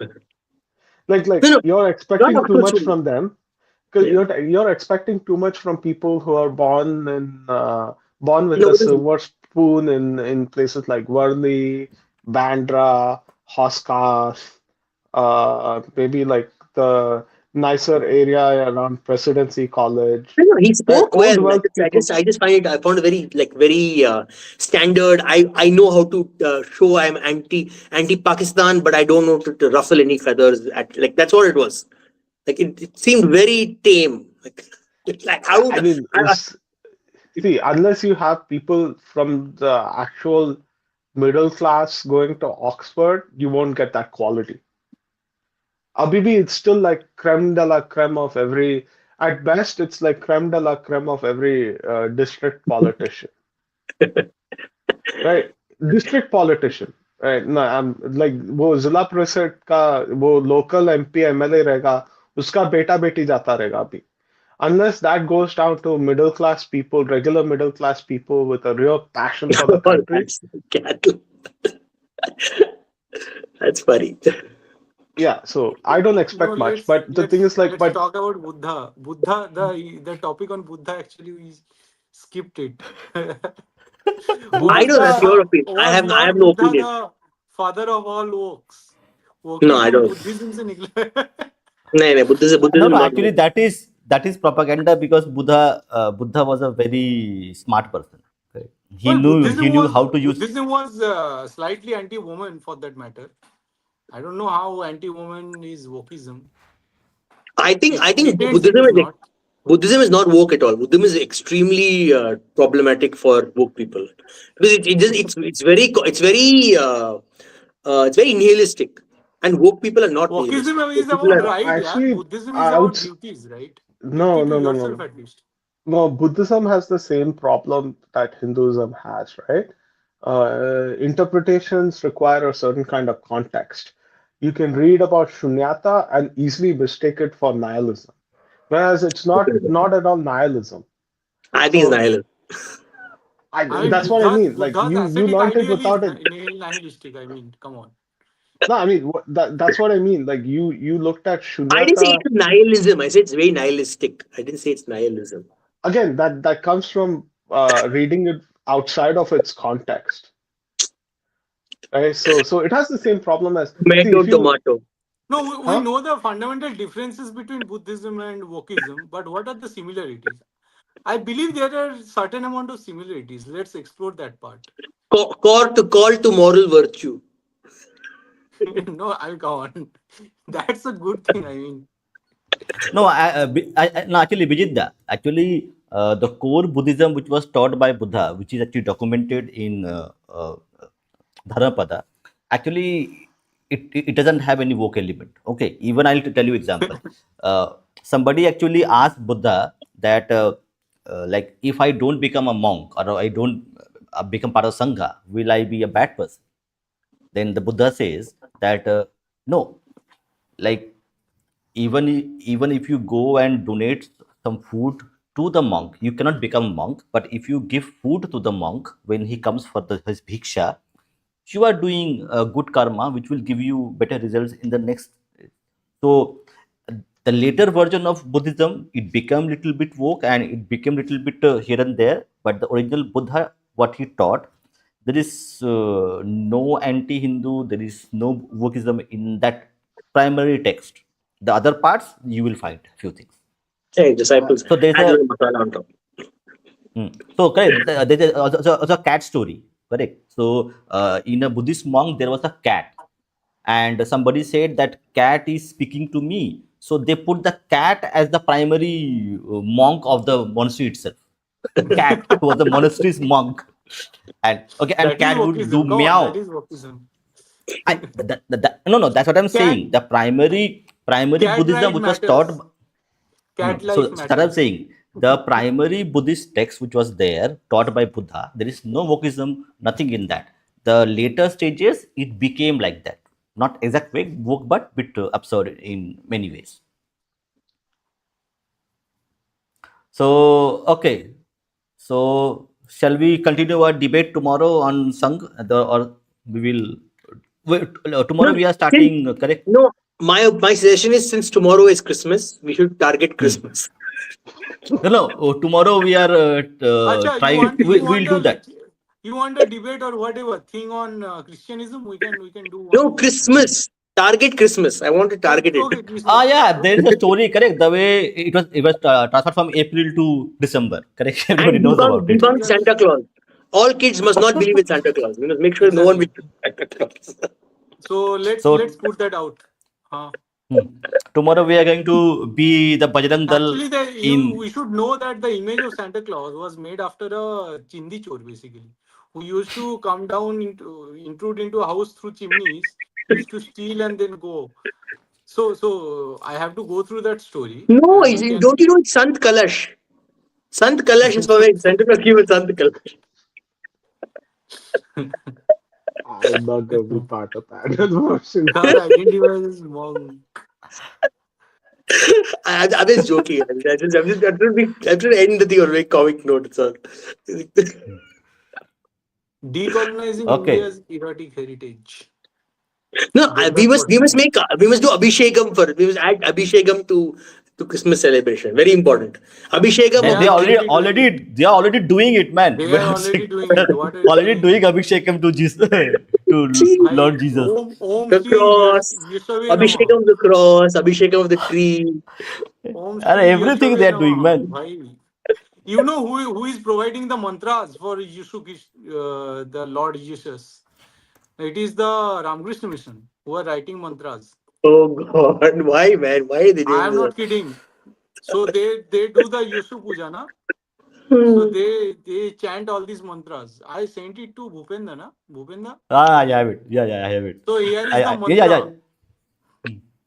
Here is the Vaishali, let's mantra. answer Vaishali's question. Om madhura sarala vakye risa tattvang prakasha krasagata parisheso piso putram mritoya tamasi shaya pavitrang meri jang lokabandhum vimala paramahansam रामकृष्णम भजाम ओम यशवे नमः कि जिनकी माता मेरी और जो ईश्वर के पुत्र हैं लोक कल्याण में मधुर और सरल सेंटेंसेस में जिसने भगवत तत्व को लिखा है और उसके बाद क्रॉस में जिन्होंने अपना जीवन दान दिया है वही पवित्र लोकबंधु यशुरूपी श्री रामकृष्ण देव को मैं भजना करता हूँ उनका पूजा करता हूँ ठीक है सो Sarva सबसे Dharma Vada complicated Pav. Can I just answer Vaishali's question? How is Yeah, yeah, Santa yeah. Go Claus ahead, go ahead. Christian? Christians come from Jerusalem. How do you know have snow in it? No, this is basically European pagan borrowing. Festival. Yeah, so Yule is a very common European pagan festival, and when Christianity went to that region, they wanted to adapt. So what Christians do generally is they adapt local traditions into what they appropriated the tradition. So instead of, because they don't want people celebrating their own traditions, but people want to celebrate those traditions. So what they do is they will say Jesus is that person you are praying to during Yule. And then people will convert and they'll still practice Yule for next 2-3 generations. Then they will change Yule to be a Christian tradition. And so what happens is that borrowing, first of all, Saint Nicholas is a character, actual saint. He was a saint. So find a local guy who was doing nice things and canonize him, make him Saint Nicholas, and then take the local traditions of Yule and then make a fake character called Santa Claus. Santa Claus is not even a real thing. It is a corporate creation. Santa Claus. There's no person with beard and ये stuff. बोला जाता है कि actually ये Coca Cola ने create किया है Yeah, something like that. So ये एक्चुअली उनका स्ट्रेटेजी था और जो सेंटा क्लॉज जो It's a उस तरह mix, का हैट minor. पहनता है Minor, it's a mix. It's a mix of Saturnalia and Yuletide, but mainly it's Yule. Let's say make the Yuletide gay. It's basically from Yule. It comes from Yule. Saturnalia just क्योंकि happens to be the same time. हाँ Christian के लिए जो main festival है अगर theologically देखा जाए वो तो रिजरेक्शन मतलब क्या बोलते हैं उसे जो रीइंकार्नेशन या रिजरेक्शन होता है Resurrection. वो Reincarnation. रिजरेक्शन होना चाहिए क्योंकि that is the quote unquote magic that Jesus performed right I लेकिन find फिर it भी very goofy.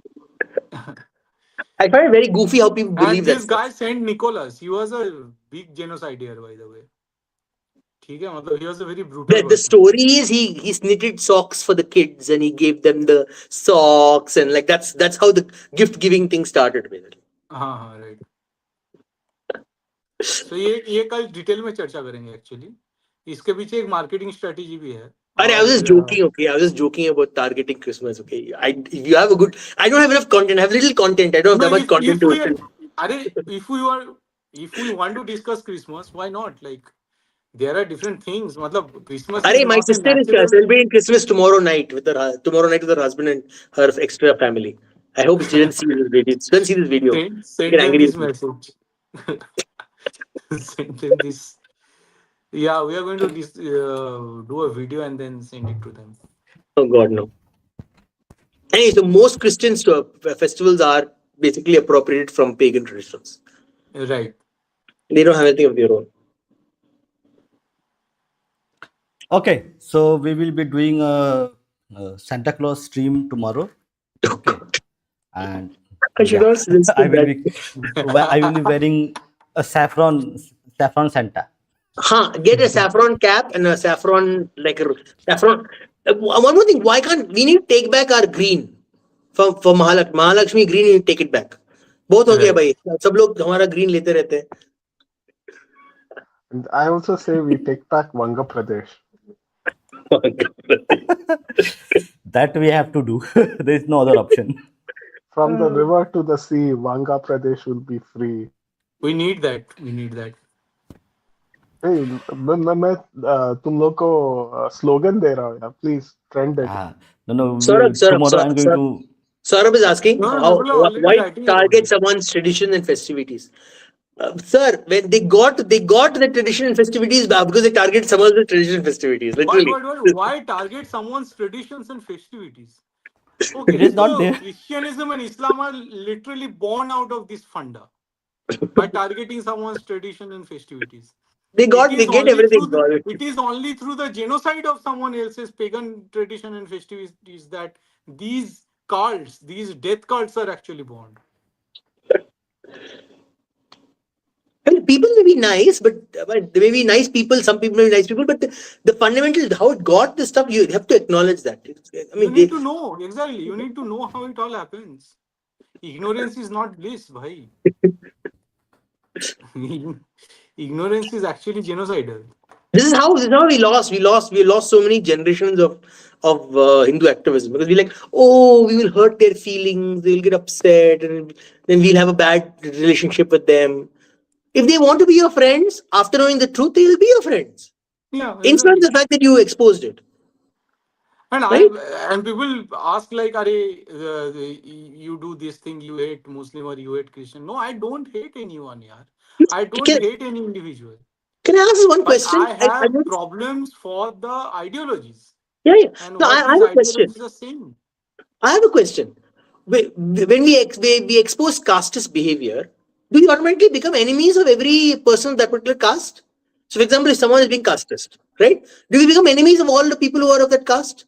No. Because people understand that why we are critical of casteism, and they still are friends. That's all.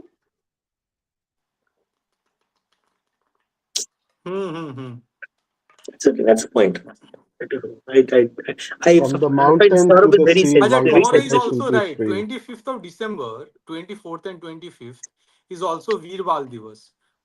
So ये वही दिन है जहाँ अपने गुरु गोविंद सिंह के 4 बच्चे को 4 साहिबजादे को जिंदा वो दीवारों पे औरंगजेब ने चुन दिया था. औरंगजेब का जो सेनापति था उन्होंने जिंदा चुन दिया था. मतलब so they what is it called, the walled them alive. तो हाँ, तो ये इसलिए वीर बाल दिवस भी मनाया जाता है. बट बात ये है कि वीर बाल दिवस का जो टोन है वो थोड़ा सैड है, इसलिए लोग क्रिसमस छोड़ के वीर बाल दिवस मनाना नहीं चाहते. बट इसलिए शायद I think Narendra Modi tweet भी किए थे कि आज या कल, आई डोंट नो, क्योंकि 1 साल तो नरेंद्र मोदी का ट्वीट आया था अबाउट वीर बाल दिवस. 1 हफ्ते के लिए करते हैं. हाँ. I don't agree with sort of. It's not hate speech, and I don't even believe that Jesus existed. So how can I speak ill of someone who died, who didn't even exist, who didn't die? Like, I don't understand. Hate speech only matters if I Okay, hate a so person. that is the point, right? Jesus has no contemporary historical Yeah. record at his time that talks about Jesus. That is the first point. Second point about the virgin birth. Virgin word, ये जो word virgin actually जो जीविश एक scripture था उससे I think Roman में translate किया गया चीजों को, एंड देन वहां पे जीविश स्क्रिप्चर में जिसको यंग गर्ल कहा गया है, कुमारी जो है, उसका ट्रांसलेशन वर्जिन कर दिया गया, और क्योंकि वो ट्रांसलेशन वर्जिन कर दिया उसके अराउंड ये कार्ड पूरा गढ़ा गया है कि Jesus had a virgin birth because मतलब he was not a sinner and all. ये जो कहानी है ये एक मिस ट्रांसलेशन से पैदा हुआ पूरा कहानी, और ये पूरा कल्ट वहां से पैदा हुआ है. If you're going to be afraid of tackling the two religions theology, Ghar Wapsi is never going to happen. Exactly. For them, it's a very simple Exactly. concept. I agree with They you. will just I agree increase. with They'll increase their numbers, and again, and just to pressure, they'll convert lots of people. you. Right. If you can't, that's my point. My problem with the Bajrang Dal and their current tactics is they don't challenge the theology. They challenge the proselytizing. No, go there and challenge the pastor there. Bloody Ask him theology, difficult exactly. questions and challenge, destroy his, in front of his entire flock. You should destroy his argument. You won't And even you need know to stop the how these वो भी proselytizing. कर cults रहा है, are वो भी कर actually रहा है. afraid of that. How the cults are actually afraid of that. Yeah. कि लल्लन टॉप में ईश्वर है क्या नहीं, इस डिबेट पे दो मुस्लिम को बैठाया जाता है. This is how they are afraid of their ideology. Just No, but imagine. technically it helped us. It helped us. You know why? Because now the leftists and the Islamists are fighting.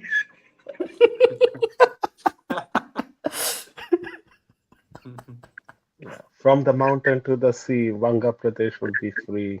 It is free. It's hilarious. No, we were writing it already on X. I don't know whether it is you only. No. But I Tomorrow, saw no. that. Tomorrow we are going to create a poster on this. Tomorrow, Oh God. and post it. Post it. Yeah, Now my someone question. should make. But my question Someone is, should. will there be a lot of Bengal in Vanga Pradesh? That's the question. We Why need to not? get to the sea. Goa is overcrowded. Russians. Bhai, okay, so there is this Cox Bazar beach in Bangladesh. It is the dirtiest, probably the dirtiest beach in the world. Okay. I mean, we need to clean it up.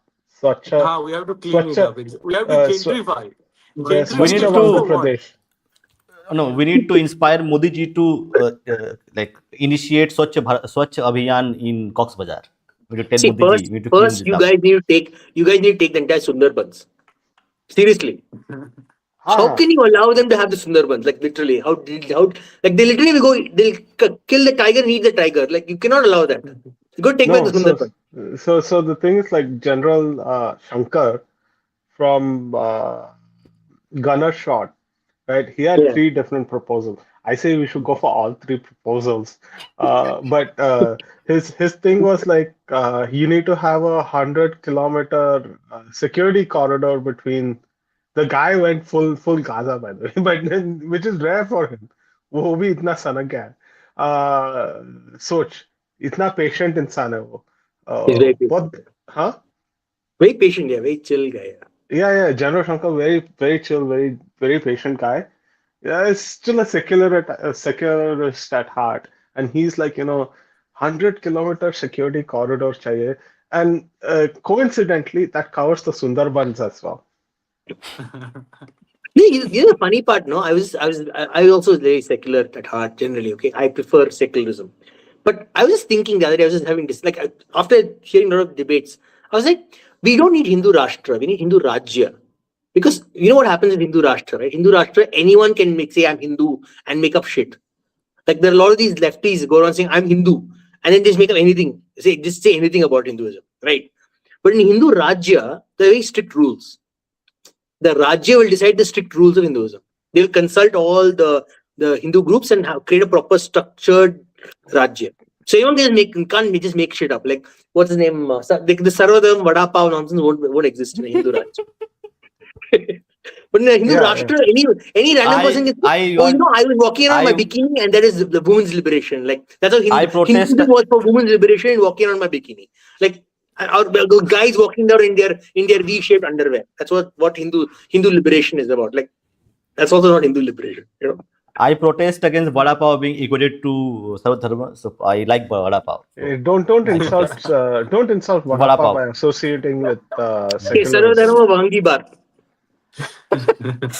No, Pohe Vangi Baat ko is also karna. good. Oh wait, everyone is, a lot of people hate on poha, so Sarva Dharma Poha.